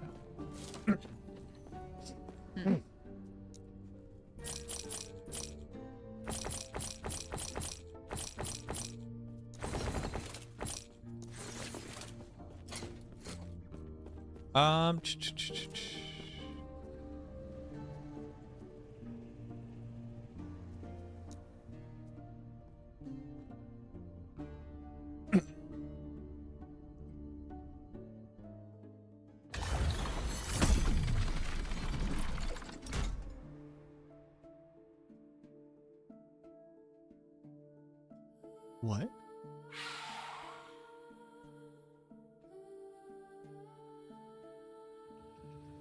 Woven faction. Completion of a cemetery of the erased. Terminology: high health. Anything is considered to be at high. What?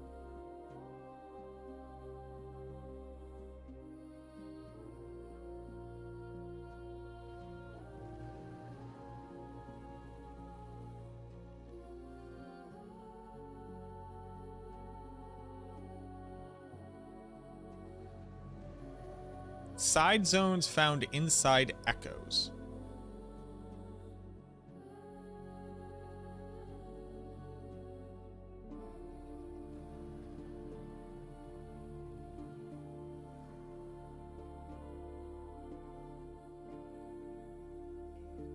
How do I get into the Haven of Silk?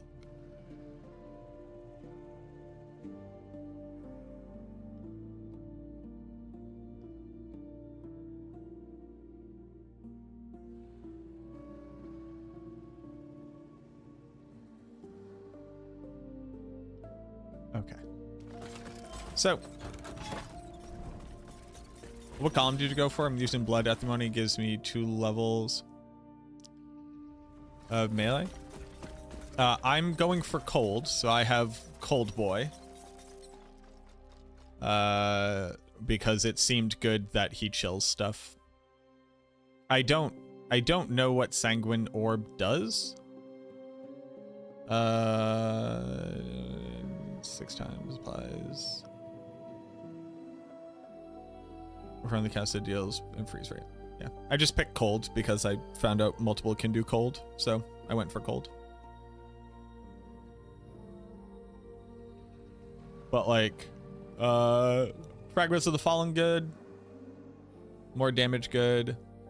Speed up minions seems good. Additional armor and health sways tankier. Grants armor to my other minions seemed good. Yeah. You just got a call from the boss, Mac. You need to come in right now. My boss? You know my boss?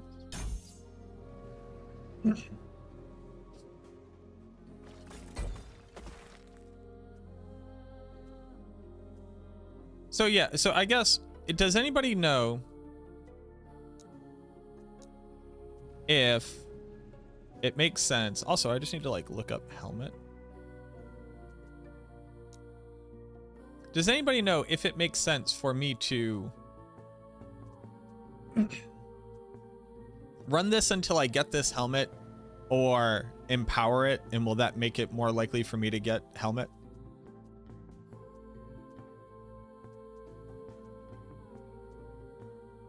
A unique item.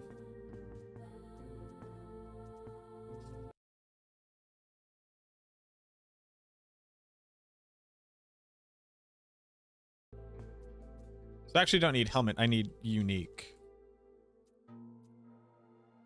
Which is only this one right now.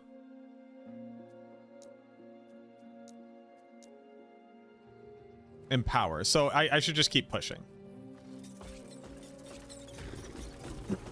Helmet's very rare, sure, but I want it.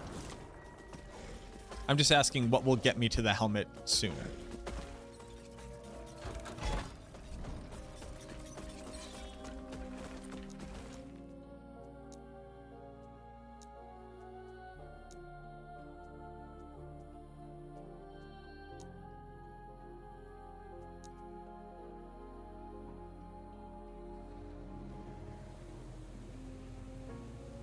How do I accomplish this as soon as possible?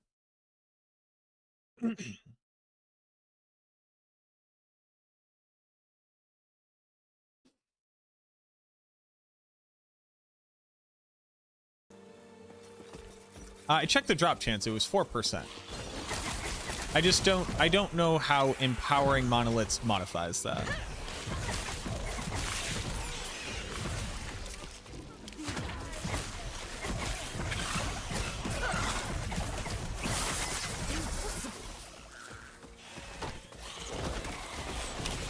You know what I mean?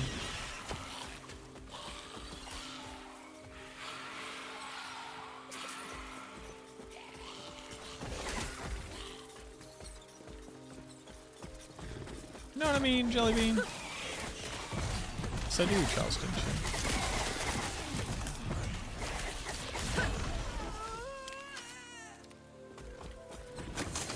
A conquered tower was sent to storage.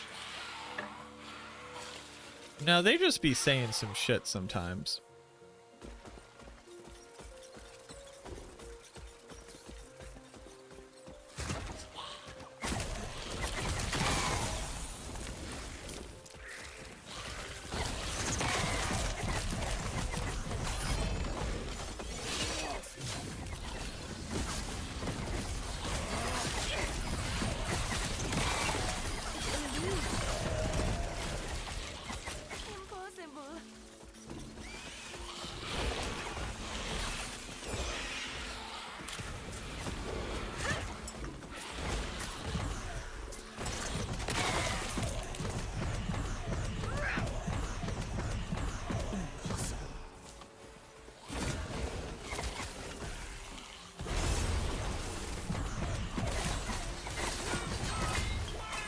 Why did I just choose to stand next to your AoE? How stupid was that,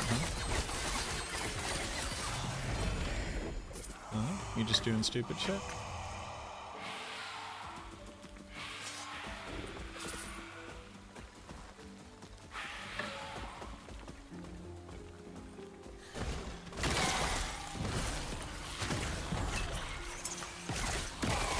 Immortal Crown type. What up, Graham? Welcome back.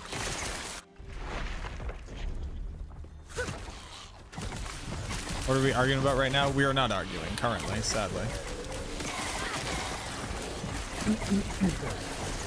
I'm trying to figure out what is the best use of my time.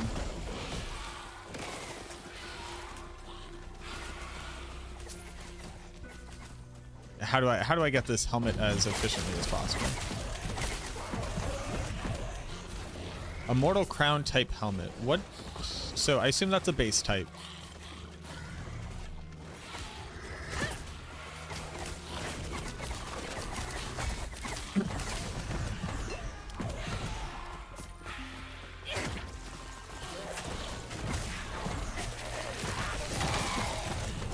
Positive I've done one of these previously.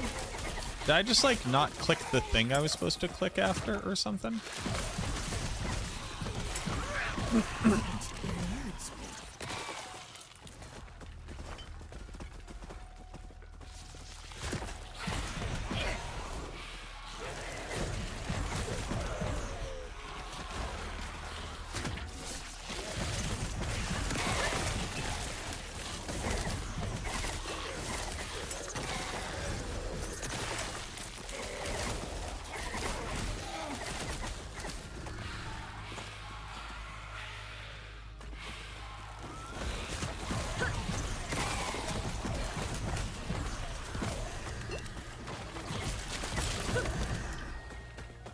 What is this?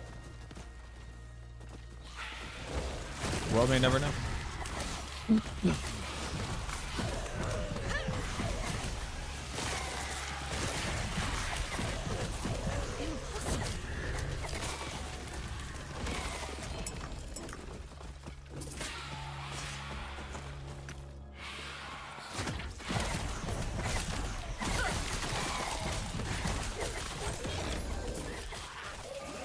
Worthless. That is too much.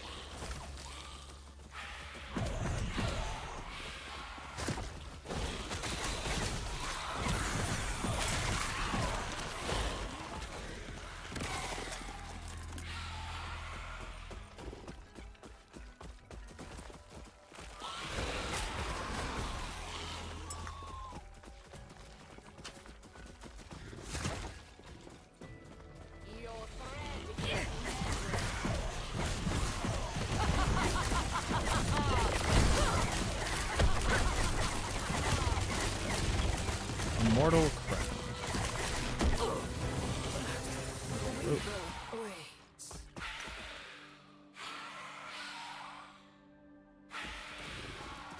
How?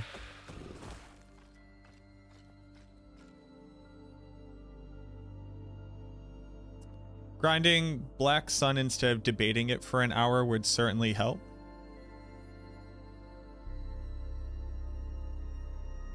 Do you want to play the game? Do you want to come click the buttons? I love completely garbage useless statements like that. It's like, what do you want me to do with that, boss? How dare I try to educate myself about a thing? You're so right. You're right, I'm playing the game wrong. How dare I?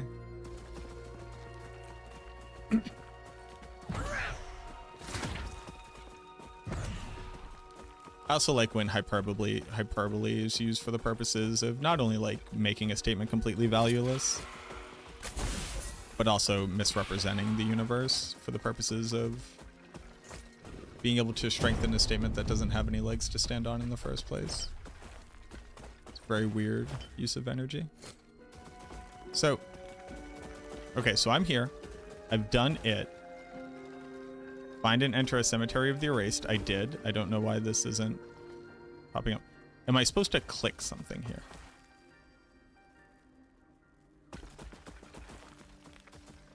Did I not explore it correctly?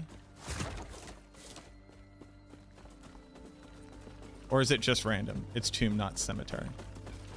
Oh, I'm in the tomb of the erased. Also, there's 2 of them. That was fun. Oh, so cemetery is an entire echo. Thank you, Breathe.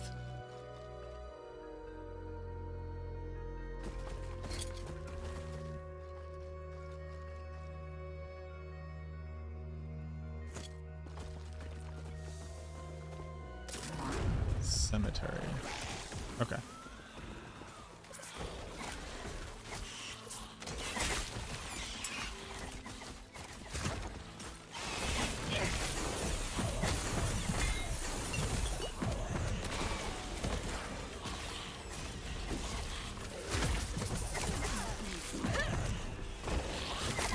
I thought the way that Runes of Ascension worked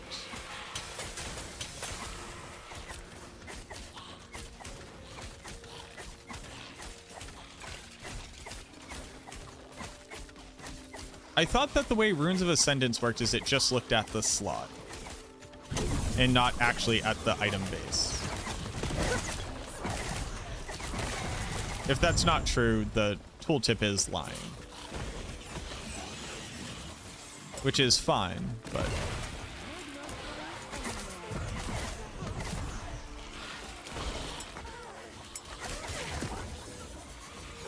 Well, it wouldn't be fine. It's just, if that is the case, I get that.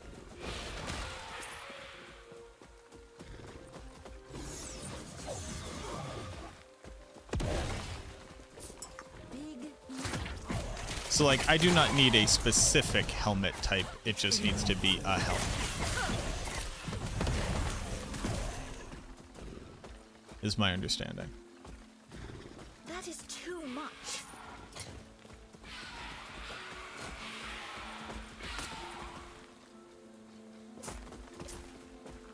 Like, this can become that. Is that accurate?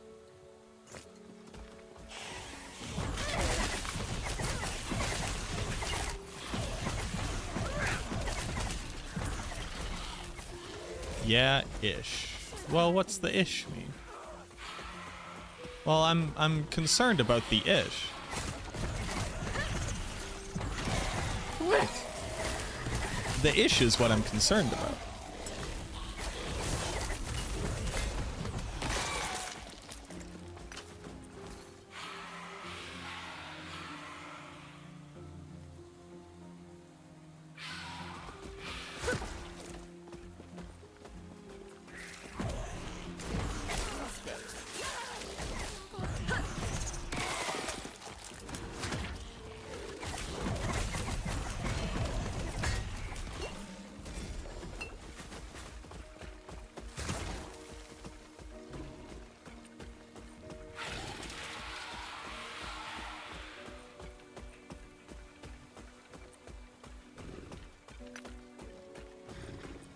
Worthless anyway. That's so much damage. What was I doing? Like, oh.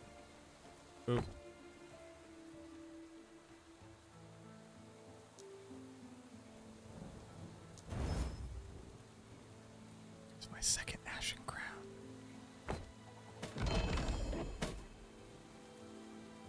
Second Ashen Crown.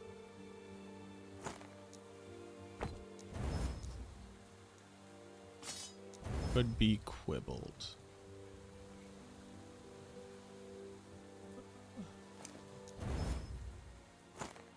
Wait, why do I have this? I guess that has high fire res, sure.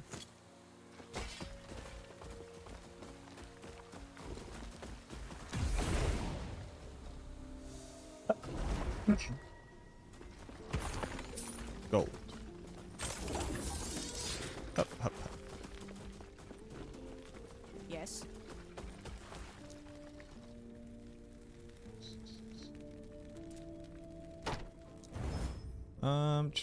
Don't care about that.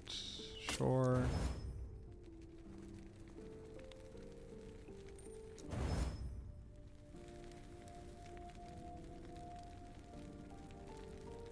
One day I'll be able to upgrade my amulet. Oh! Oh! Oh, why is the implicit so bad? The implicits are so bad. But, we can re-roll implicits.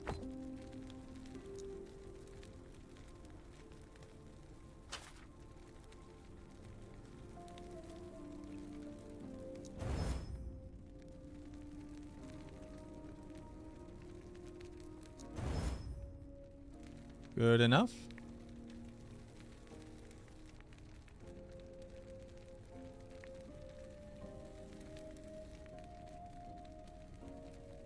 So then I want to re-roll cold damage.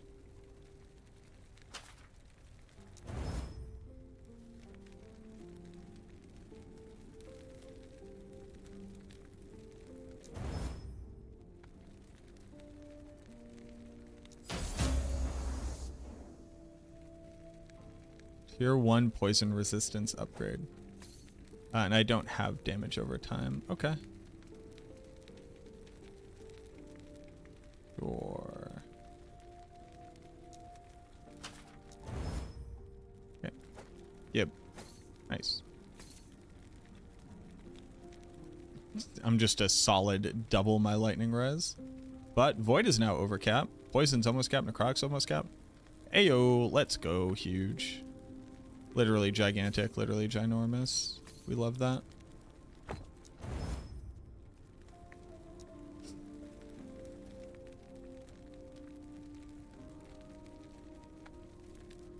Very nice. Dun, dun, dun. Font of the Erased with Weaver's Will. Health and mana spent gained as ward. One on hit per 10 missing mana if your current ward is lower than your missing health. That's a whole bunch of. It says a lot of stuff.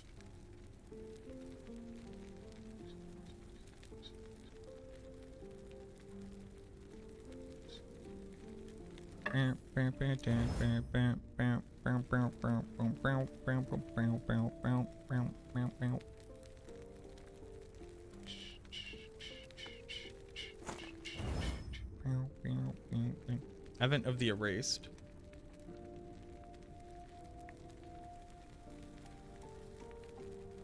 Boots. Oh, I got a new one of these. Oh.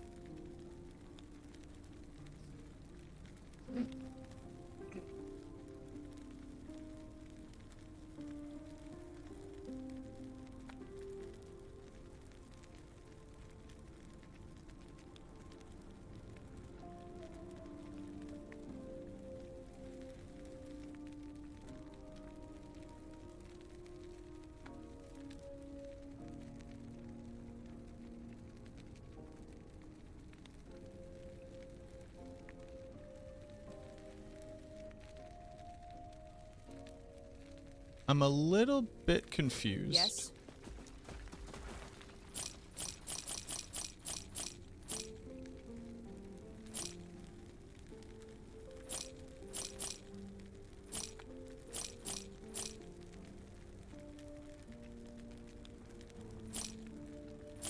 I'm just a little bit confused.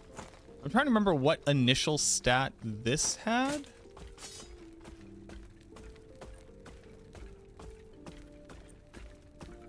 Because, like, if this Weaver's Will ends up being, like, completely garbage, I could do this one, but... Now I'm trying to remember what legendary stat this had. You have to do the campaign, Mortarai.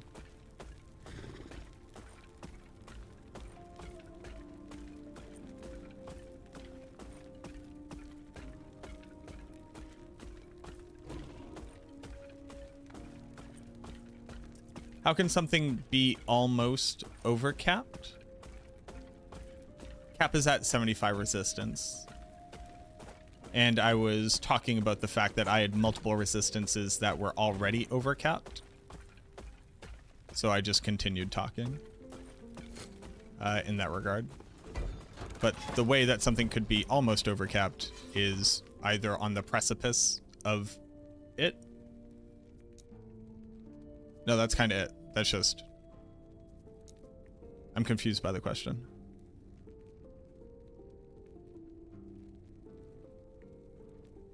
You know how you can, like, overfill a glass?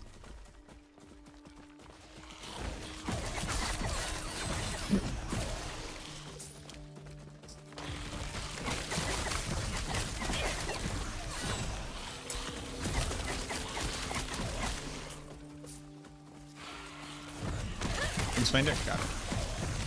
Oh. You don't have to apologize. I was just confused by the question.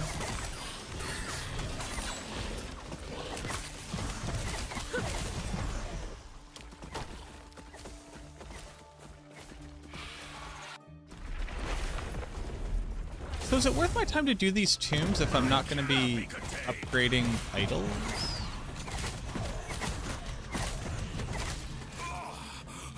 Huh. I don't know the answer to that question. I guess there's like a chest at the end as well.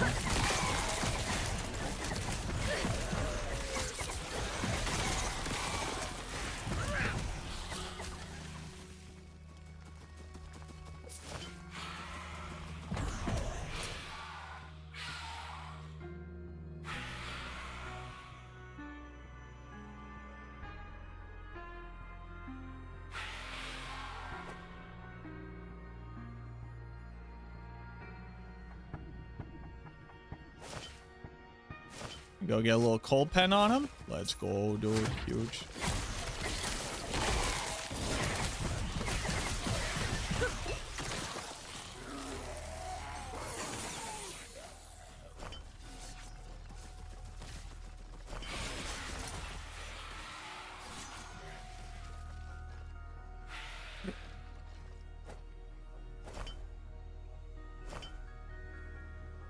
Oh, hold on. We have like Giga Chad resistances here. Oh. What'd you get? +1 to Infernal Shape. Oh, so they can actually just hit anything. That seems pretty good.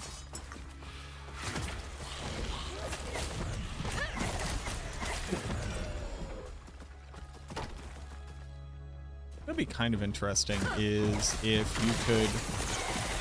Well, actually, that probably wouldn't be interesting. Right? No, I take back what I was going to say. And nobody gets to learn what it was because it was stupid.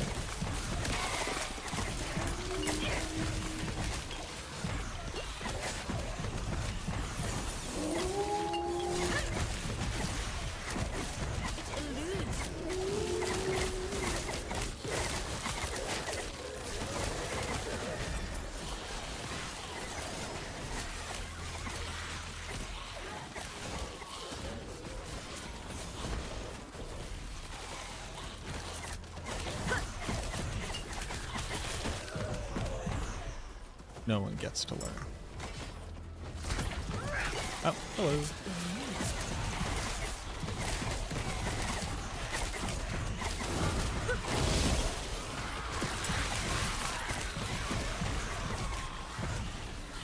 Horn staff as well. They have, and plus they give us +1 as well as spell and damage. For a horned staff. Once I have the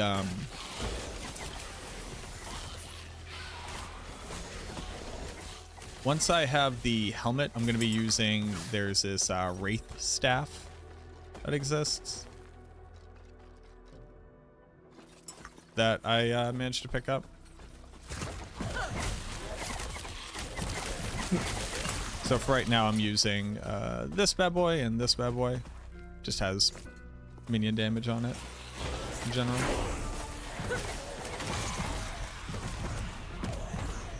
Does last Epoch have velocity movement? It does, yes.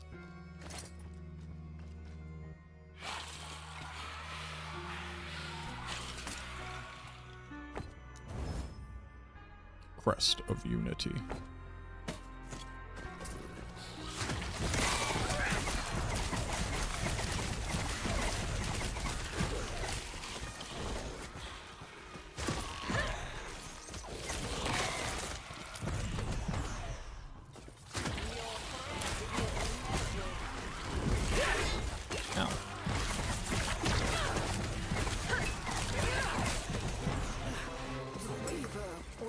Ow, and how dare you?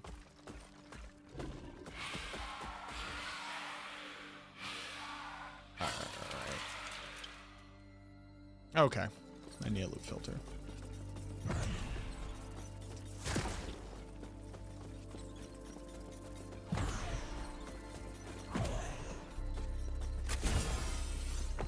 Alrighty. Need a loot filter. I don't want a loot filter, but I do need one.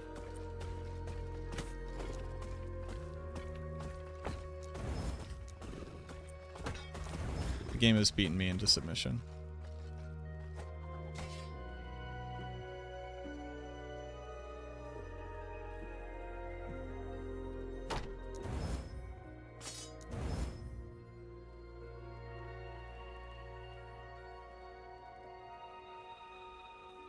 Huh. That's a very, very interesting stat.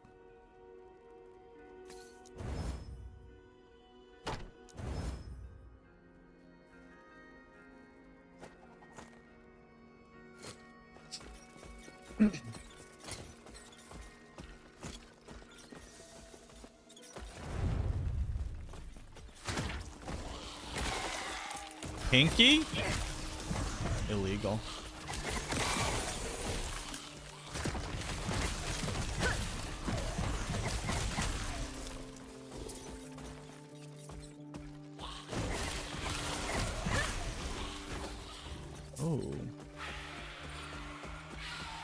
Oh, I just realized I probably have to end stream. I have to get some paperwork sent out to the people doing our home loan. And then we got a goal.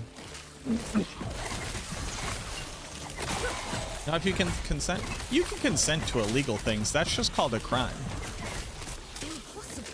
Yeah, when you consent to doing something illegal, you can do that. It's just you go to jail if you're found guilty and convicted. Yeah, not a lot of people know that.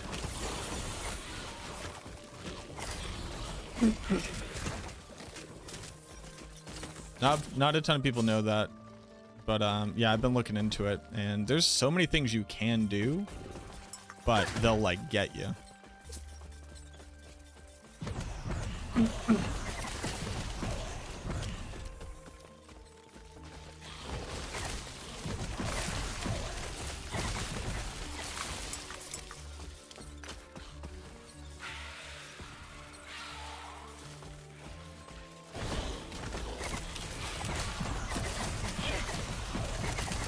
That is correct. Thank you. Thank you. Somebody gets it.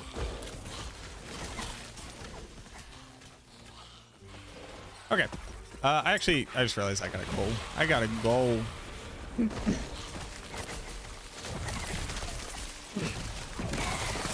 One more little cocoon.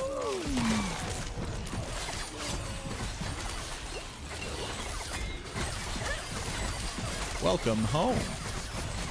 See, perfect timing. I gotta go. Oh, let me see. Does it have our info on it? I don't think it has any info on it, right? This time, PAX is urban. Bam! We're going to PAX, baby. PAX, PAX, PAX, PAX, PAX, PAX, PAX, PAX, PAX, PAX, PAX, PAX, PAX, PAX, PAX, PAX, PAX. Ceased. Careful. That's PAX. All right, let's wait. Game bonus stability. Why isn't have I not done enough to complete this?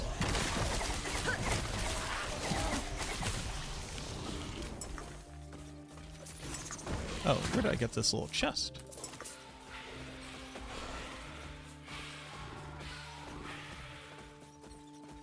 If the cop didn't see it, I didn't do it is powerful and true and real. That's how that works. I can personally attest. But if the cop does see you, you're in for a wild ride.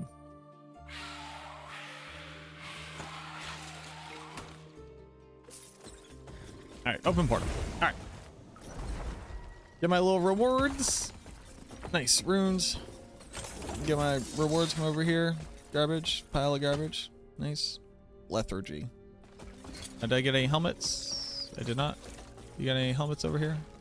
Iron visor? That's a sentinel helmet. I don't want to screw it. Well, for science.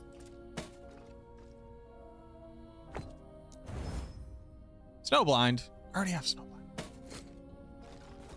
Okay. I'm gonna read y'all over to somebody after I put in my little spell points, little skill points.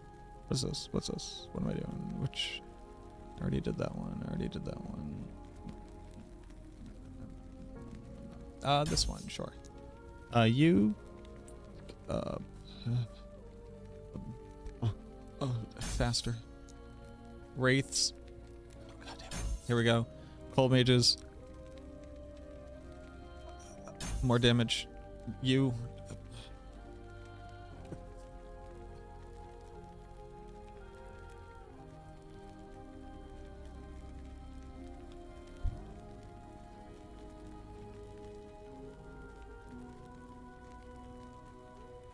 Sure. Okay. All right, let's get out of here. Let's bring y'all over to somebody. Thanks for hanging out, everybody. I appreciate y'all. Thanks for watching.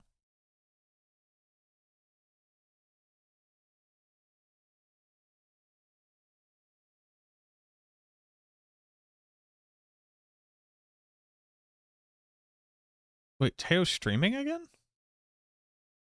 Oh, I'm gonna raid back over to Teo.